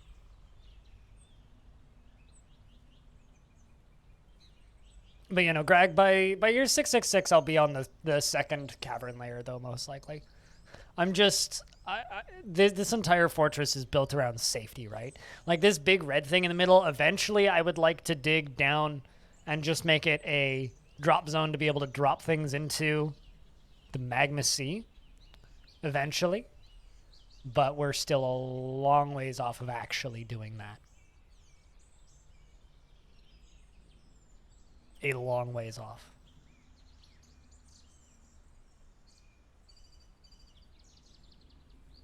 But yeah, no, good to hear that you're keeping busy, Duty. I'm not going totally nuts due to the pandemic and whatnot.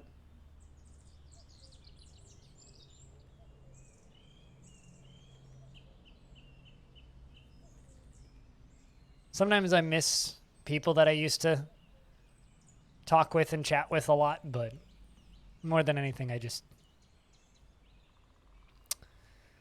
Going forward, I don't think I'll really interact with the wider Twitch community anymore. You can blame people for that. It's not anything that any one person did, it's just people in general.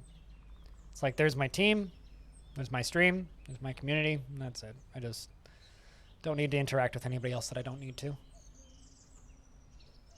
It's a lot of just wasted time.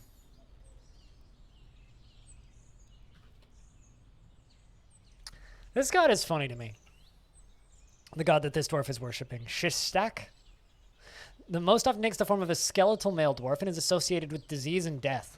Oddly popular dwarf. Worshipped by most of the intellectuals in this fort, actually.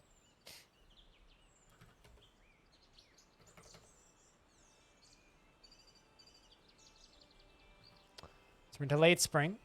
We're going to go into summer. Speaking of not dead, Belug. What makes you say that out of curiosity? You said that you're not dead.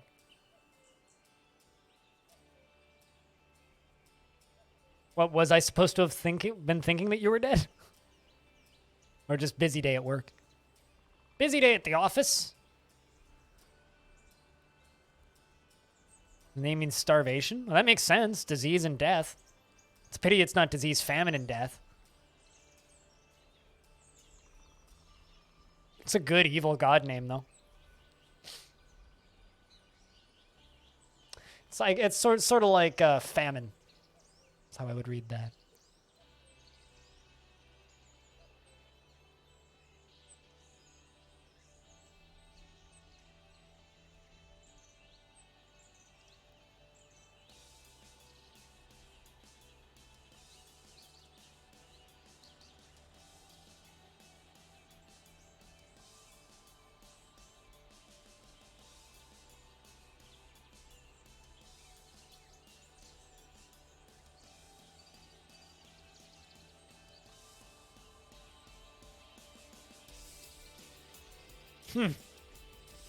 Also, I just took a peek at OpenTTD on Steam, and it's got 1,400 overwhelmingly positive reviews.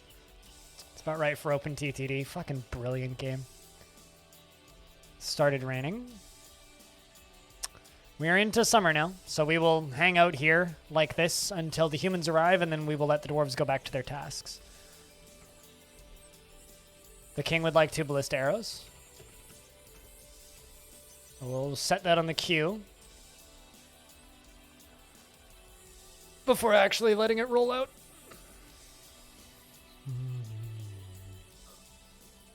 God, mild hiccups. Stop. It's raining once again. Let's say till the 15th. We'll let them hang in here. I'm really hoping we see a couple babies, though. Because this is a lot of socializing.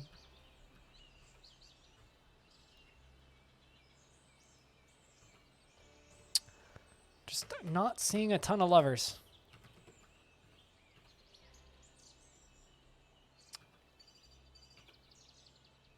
It's like I'm seeing... Oh, hold on.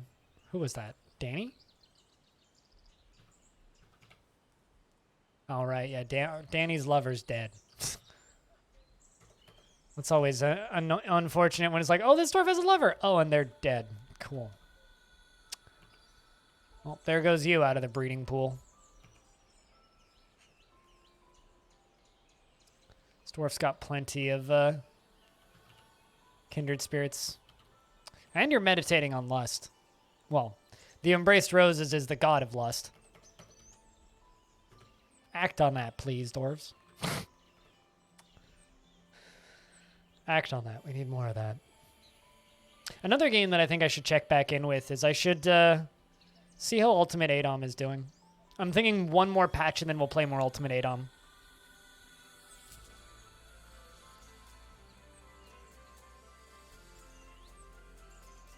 One more patch and then I'll play more Ultimate ADOM. We'll see how that game is.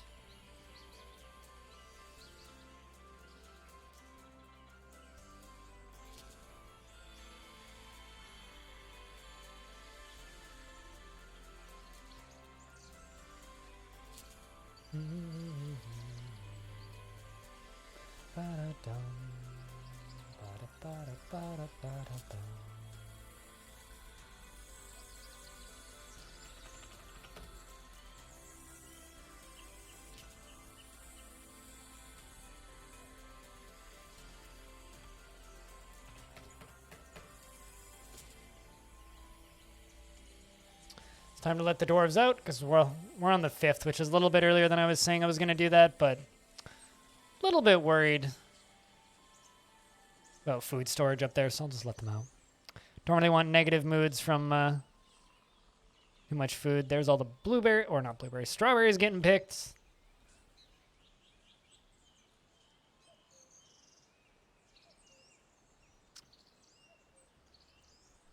Hopefully we see some positives off of that. Most of the dwarves that were praying are still up there and praying. Some of them are still hanging out in the tavern. I mean, I'm still not going to assign a whole bunch of jobs or anything. I mean, there's a bunch of stuff that needs to be put away, and they're restocking food supplies, which is good.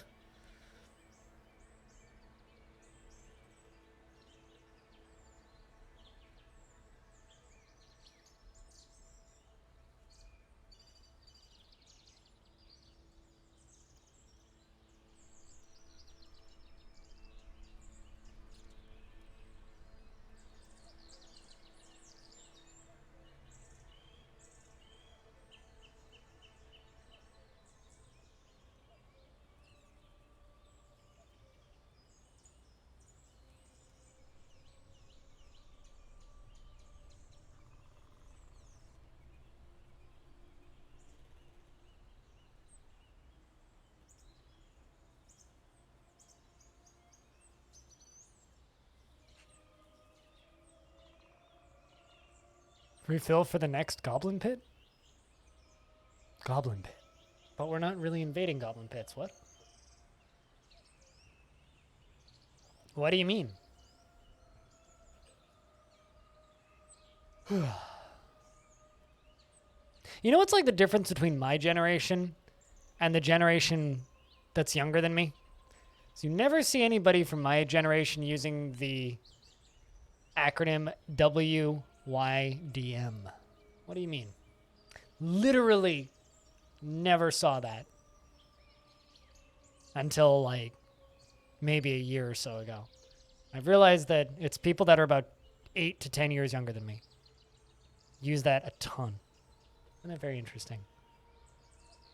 Acronyms change.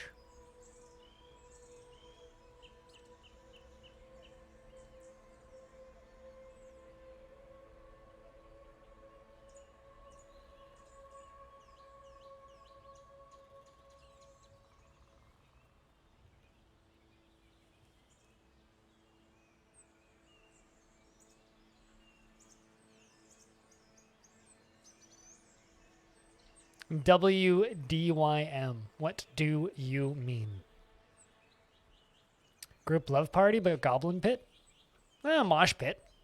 Mosh pit works. It's even easier. It's a spring celebration. It's the spring celebration. Maybe we need to make it an annual thing, sort of like what Honeystoker did with their autumn celebration. The humans have arrived. It's time for trading.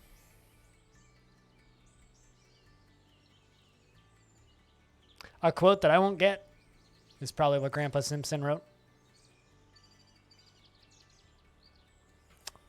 Just the one human caravan.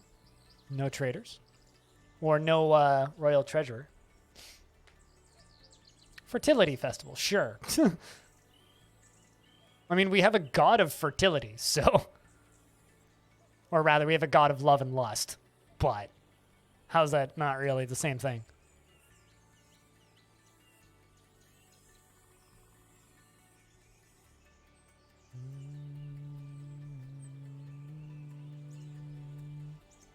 No hawk yet. Nope. No hawk yet. It's just I'm on a bow that's here though. The other faction is the one that sends the royal treasure, and here he is.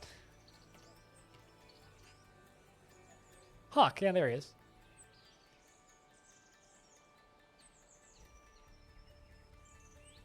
He's here to hawk some sails at us.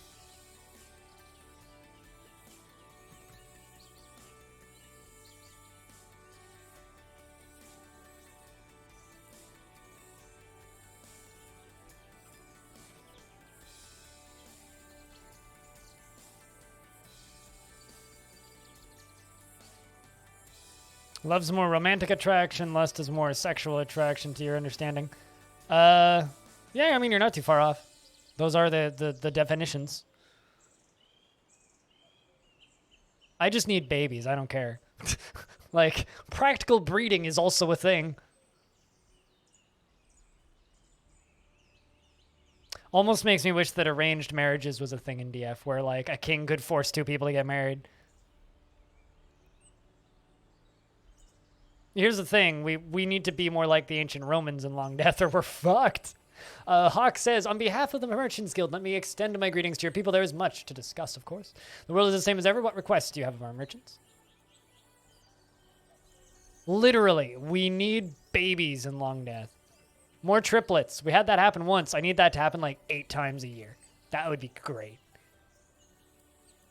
Oh, excellent. They want figurines. Well, they're getting lots of those. Too bad they don't want rings or crowns or any of that shit, but they're getting them. Hawk says, on behalf of the Merchants Guild, let me bid farewell to you and your stout dwarves. We expect much in the way of trade goods. Hope that they like figurines of purring maggots, because we got at least one of those.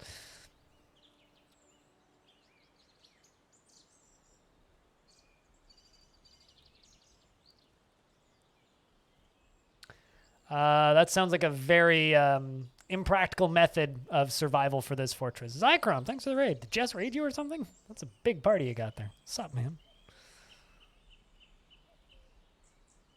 Welcome to the stream. Hello. Alistair, Janklord, Mr. Joker Boy. Ah, I got you. Coming up in the world. Hey, Spifar. I don't believe in anything these days, Spifar. I realized that was a pun that everybody else made, but...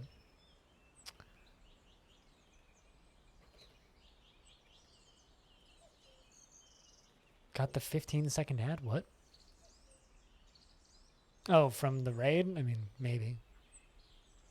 Assuming Twitch decided to actually surface ads. Me, Infinity.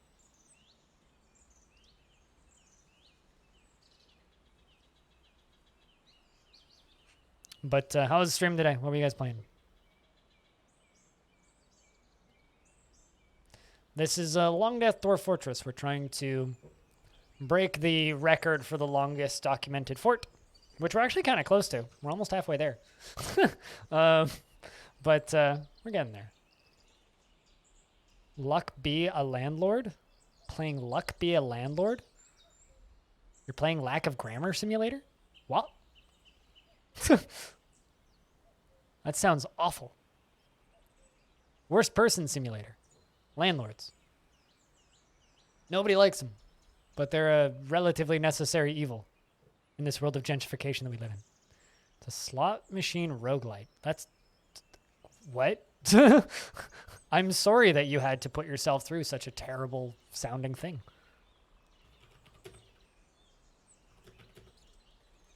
I'm literally looking it up. Yeah, this is... What the... Why are you doing this to yourself? Why would you play this?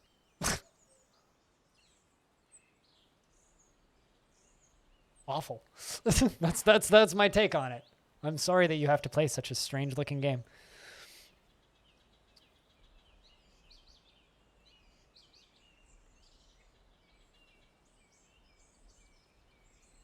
Although this is a common thing for me where people raid me and then I just talk shit about the game that they were playing for the next 10 minutes. It's actually quite a common occurrence, unfortunately. It's a bad habit that I have. At one point, a friend of mine dropped I think it was 150 people on me. And he was playing Jurassic World Evolution. And I proceeded to just talk about how bad that game is for about 30 minutes. And he was just like, so I raid you with 150 people. And all you do is talk smack about the game that I'm playing. And he's like, and you didn't even say thank you. He's like, please never change, Blind. Can't all be highbrow DS streamers. I never said I play good games. I just said that game looks awful. There's a difference. I never said I have good taste in games. I just simply said that sounds awful. But then again, you know, I think that Evil Genius 2 looks kind of awful, and lots of people seem to like that for some reason, so. C'est la vie. Different people, different things they like.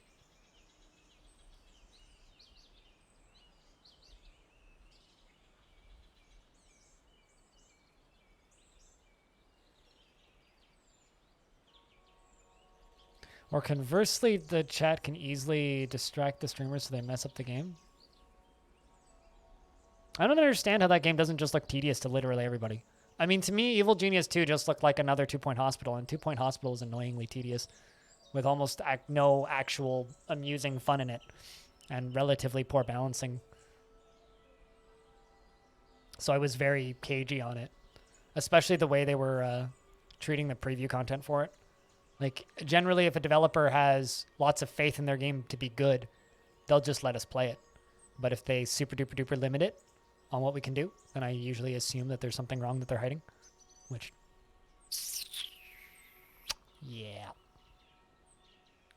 I mean, 2 Point Hospital also was received better. I didn't like 2 Point Hospital, which is why I was kind of, eh.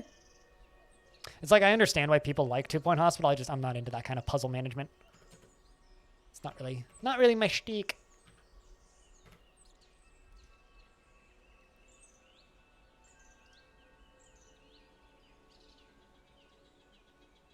But then again, there's plenty of people who hate games that I like, so more power to them. Unless, like, someone tries to tell me that Stone Shard is good, in which case, nah, I will just cut your head off because that game's terrible. You should sleep. Yes. Sleep and rest as much as you can. Because that's more important than literally anything else. Best of luck. Hope for a healthy baby. Actually, that means it's a pandemic baby. Oh, damn. Damn. It begins. Remember, like, back at the beginning of the pandemic, or like month 3 of the pandemic or something, there was a lot of articles that came out that were like, look forward to the baby boom. What's going to happen next? It's only a matter of time. I mean, stream got a hell of a lot better after your raid. So cheers. It's been chill. Had a loud start at the start of the stream. Started off popping, but it's gotten kind of quiet in the last 2 hours, which is fine.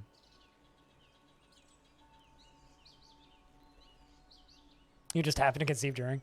Yeah, but like I'm expecting like I think back to the beginning of the pandemic when like 2 or 3 months in, there was just like a period of time there where everybody's like, yo, there's gonna be a baby boom in 2021. Like there's gonna be a population explosion in 2021. Because of this pandemic. No one's allowed outside and it's summertime. Yep, there's going to be a population boom. We're just like in that now. Yeah, you have a good night. Cheers.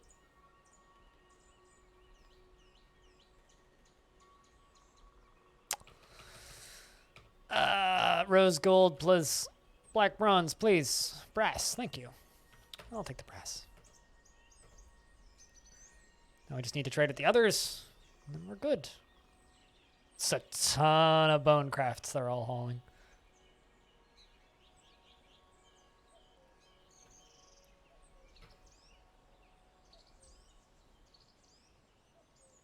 Haven't gotten the warning that they're leaving soon or anything, so it's good.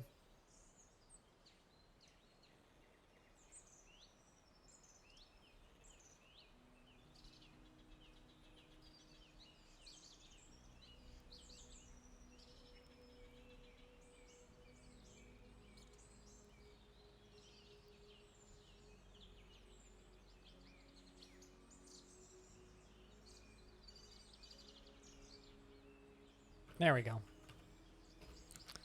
Although it's only Nulanabo, not Passerol.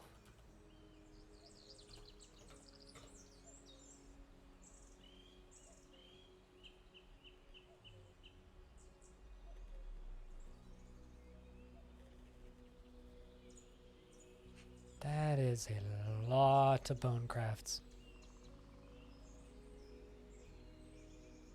How you doing today, Infinity, by the way? It's good to see you as always.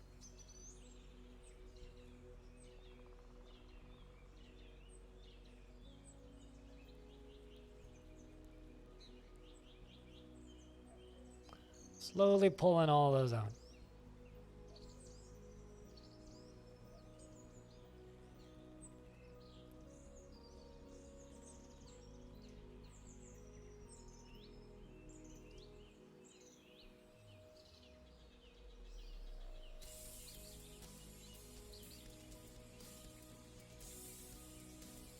It's like watching an ant farm.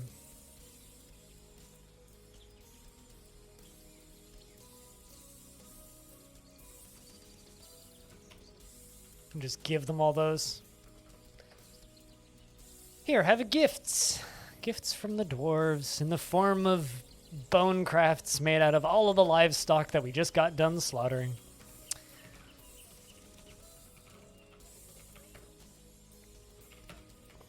Brew drink from plants and fruits, make more strawberry wine, plum wine, all that stuff. Apricot wine.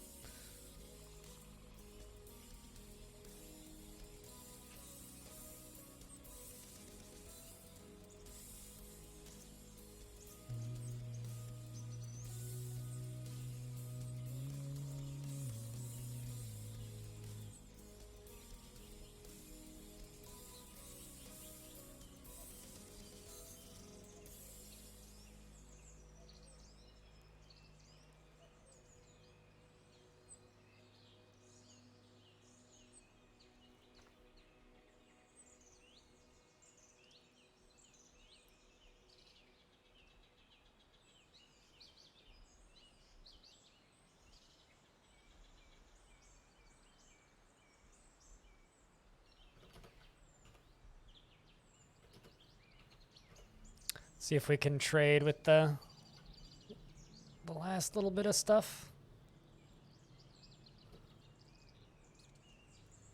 Get back over here. Get back over here, Dwarfy. Hey, Adra, how you do? It's good to see you. Trying to get as many of these bone crafts sold to them as possible. Ideally, all of them.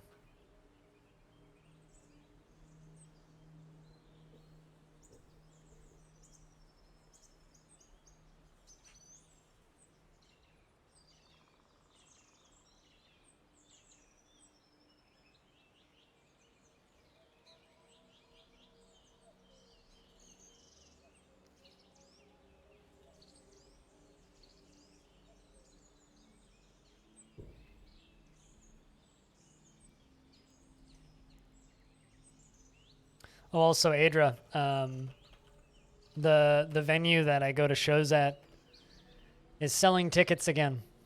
So I now have tickets to go see Suicide Silence and Ginger in October. So we'll see if that show happens. In theory, I should be vaccinated by then, so I should be able to actually go to a metal show this year, which would be cool.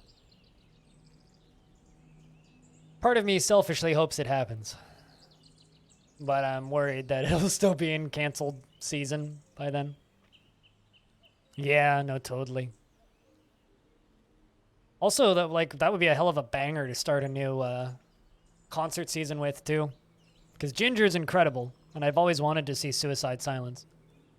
Even though like I don't so much listen to their new stuff, and I know some people who really hate them, but I quite like Suicide Silence. I don't know. They're kind of just like a band that I listened to a lot in high school type deal. So I would like to listen or see them.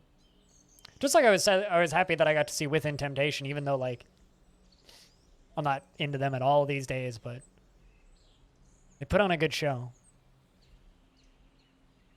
It's like there's some bands that I was into when I was younger that I just do not like now, and like then there's some that I was into when I was younger where I really still like them. Like In Flames is still fucking incredible.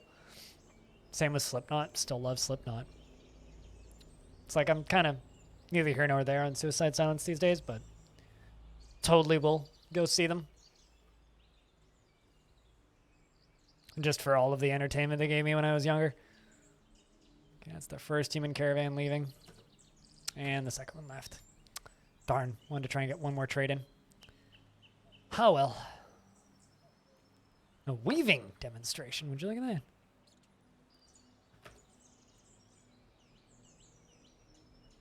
It's one hell of a happy dwarf. Especially considering blissful remembering a legendary dining room. Remembering praying, fondness, remembering talking with a friend.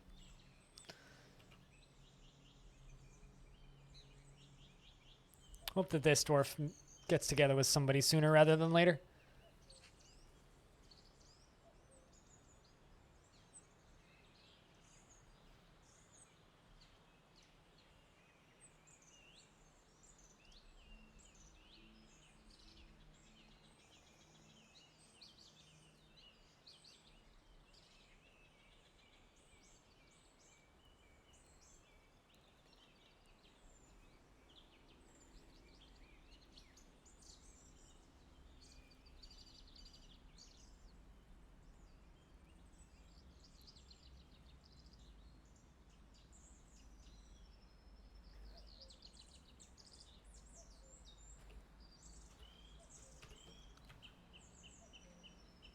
Humans are hanging out upstairs. I'm kind of tempted to just put them back into the celebration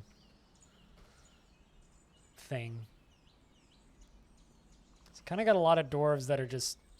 Well, actually, a lot of dwarves that are just reading. A lot of my dwarves are just reading. Especially those merchants.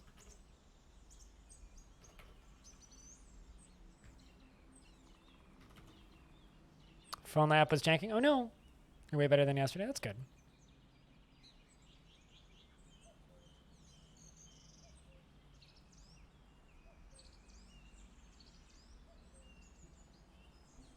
That's good. Concentrating on what's coming up next versus bad days in the past, you know. How's things been? Well, yesterday was a day off. It was productive. I went to the nursery and purchased some mint plants and some pots for them and a little bit of soil for them. So $13 later, and hopefully by the end of the year, I won't need to buy mint tea anymore because I now have 3 separate kinds of mint plants. So that's nice. I still would like to get myself a chocolate mint plant, which is actually like a weird crossbred thing where they don't taste like chocolate mint, but they smell like chocolate mint. So I'd really like to get me one of those, but they didn't have any, which made me kind of sad. So keep an eye out for that still.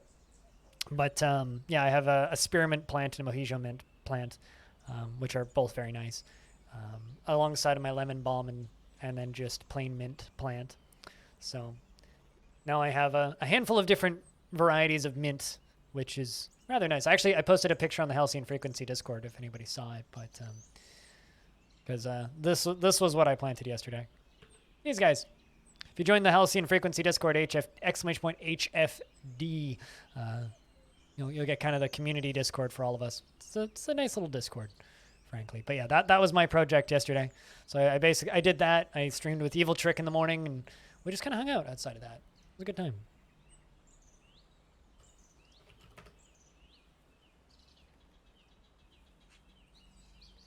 But yeah, it's a pretty good Discord server. I recommend it. We've put a lot of work into it. You can also get personalized notifications of when I go live or when my teammates go live. It's just a pretty good way to kind of get to know myself and my whole team all kind of at once.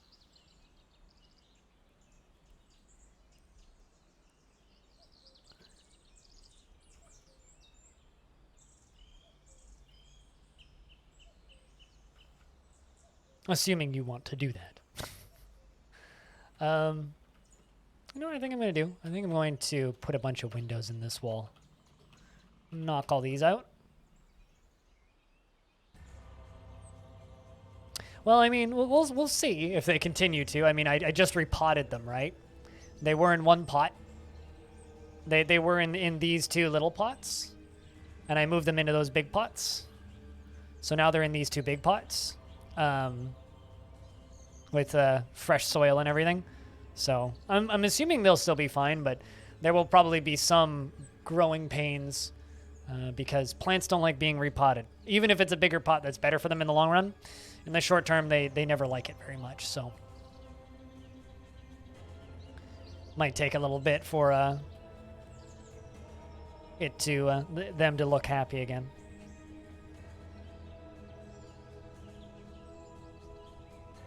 What, to be able to join more Discords? I mean, I pretty recently, well, not super recently, but relatively recently left like 80% of the Discords that I was in. Not that I have anything against any of those Discords, it's just I was never really using them, and yeah.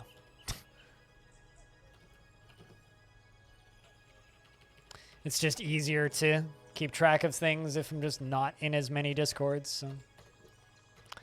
I'm installing green glass windows in all of these.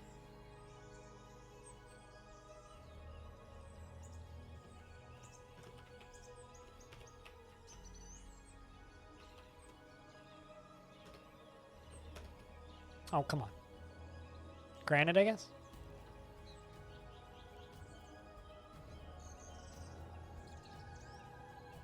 There we go. Ran out of the block type that I needed.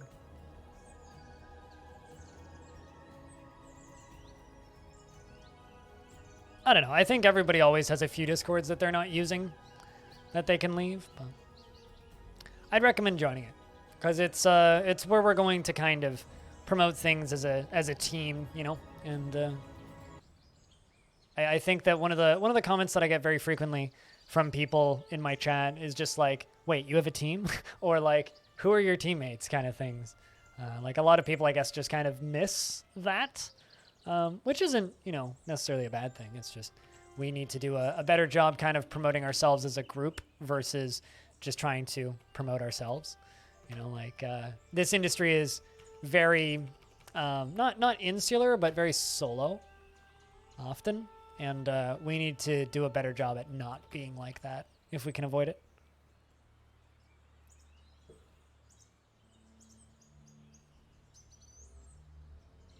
Yeah, fair enough. It's totally fair. I just kind of had to say screw it and just did it. It's not like I stopped being friends with people when I leave Discords. It's more of a, I don't have many friends to begin with. It's actually really interesting. I need to, something that I'd be fascinated to learn more about is like, the more people I know, the more alone I feel.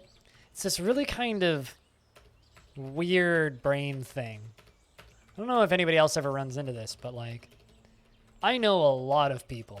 I have like no friends. And like, you kind of expect somebody who, you know, knows a lot of people as part of their job would have a lot of friends, right? It's kind of very much the opposite, really. It's like, I feel like I know a lot of people. But the longer I stream and the more I do this job, the more alone I feel. It's very strange. I wish I could quite put it into words, but I really can't. It's actually kind of funny. I listened to the Cox and Crendor podcast, which is Jesse Cox and Crendor. And I've been listening to that since episode 1. So a very long time. And recently Jesse's been kind of, Jesse Cox has been going through some tough times, and, as have a lot of people in the past year for various reasons.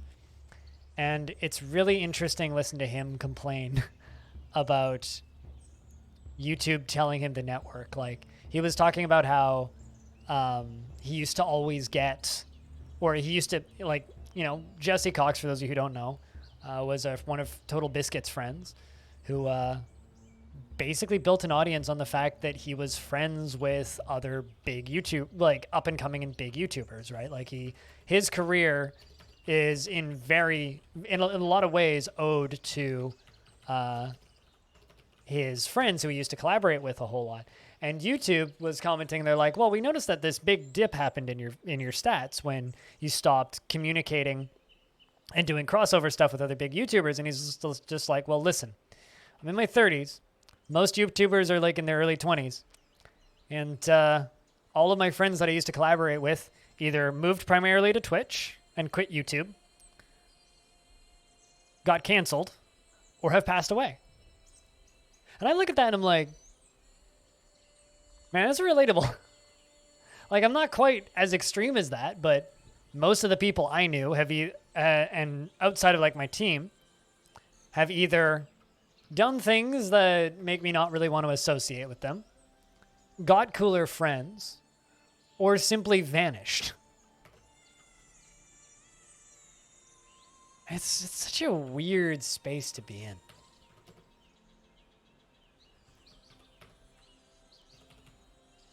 It's just such a weird headspace to be in. Everybody else on this site's like way too young for me to really associate with them. It's the only way I can really put it. Stone, you should go train. Also, Stone, you're amused after remembering wearing old clothing, which I think's funny.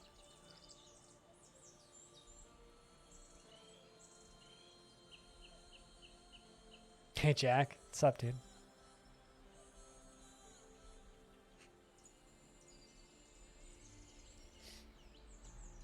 I mean, Jack, you probably feel that almost more than I do. Because, like, how many people from the Jackass that were on the Jackass podcast back in the day still stream? Like, how many of them are still at it? It's like some? Certainly not a large number. A similar feeling when meeting more and more new people, but with whom you knew, have only little contact and less that would be involved with, and with nice people in general. Essentially being demonstrated that people have a social life again and again, and you have little involvement. Something that I find exhausting in this industry is I feel like everybody who wants to know me wants something from me. Like it's impossible. Oh, after wearing amused after remembering wearing old clothing, Stone. After remembering wearing old clothing. You wore old clothing once, and that's funny. My clothing fell off of my body while I was working out once, and I am amused by this. But where was I going? Right. It's like I feel like a large portion of the people who want to know me on this website just want something from me. They want me to raid them. They want me to promote them. They want me to shout them out. God, that's fucking exhausting. I just want to go to work, do my streams, hang out with people, and disappear sometimes.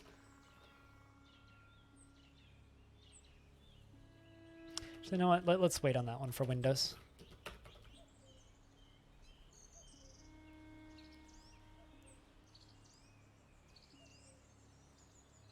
The green things that we're installing are glass windows.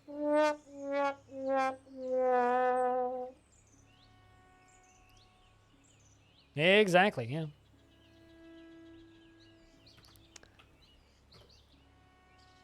And what's even better, Infinity, is publicly, people like myself are culturally looked down upon by, air quotes, normal people.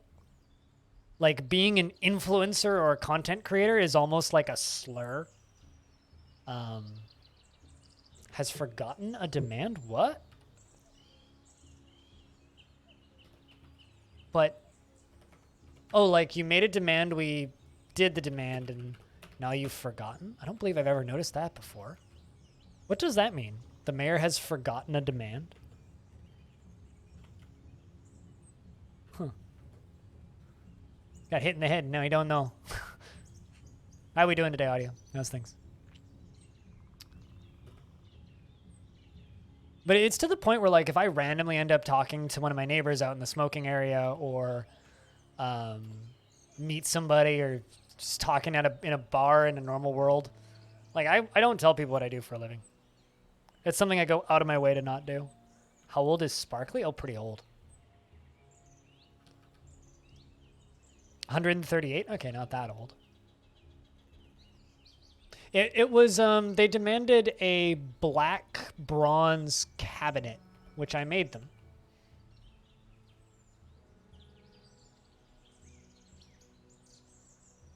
And how'd that go, audio?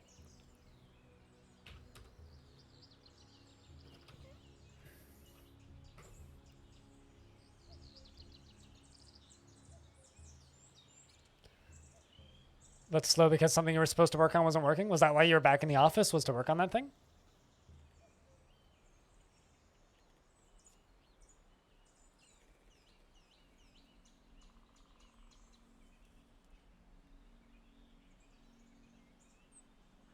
Maybe it's because they randomly... Well, here's the thing. When they make a demand, right? If you look at this screen, it says requirements, demands, and mandates, right? They can make a mandate, you appease the mandate, and then they cease having a mandate. Unless it is an export ban, and then it just stays there indefinitely until they lift the ban, which they can choose when they lift the ban. But with demands, they'll make a demand, say, I demand a bronze cabinet in my dining room, right? Then you have to put a bronze cabinet in the dining room, and if you don't, they will start putting people in prison after a while. So I had made the thing, put it in the place where they wanted it, but they've forgotten it. I guess meaning I can remove the thing now and they won't care? I didn't realize they could forget those. Which is kind of interesting. Because I don't believe I've ever actually had them, like, withdraw a demand.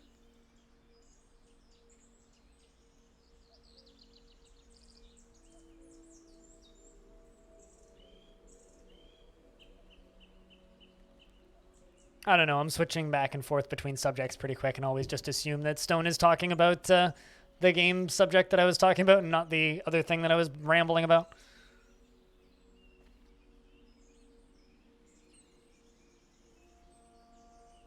Gotcha. Was it nice to see your coworkers at least? Or some of your coworkers, I guess? Also, investments are open if people want to invest the channel tickets. Longdeath is looking nice. Yeah, I've started doing mandated celebrations, air quotes, because we're still in the eternal struggle of dwarves aren't having enough babies. But I was able to get some merchants in the fort, which is good. How you doing, Lake Bear?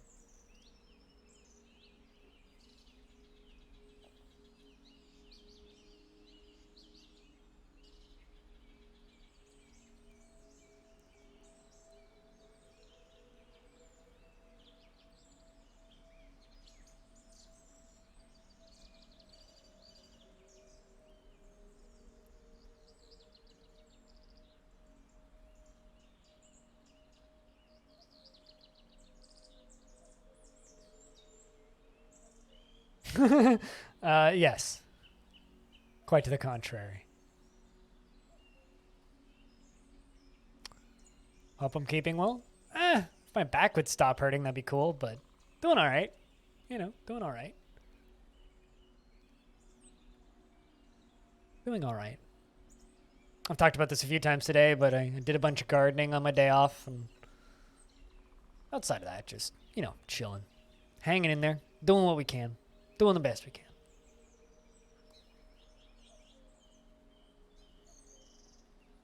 Autumn has come.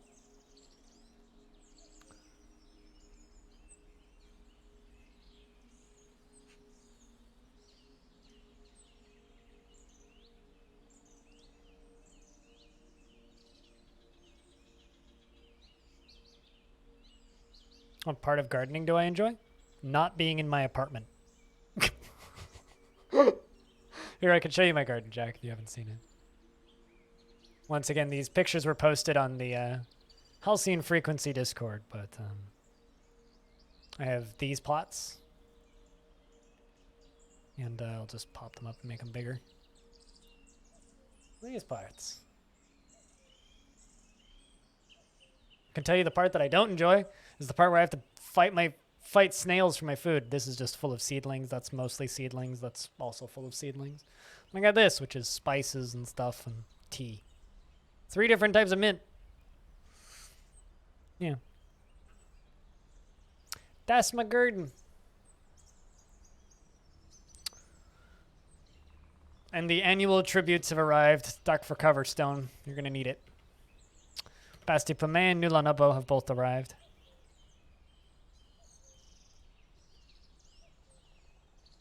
And I was just like, holy shit, it's a Jack Lafear.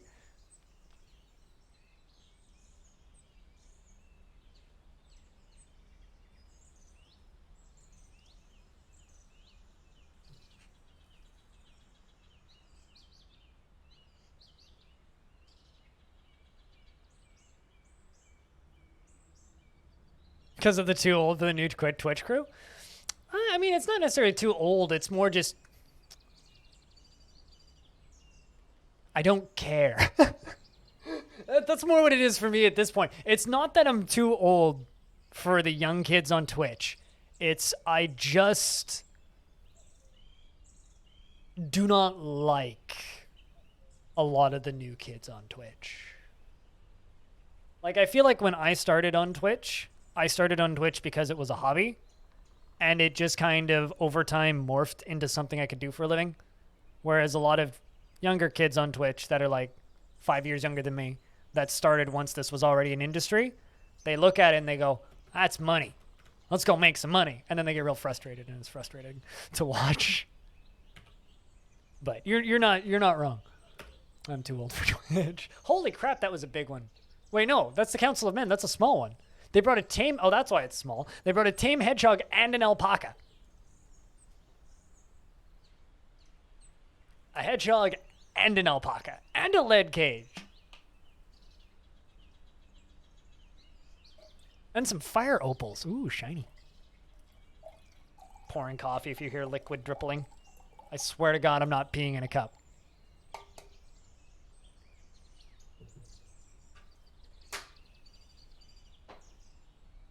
I mean, they brought an alpaca on a horse, which is always an amazing visual.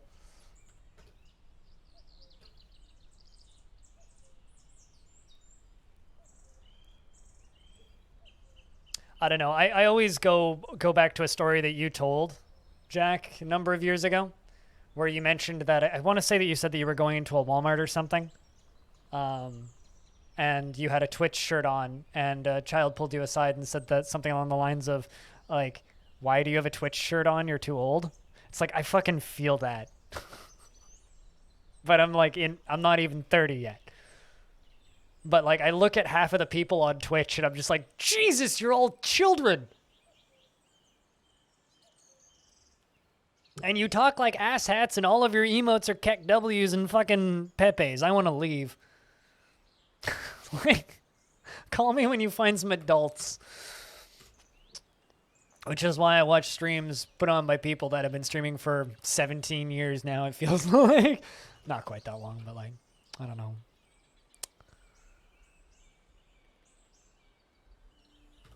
I still genuinely feel like most of the people who I knew who streamed are gone a long time ago. Or they just went and got cooler friends. Which is like, I think one of the shittiest parts about Twitch is when you think you have...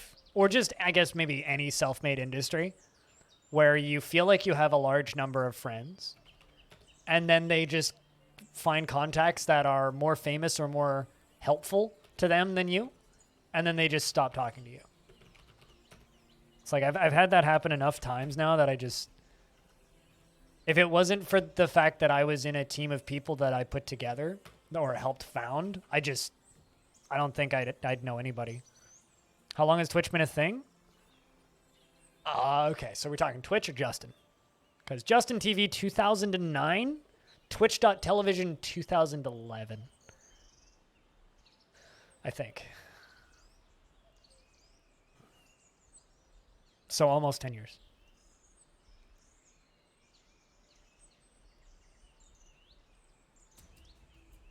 I can say the same about you.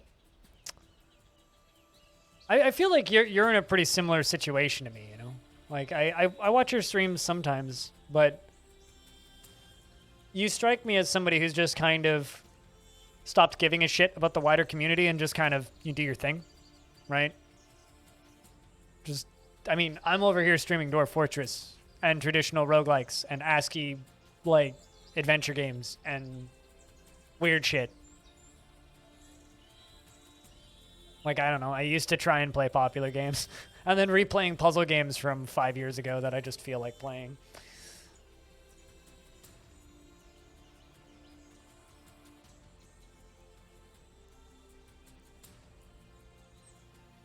Oh, really? I'm one of the only people that you know that you actually watch my YouTube stuff? Like, you watch my YouTube stuff? Why? I'm sorry.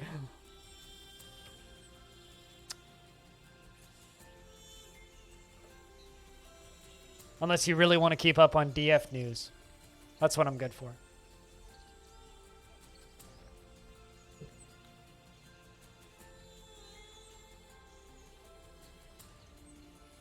Hopefully other people make DF content when DF releases on Steam. Whenever that might be.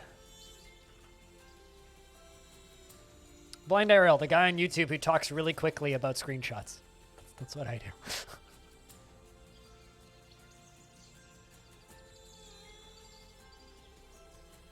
Although I maintain that the...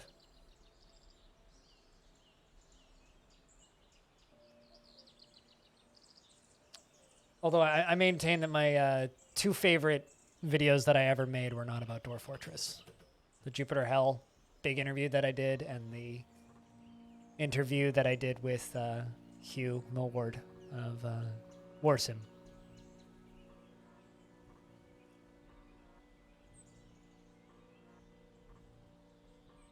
I've noticed the Would You Kindly TV people quietly sneaking into the DF realms sometimes. Hey, Pascoy. What's up? It was nice seeing you plunking all of the encrusting knowledge on Discord. That's a feature that's kind of a weird mystery to me. It's like, I realize that it increases the value of items, but I don't really care about the value of items. So... it's something I don't pay much attention to.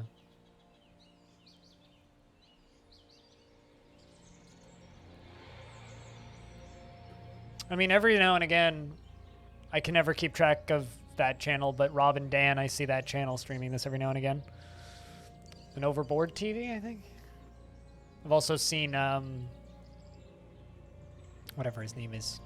The guy that has, like, Goobers, that's his name.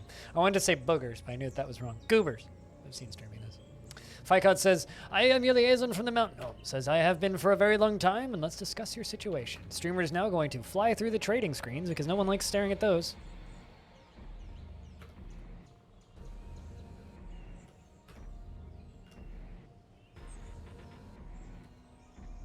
They want headwear. Well, good. You're about to get all of our clothing. Sparkly says, I look forward to our meeting next year. Our fortunes rise and fall together. Let's begin moving all of the used clothing. Dwarf Fortress is a weird game. I think that if more people streamed it right now, I think it could actually be a really popular game on Twitch currently, even with it being hard to watch. How you doing, Belliner? How was the shooty shoots and how you feeling after the first shot? But it's kind of like...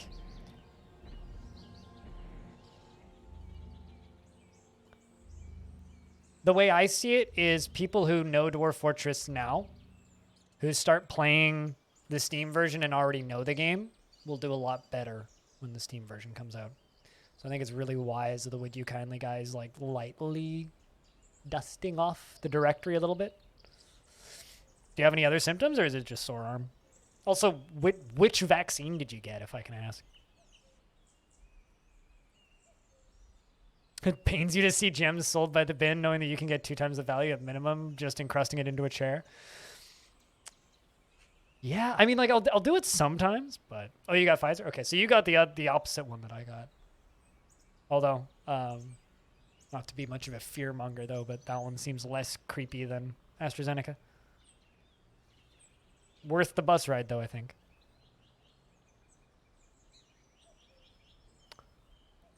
So that Tony can work on the game until release. I mean, as long as Toady is happy working on the game, I don't really care. Is only given to 64 plus here. I think it's 55 to 75 here, I think. But it's like, yeah, it's like seniors basically.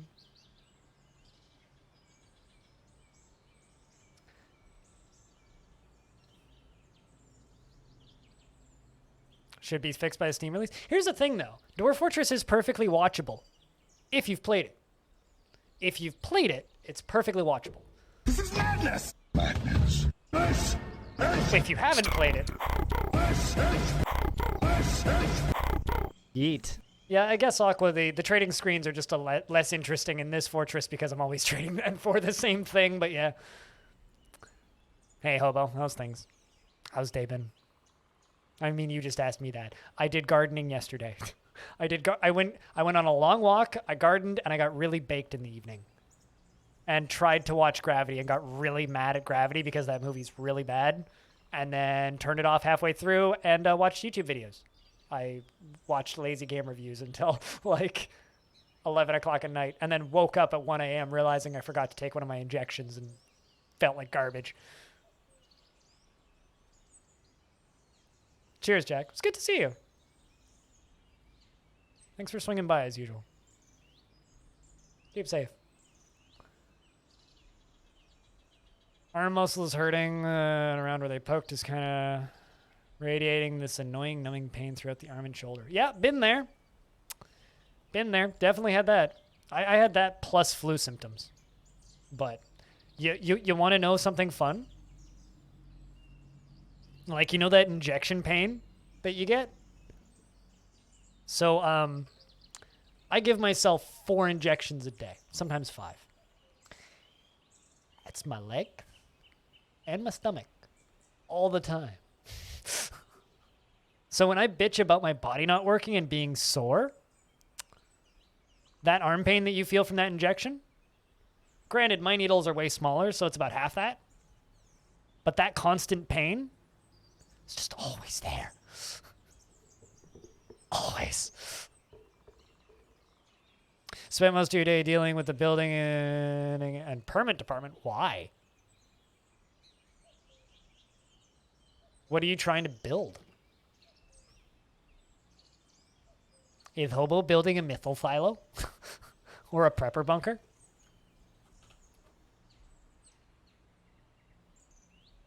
Ah, okay. Much less interesting.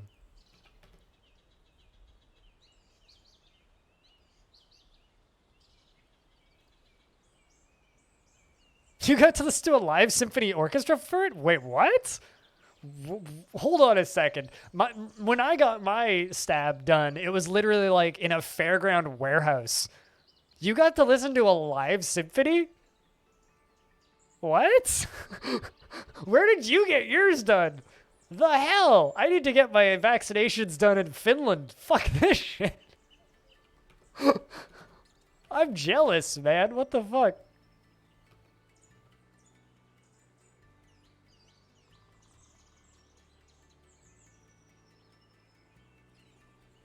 Best not stay inside. Go get some sunlight. Cheers.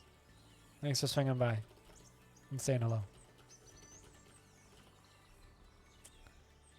At an Expo Sports Hall here in the city symphony orchestra was playing music for the people. What the fuck? Why can't I have that? That sounds lovely. God damn it. Like literally, mine was just like a stone quiet, silent, giant warehouse.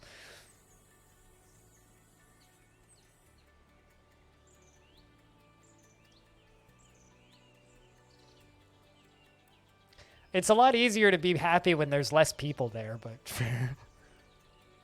The fuck, man? I got ripped off.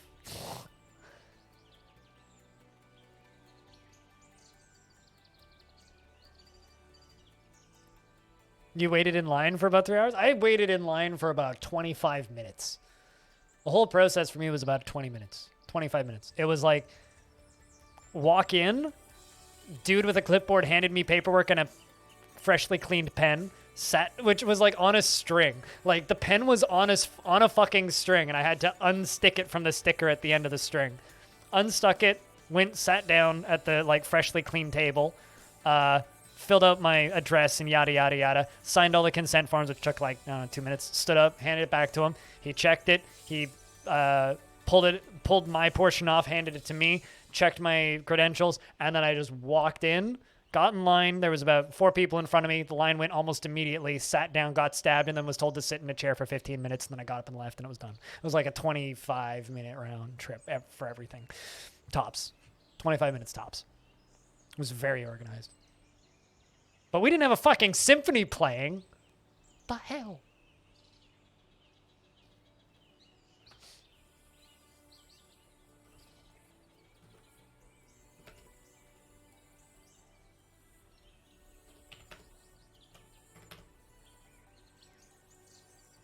I mean, I was there an hour early, but I just sat in the car in the parking lot for an hour. I almost got an appointment at a drive-through one, but the website errored out on me, and then when I got back into the website to try and sign up again, all of the appointments were booked, which is probably why the website bugged out on me.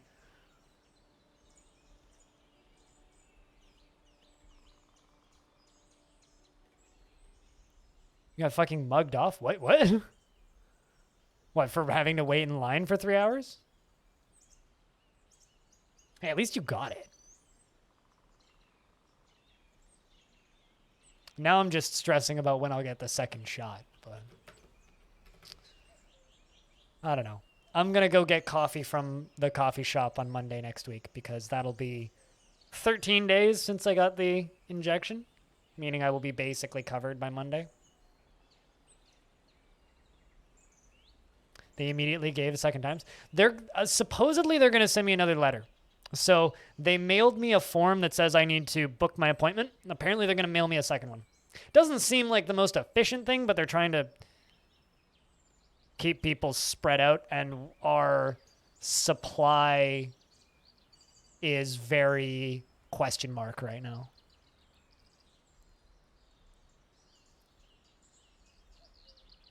Not because of their weather? I mean, I think it's just how you treat people. People are happy when they're treated well. They're not happy when they're not treated well. Which is why America is one of the least happy countries in the world. Because they're not treated well.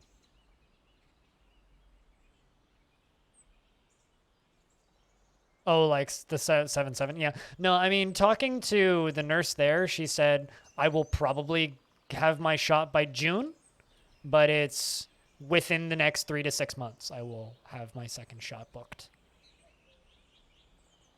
So sometime in the next 3 to 6 months, I will have my shot booked.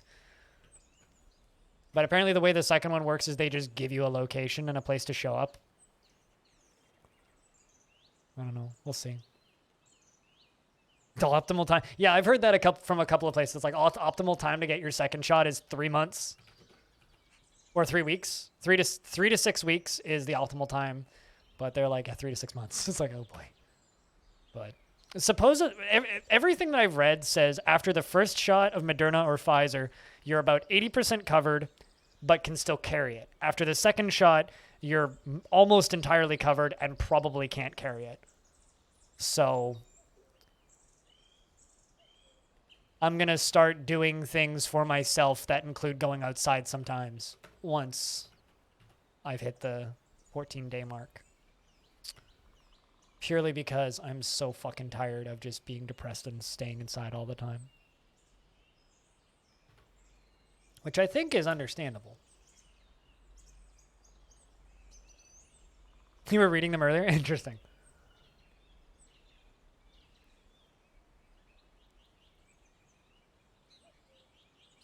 Yeah, I believe it.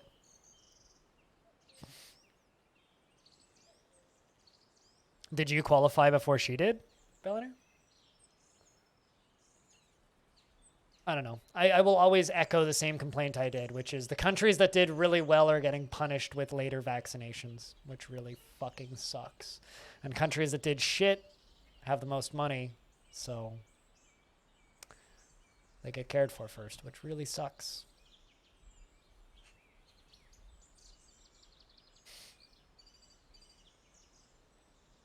Will probably most probably happen in September. Yeah, no, totally. Although my favorite study that I read recently is if you have I think I have all my facts straight here, but COVID-19 tricks your immune system into attacking your own internal organs is like what the sickness does. The dwarves are headed out. Goodbye, dwarves. And so that's not good, right? So the sickness that you may feel or pain in your arm that you feel from the injection is your body reacting to that in a more passive way. So it's your body like teaching itself not to kill itself when it sees COVID-19. But the problem is, or the interesting thing is when people don't have a high reaction to the vaccine, it means that they have a weaker immune system, which means they wouldn't have been hit as hard by COVID-19. So if you don't react as heavily to the vaccinations, although I've heard that the first shot of Pfizer is not as bad. The second shot of Pfizer, you feel sick. First shot of Moderna, you feel sick. Second one, you don't. But regardless, the thing that I keep hearing is that if you react heavily and feel sick, it means that you would have gotten COVID. If you got COVID-19, you would have gotten it really bad, versus if you get the injection and you feel nothing. Because like someone I know who's local to me got his first shot of Moderna and felt nothing, like literally nothing. Like he didn't have a sore arm the next day, didn't feel sick, like no effect. Me, it's like I felt like I had a flu the next day. It goes medieval on diseases asses. Yeah, I mean, like I felt like death the day after getting my injection. But I'd be really curious to know how you react to the second one, Belliner. I'd be really curious to know how you react to the second of Pfizer. And orders you to do Chinese and go do your own thing. Well, could be worse, right? Could be worse. You're already planning to take a day or two off when you get the second shot? It's probably not a bad idea.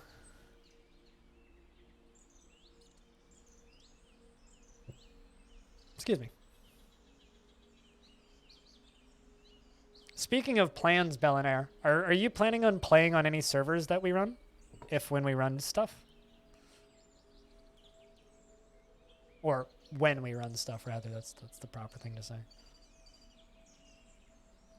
Which games? Because I have a feeling we'll be launching that soon based on what Nitrato's been saying. It's a proactive immune system. I mean, I tend to get over things like colds really quickly. I've always had a really strong immune system, which is why I felt like absolute ass after getting that injection.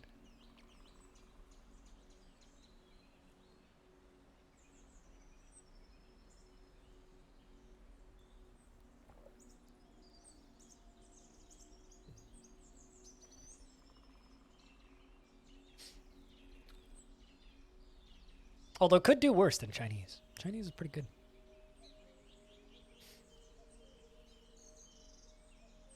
You feel like death and then the next day you're fine? Yeah.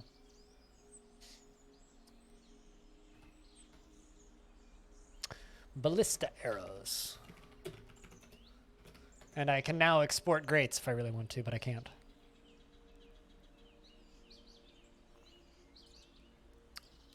Scissors. That's what I use as garden clippers. I was pruning one of my plants last night because it had a bunch of dead bits from last year on it. And I just use fucking kitchen scissors. Works just fine.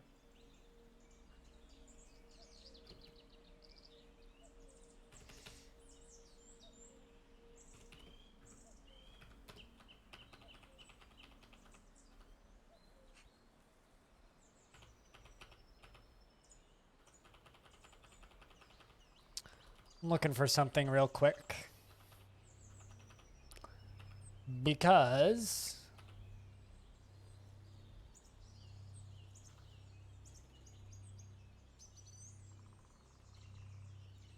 I really need to get rid of some things.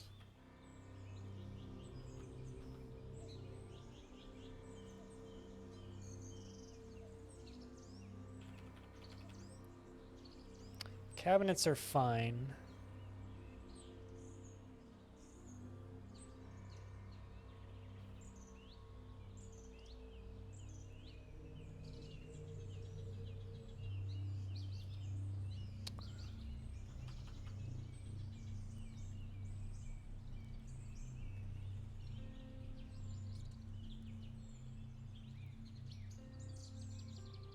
Boxes and bags.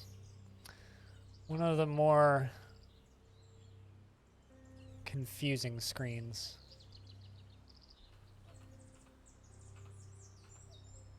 I'm disposing of some wooden chests because the humans bring me them quite frequently. I don't like using them.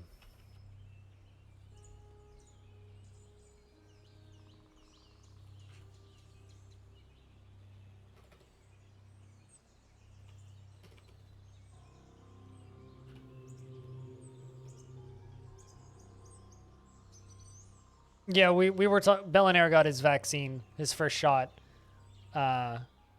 yesterday? Question mark, I think. And I got my first shot like 8 days ago.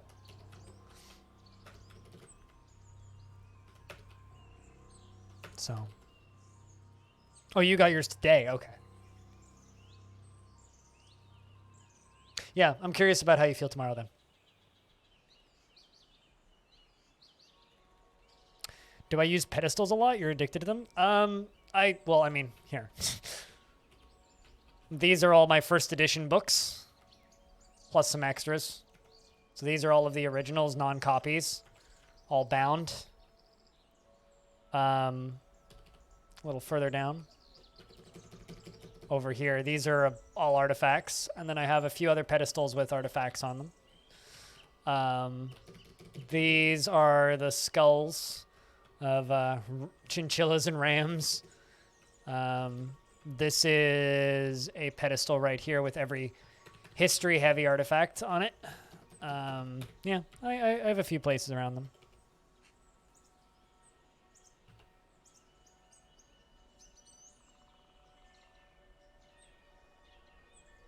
You bought this apricot salt today. Apricot salt.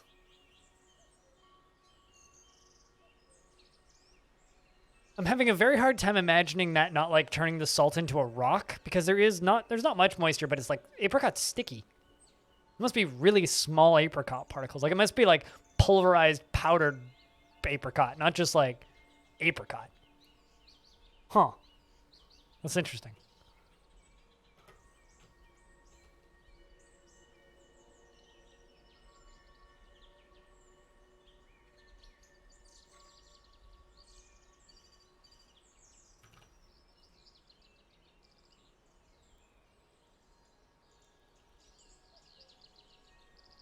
And a tiny bit sticky. That seems I mean, I would try that. That sounds interesting.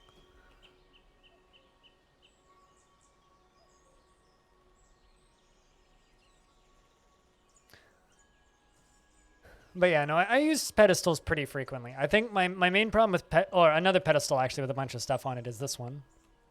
These are a bunch of interesting artifacts. There's another one. Hey, Kanji. There's another one. There's another set of them up here. These have coins and things and interesting artifacts on them, all the way along here. This one has an arrowhead because my king likes arrowheads. More coins. Speaking of, should make some more coins. We had other ones, like all, like salt and apricot. What would you use that for? Like, what kind of foodstuffs? I'd be curious to know what it works in. Yeah, we don't have that up in Canada yet. Slept for about 40 of the next 52 hours. It's pretty good. I would have a feeling that the Johnson & Johnson one would be a bit more of a hit because it's one injection instead of two, right? Sucks that that one's not available in Canada. at all. Because Canada's getting kind of shafted. I mean, like, we haven't finished vaccinating our seniors yet. Straight up. Like, the 65 to 70 category hasn't even, only just qualified for their firsts. And neither of my grandmas have had their second shots yet. And they had their first one, like, a month ago. Because of bloodshot? Yeah, I've only heard about blood clots in the AstraZeneca, but I haven't heard about blood clots with the J&J stuff. But I don't know. I mean, heck, I've had my first shot of Moderna, and they basically were just like, yo, these are the possible side effects. Lists every single thing that you could possibly think of. Do you consent? I'm like, really covering your bases there. And she was like, yeah, I know. We have to. Like, yeah, fucking stab me with that shit.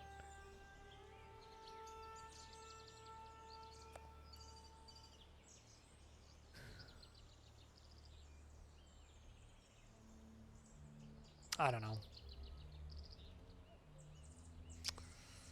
It's fun. Although on the bright side, the one thing that I have heard is that because so much money has been injected into like the pharmaceutical research industry, because so much money has been injected into it because of like all of the COVID vaccine research, supposedly we've made leaps and bounds towards cancer research as well as AIDS prevention and HEP vaccines and all that stuff from all of the extra funding, which I think is kind of neat. Like, that's kind of cool. Not gonna lie. Kind of cool. It's a nice side effect of a shitty situation.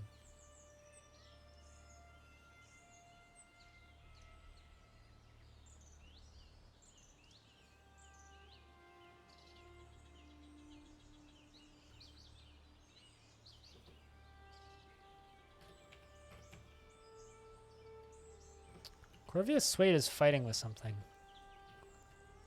What are you doing?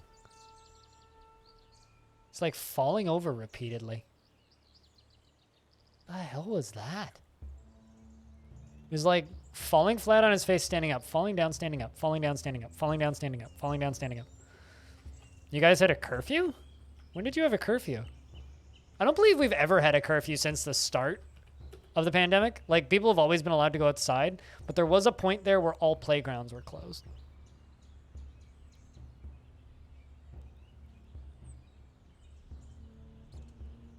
Oh, right. Yep. Yep. I saw the news about that. For some reason, I thought you were further west than that, but...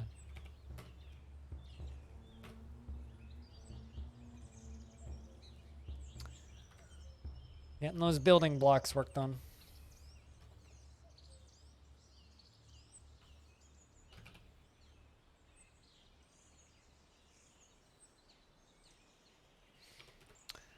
I feel like actually I've kind of overdone this a bit.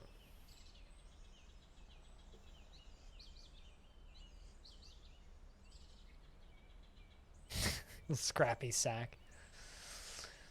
Yeah, well, I don't know. I've never been in that part of Canada, so can't really speak to it.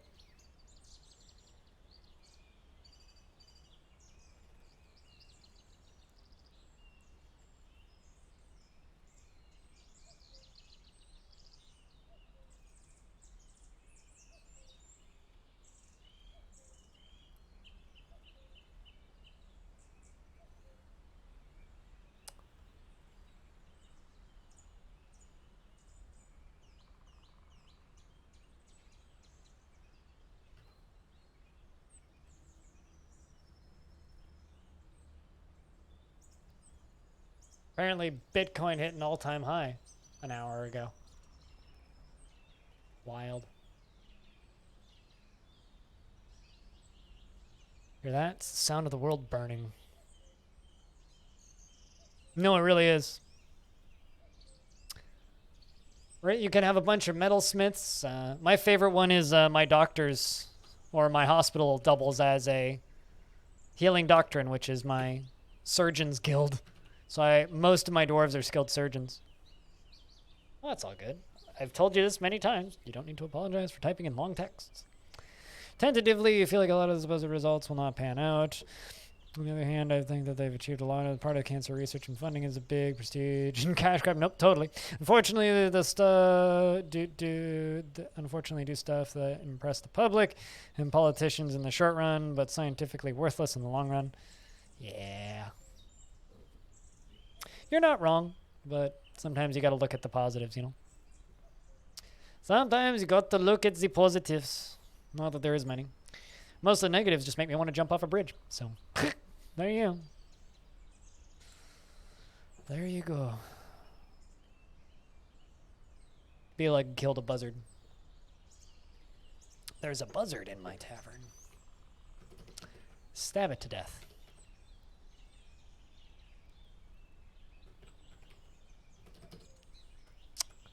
Stab another one to death. Never mind, don't, because he left.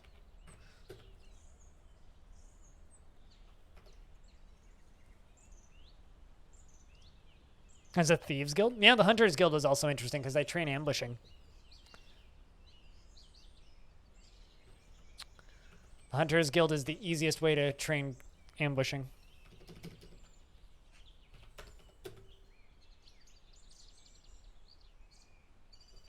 Yeah, no, it's nice to see people use that and use it well.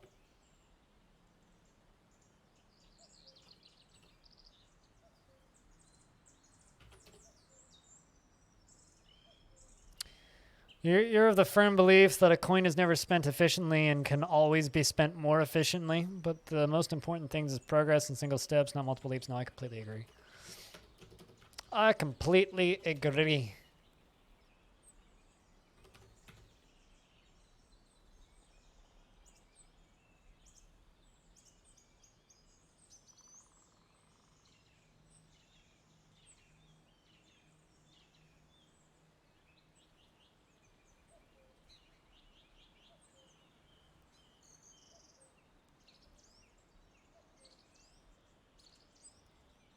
Yeah, no, totally. Curfew just got announced. God damn it. I mean, you gotta be safe, right? You gotta be safe. At least you're getting Chinese. Hopefully you ordered too much Chinese. If that's even possible.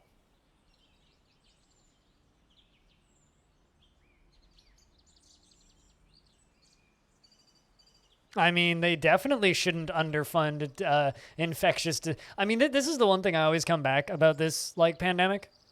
This is the one thing that I always come back to with this pandemic. This is something that I've heard from a few places, and I agree. We are so fucking lucky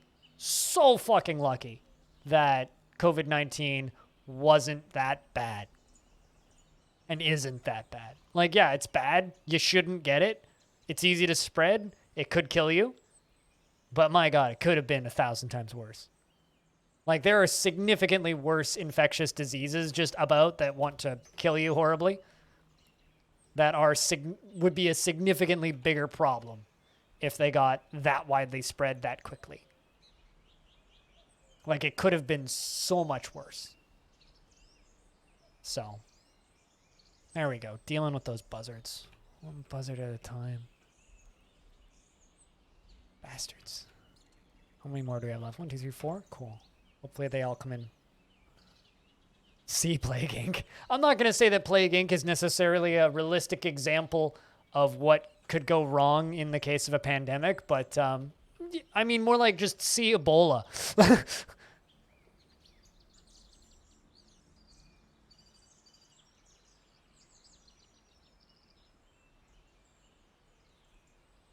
It was comparatively harmless. Yeah. No, it's like, it certainly wasn't good. And yes, a lot of people have died from it.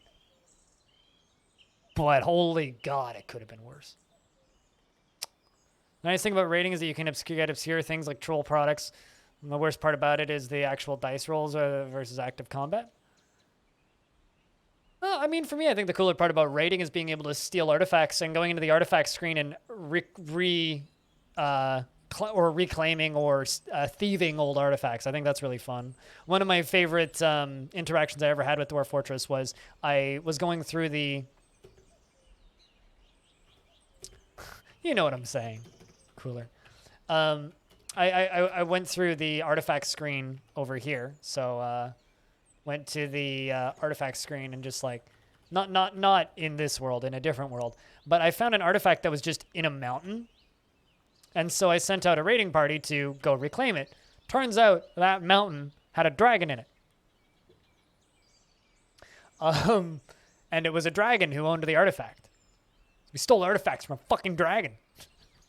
Which is really cool. We literally pulled a hobbit on them. Just stole their shit. Which is great.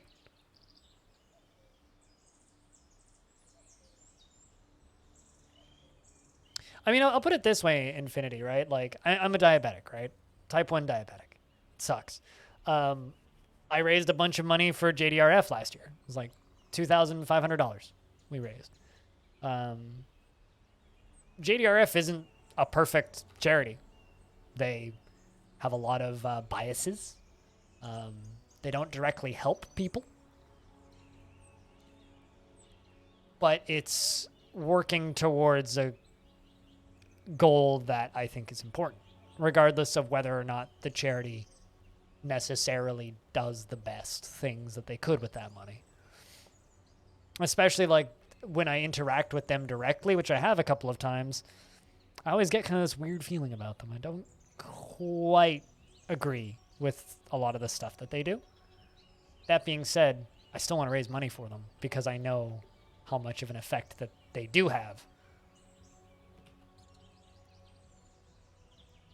So, how many more of those birds do we have? Only one more. Where's the last one? Please just leave the goddamn map, you worthless son of a buzzard.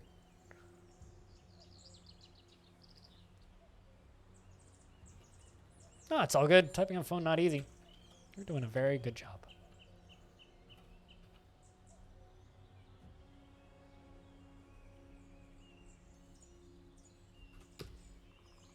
It's a Plague Inc. reference, Coldfire.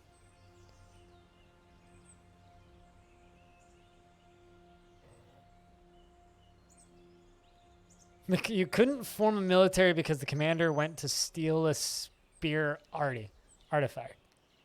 Huh. Funny. You helped a blind person get a pizza today? Good shit. It's a very important thing to do in life.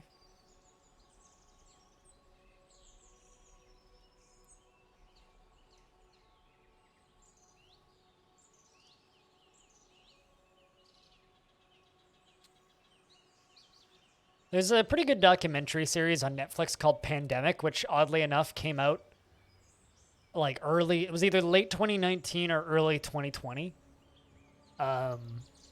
which I watched, which I would recommend people watch.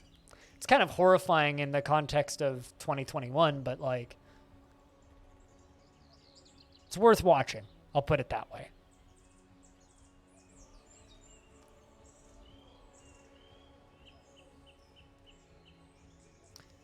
Needed to know if he was in the right place and if the pizzeria was open. You know, there are times, Bellinaire, where I legitimately just can't see shit. Like yesterday, I was outside, right? And I went down to the to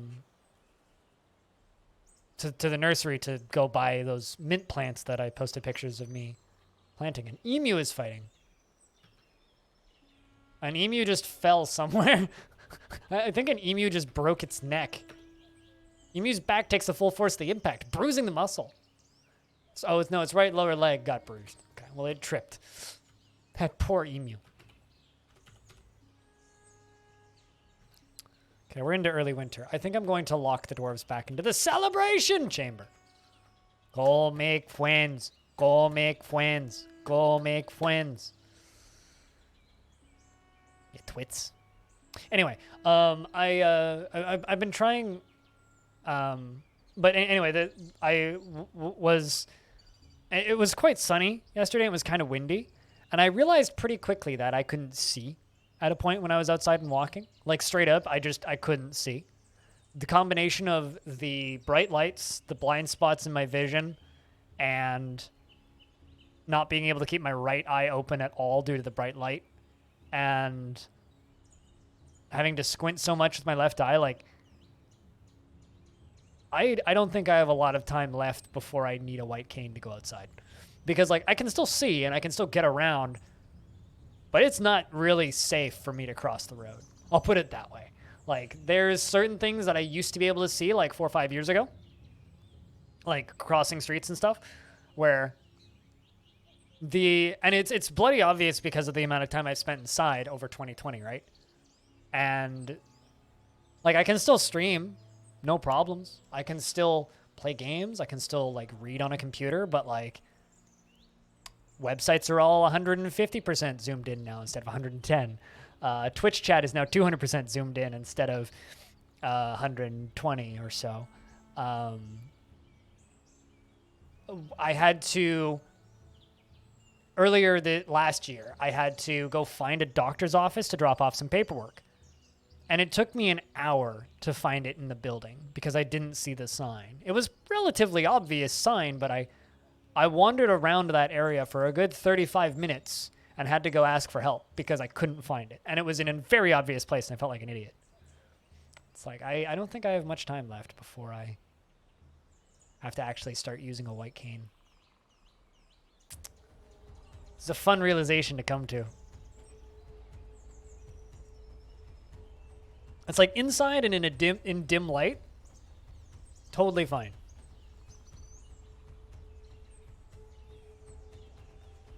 But being outside, and especially in public spaces, yeah, I don't have much time left, I don't think.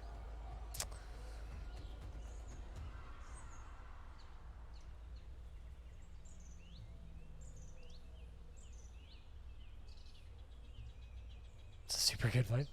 The last time I was in a pizzeria, I think it was like before pandemic happened. There's a really good, like, well, they're closed now, but there was a really good like brew pub pretty close to me that had a full-size open fire oven, which they used to make pizzas.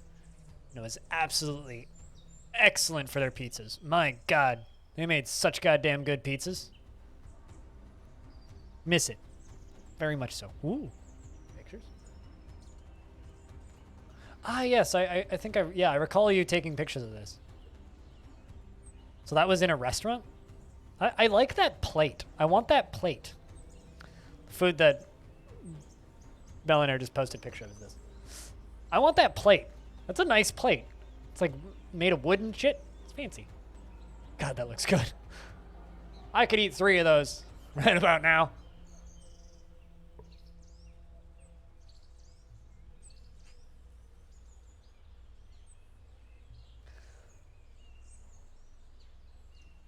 Yeah, you want some of those plates too. Yeah.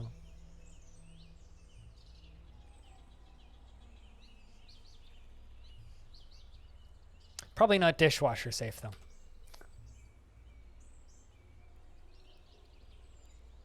How are we doing? Early winter?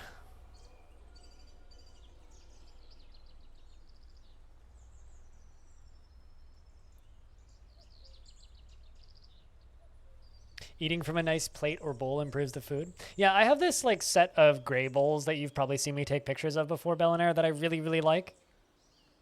Also, like, I don't know if this is a popular opinion or not, but like, fuck plates. Plates are stupid. Shallow bowls all the way. I would always rather have a shallow bowl than a plate. Always. Also, Bellinair, I don't know if you're into first-person dungeon crawlers at all, but that might be worth trying.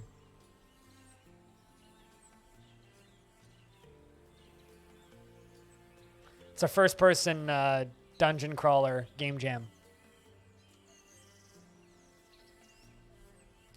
Bunch of shit that might be worth trying.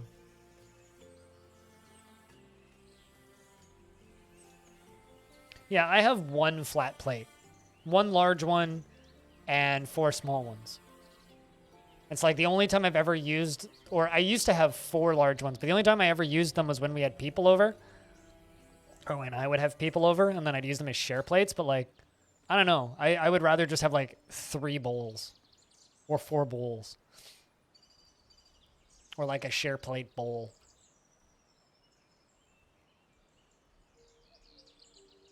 This actually slows the frame rate down keeping the dwarves in here because they're trying to do things outside of the temple, but it's efficient.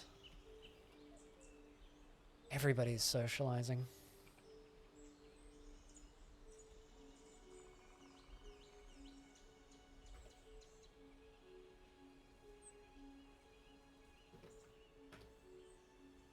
I don't really like watching those performances. Ton of funness talking with a friend.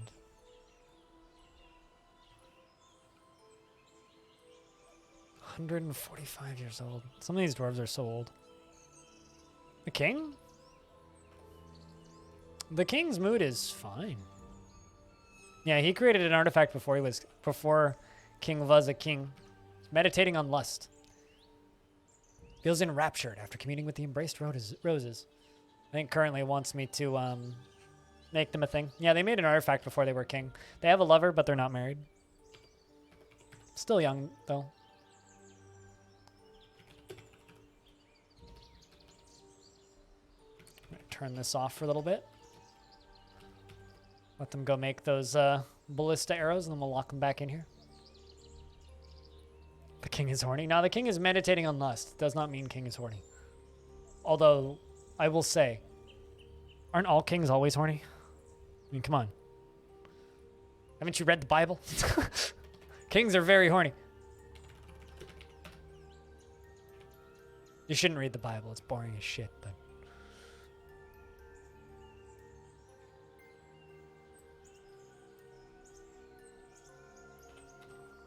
It's good to be in charge and do nothing of value.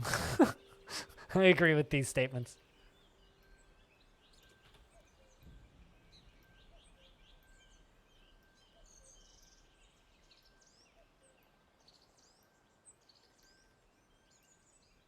God, almost 2,000 hours, Stone?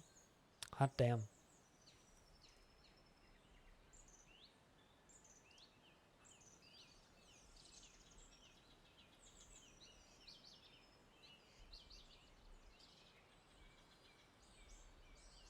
For lightning concerns, so I'll be completely honest with you, Pilot Guy. I completely missed that line of text until Infinity added you because of the lighter color of your name and because you /mead, and it happened to pop up on the lighter color. I literally couldn't read that until I highlighted it with my mouse. So I did not even see that you wrote text.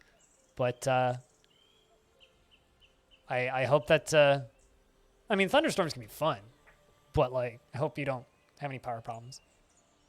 Just a reminder, Stone, you didn't actually invest that. You just typed in !101 instead of invest 101.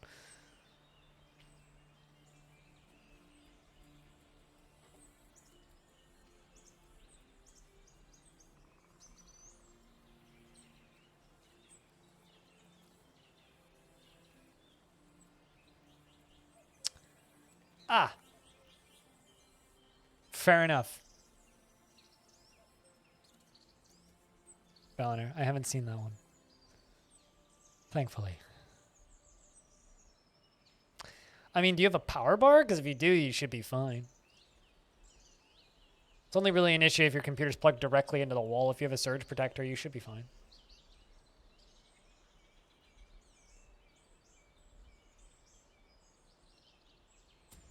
But I feel you, though. It's frustrating.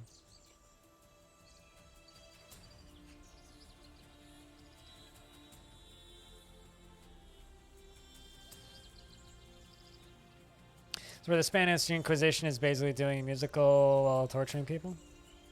I don't know. I don't find Mel Brooks movies funny.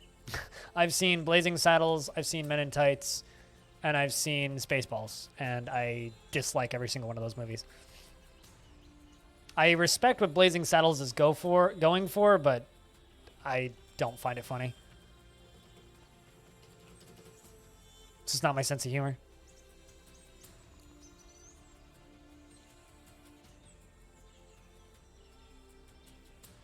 Yeah, that's fair, Pilot. That's fair. Although, honestly, I would just grab a beer or a cup of tea or something and go hang out on the porch and just watch the rain. Or by a window.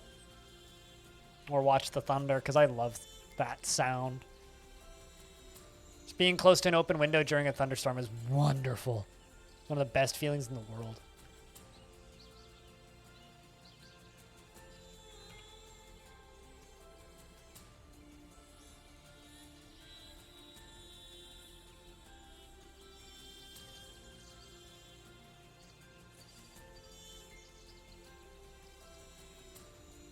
I don't really like Westerns, so it makes that easy and a non-issue.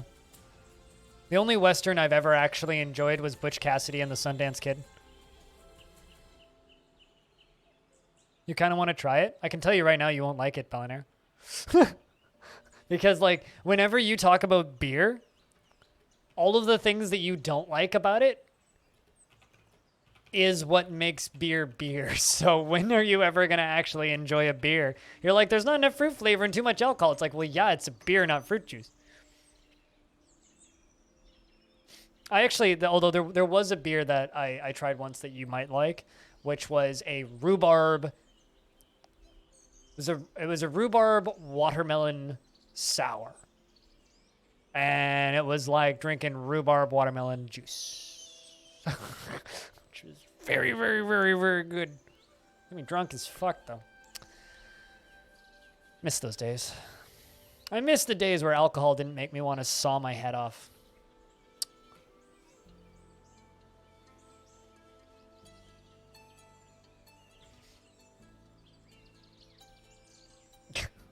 I mean, it's possible. This is the first investment I've won in a very long time.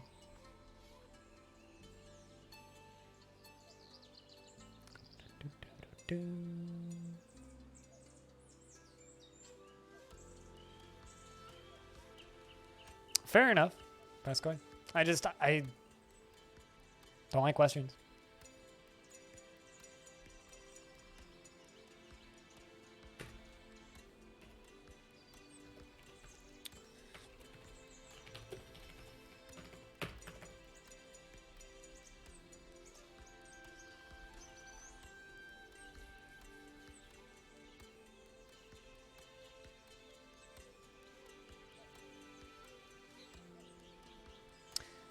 I know what you mean when you say that, but when I read the word leatherette, I instantly get a song stuck in my head.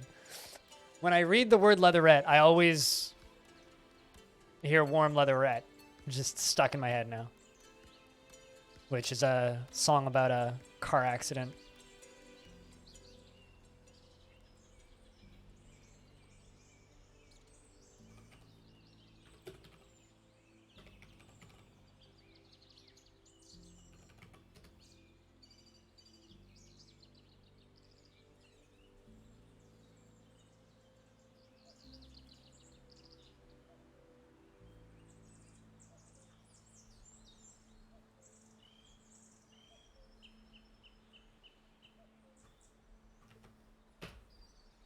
There you go. It's kind of a weird rabbit hole to fall into, actually, because it's one of the most covered songs of all time. Actually finding online recordings of the original is difficult because there's so many covers of it.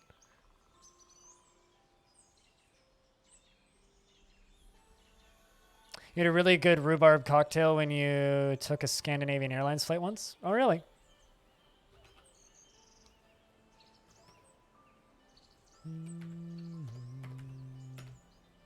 Come on, King. We literally just made you 3 ballista arrows. 3 more? Okay, fine. Come on right on.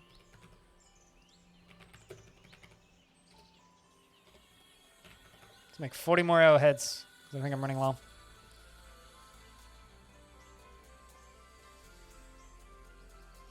Because he's asking about it? Oh, he definitely wants to steal it.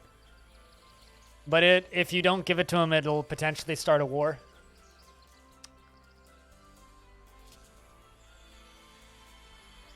You could just give it to him and then reclaim it. And go steal it back.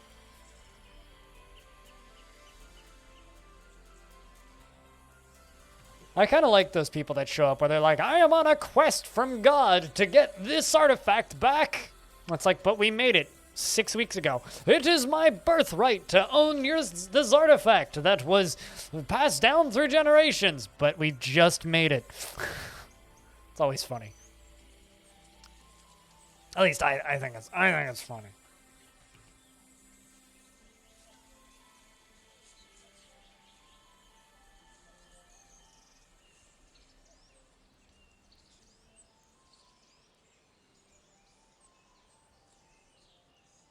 It's only worth $750. Oh, good lord, that is nothing. Yeah, just fucking give it to him. If he asks about it, just let him have it. Like, ah, okay, take it. Piece of junk anyway.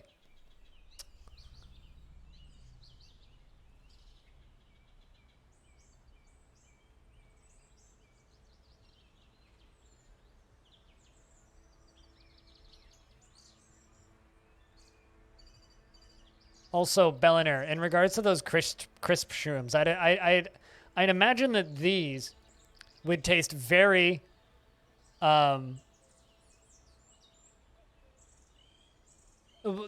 are, I would assume those would be very similar texture-wise to like dehydrated apples, right?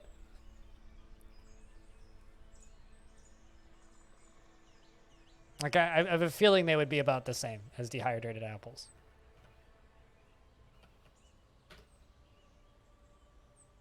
I almost screwed up the count. Unless, imagine if they were like banana chips where they're like crunchy. That would be odd. Odd flavors. Man, this one dwarf is way faster than the other one. Look at how quickly he's moving. Man, Axum be zooming with that arrow. That is fast. Meanwhile, back here, Ghost is like struggling with the ballista. Like, I got this heavy.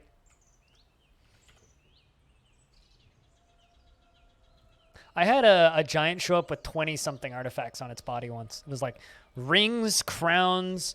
It was holding figurines. It had multiple shields strapped to its back, several spears strapped to its back. It was wielding a sword. It was wielding a shield. It had artifact clothing. It was interesting. Are you watching a YouTube video of someone eating one, Bellinair? Bellinair, when's Bellinair Tastes the World returning? I want Bellinair Tastes the World. I found a YouTube channel the other day of a guy who just like reviews candy shops. So he just like goes into candy shops, buys one of everything, and then sits on the ground outside on the concrete and eats all of the candy. So like hundreds of thousands of views. I'm just looking at that going like, that looks like death, but also like, I want your body and your job. Oh, they probably do, but it's not that far of a distance, so it's not worth it. I mean, heck, I could probably set up a fucking minecart system for it, but nah. Wheelbarrows work for everything. They're not necessarily faster, though.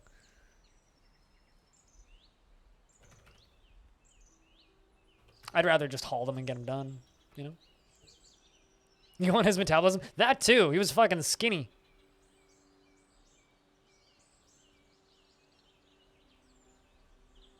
Although I already have that metabolism, which is why I only weigh like 59 kilograms.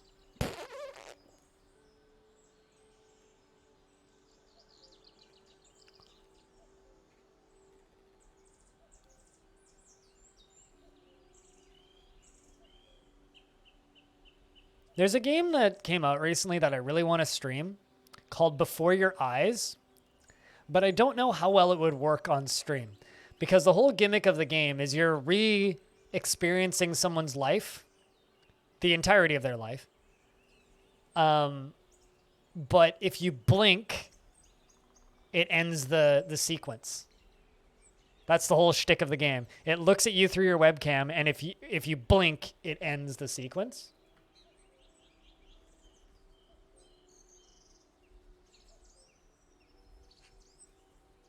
I've heard about that.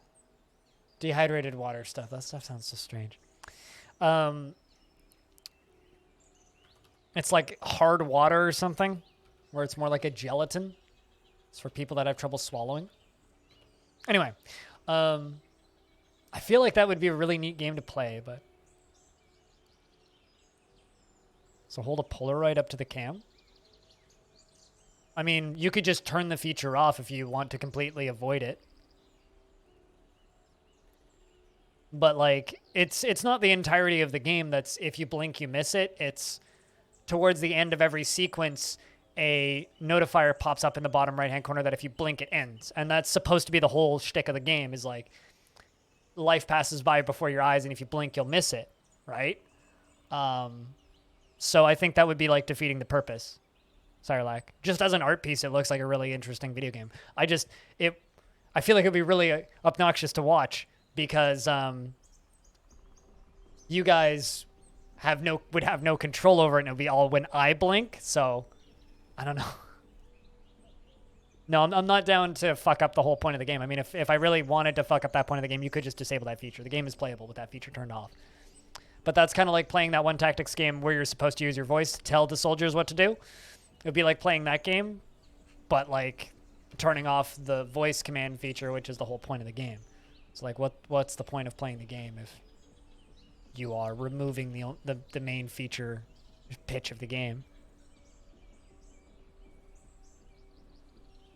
I don't know how you could have missed that bit because you clearly heard it, but okay.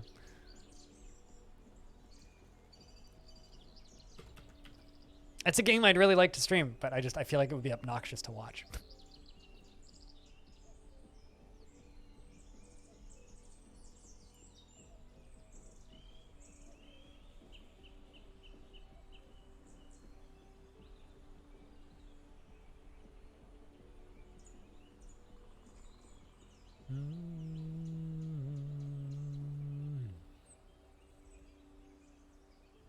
Also, we are 5 days away from Portal 2 turning 10. So, Sunday the 18th, I'm gonna start playing through Portal 2 again. Because that's the 10-year anniversary of Portal 2. Probably do it in 2 streams. I don't think I can do it in 1, because that would be like a 12-hour stream. But that's a thing that I will be playing through next week. Which is one of my favorite games of all time.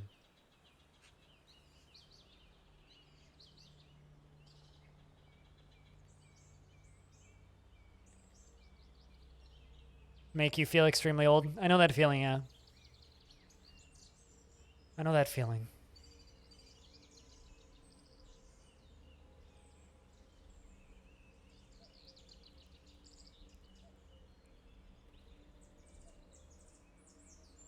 Yeah, no, that's fair. Pascore, that's fair. This fortress, I don't have a lot of corpses, though. I've used wheelbarrows more to just control who is actually handling the corpses more than anything. Discussing conical water clocks, a discovery that my mayor made relatively recently.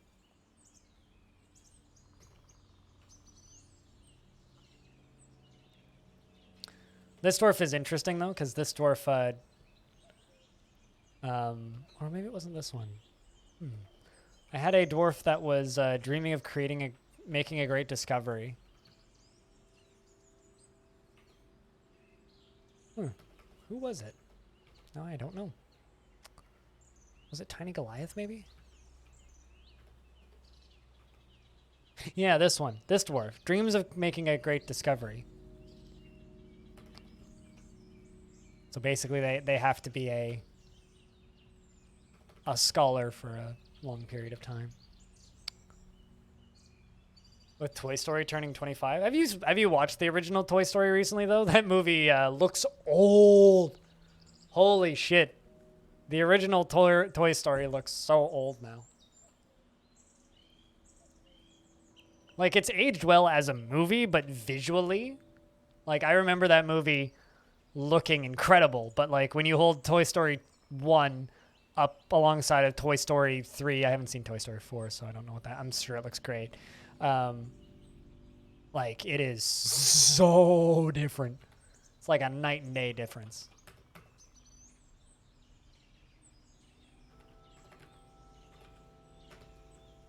Ballista arrows, high boots.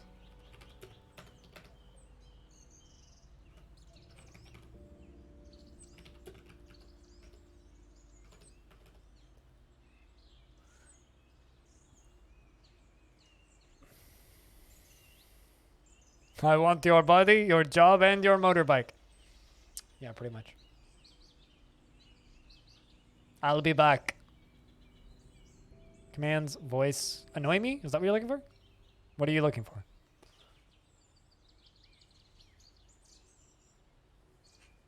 Probably exclamation point annoy me.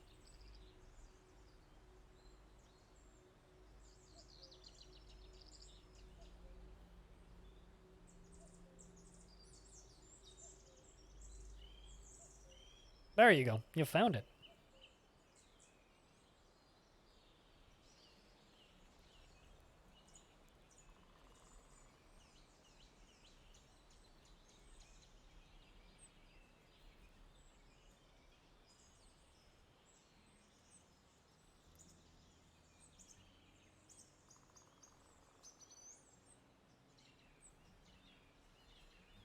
I mean, using alerts just kind of wrecks your frame rate, but yeah. It's always a thing you could do, yes. I don't really use alerts that often unless I need to, just due to the frame rate implications.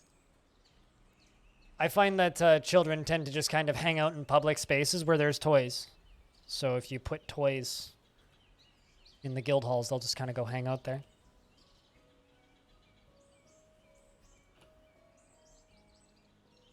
But as they say, a child does as they please.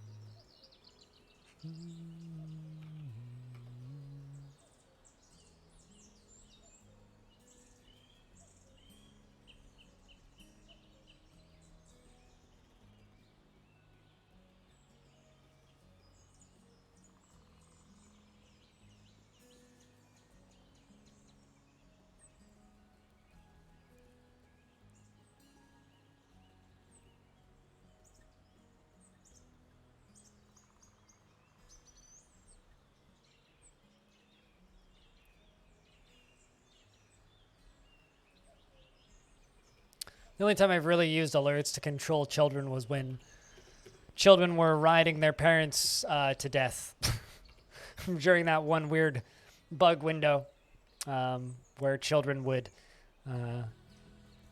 take over and mind control their parents until their parents starved to death. During that point, I would put parents into an alert on the food stockpile so that at the very least they could eat and drink instead of it just being a guaranteed death sentence the second they had a child, or at least for the mother. But yeah, no, I don't need more reasons to think of the guild system as an amazing system. Just is an amazing system.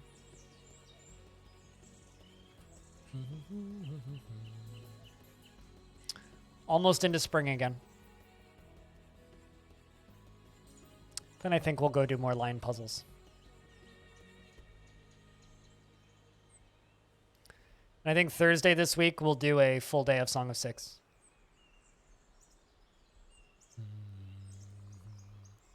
Instead of doing like a Caves of Cud day or anything.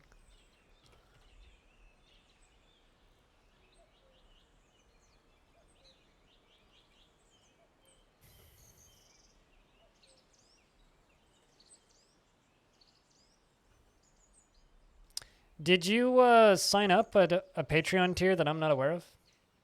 Coldfire?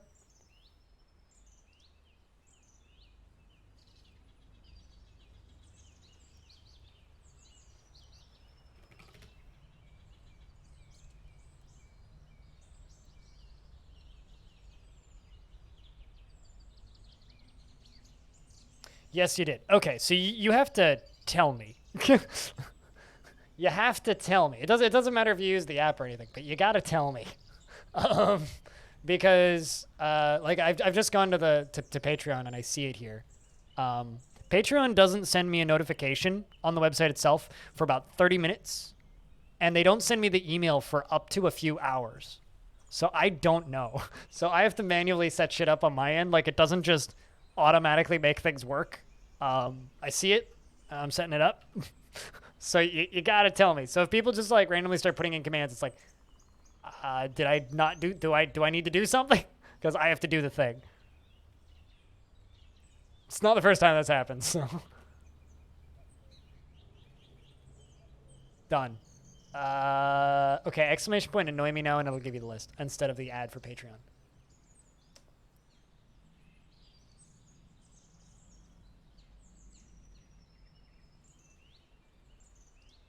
There you go. Now it works. Now you has access to them. While we sit here and wait until spring arrives. Star Trek Family Time? What series are you watching?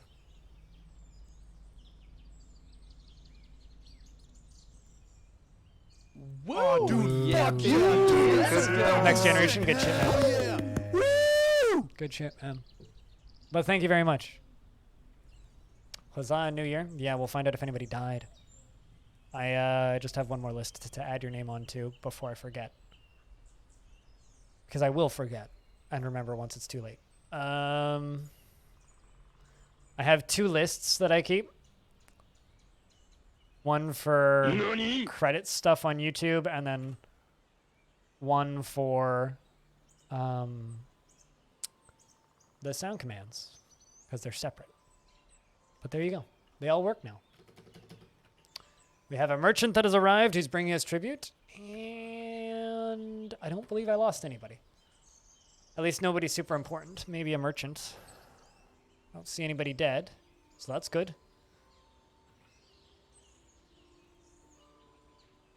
It's still snowing, and the humans are bringing their tributes. Should we look at them every year with like the merchants when they show up to bring the tributes, Stone? Because we could get a pretty good idea of what the human genetics look like. Straight hair, extremely long. He is average in size. His head is extremely tall. He has a high voice. His eyebrows are very short. Slightly close-set chocolate eyes have slightly large irises. His small-lobed ears are somewhat tall. His nose bridge is somewhat concave, and his hair is cinnamon, and his skin is burnt umber. No, you don't need to draw on it, everybody, but it might just be interesting to look at. Cinnamon hair and burnt umber on his skin. From Basti Jismak.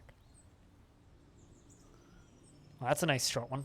5 reindeer cheese, 25 Longland beer, and an oaken barrel. I hope they're not both in the same barrel. Probably just the beer's in the barrel and then the cheese is separate.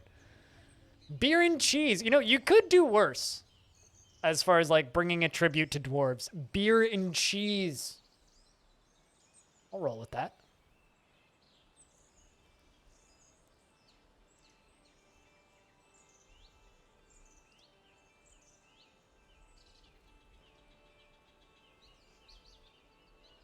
I can roll with that.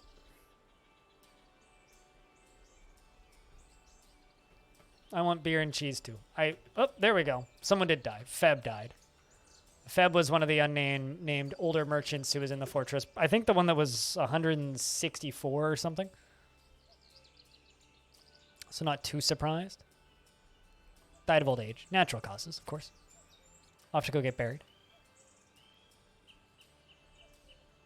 Also, as always, if anybody wants to mess around with this actual save, I can give you the link if you like.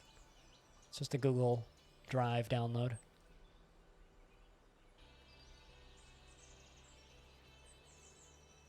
But the 200-year save is public for this.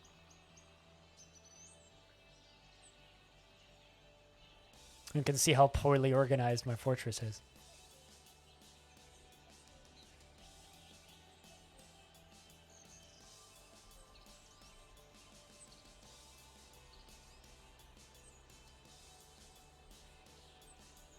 And boom, there we go. Buzzard is fighting. Stone's beating up a buzzard.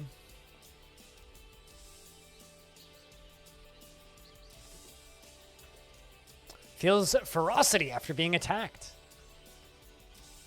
It's your first kill. There is a buzzard attempting to escape.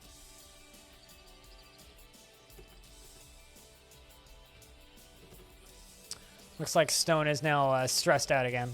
Time to get Stone training again.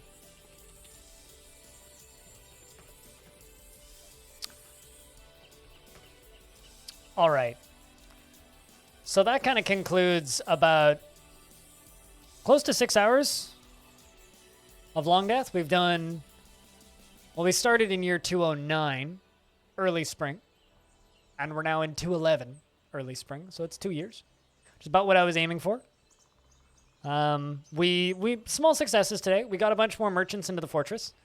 And at the very least, you know, they have passing acquaintances, so maybe they'll hook up with somebody. That'd be nice. But we're hoping that we will continue to make more dwarves in the future. I'm going to continue doing the twice-a-year celebrations where people are just forced to hang out in the tavern. We got some windows installed over here, minimal constructions. But I think, unless there's massive complaints, I'm going to go do more line puzzles.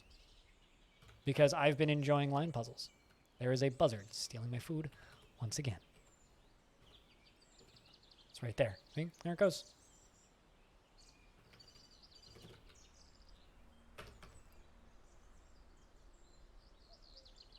Now it's dead. A soulless rectangular rooms? Why would I do a thing like that? Well, I mean, technically my rooms are rectangles. My bedrooms are. They're just not a straight line of rectangles. And some of them have lower floors. So, like, they're pretty nice bedrooms. Some of them are also 2 Z levels tall.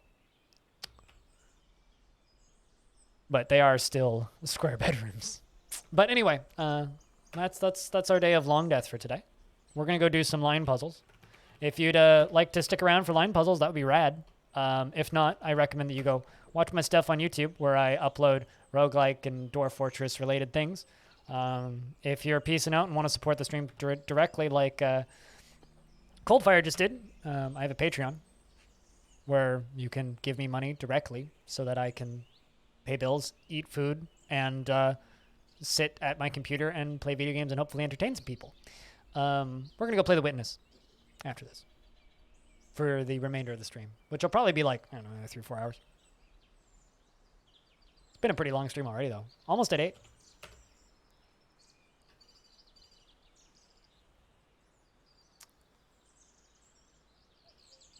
Oh, for beers? Well, we're just changing games. I mean, frankly, you guys should do a round of beers specifically for Coldfire up in the Patreon. But taking a real quick peek at DF, there is nobody that I recognize playing DF right now, and there's one person I think streaming the wrong game in the directory, so that's unfortunate. It's just the normal bot streaming DF right now, so it is what it is. But we're gonna go play some of The Witness for the remainder of the stream, so I'm gonna shut off the bird sounds on that. The Witness is a game that I've mostly finished in the past, so we're replaying most of it.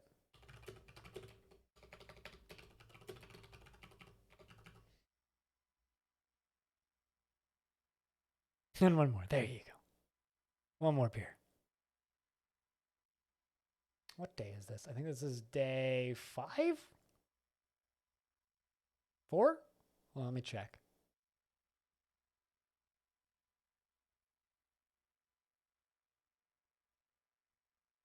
4.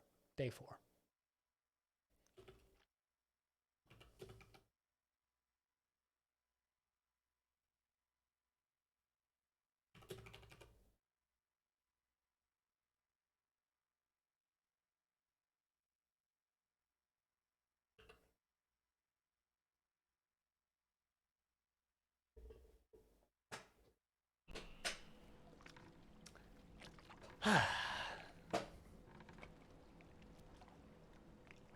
Time to chill. So if you haven't seen The Witness before and would like to play this game, this is a open world puzzle game, and it's a game that's very easy to be spoiled on the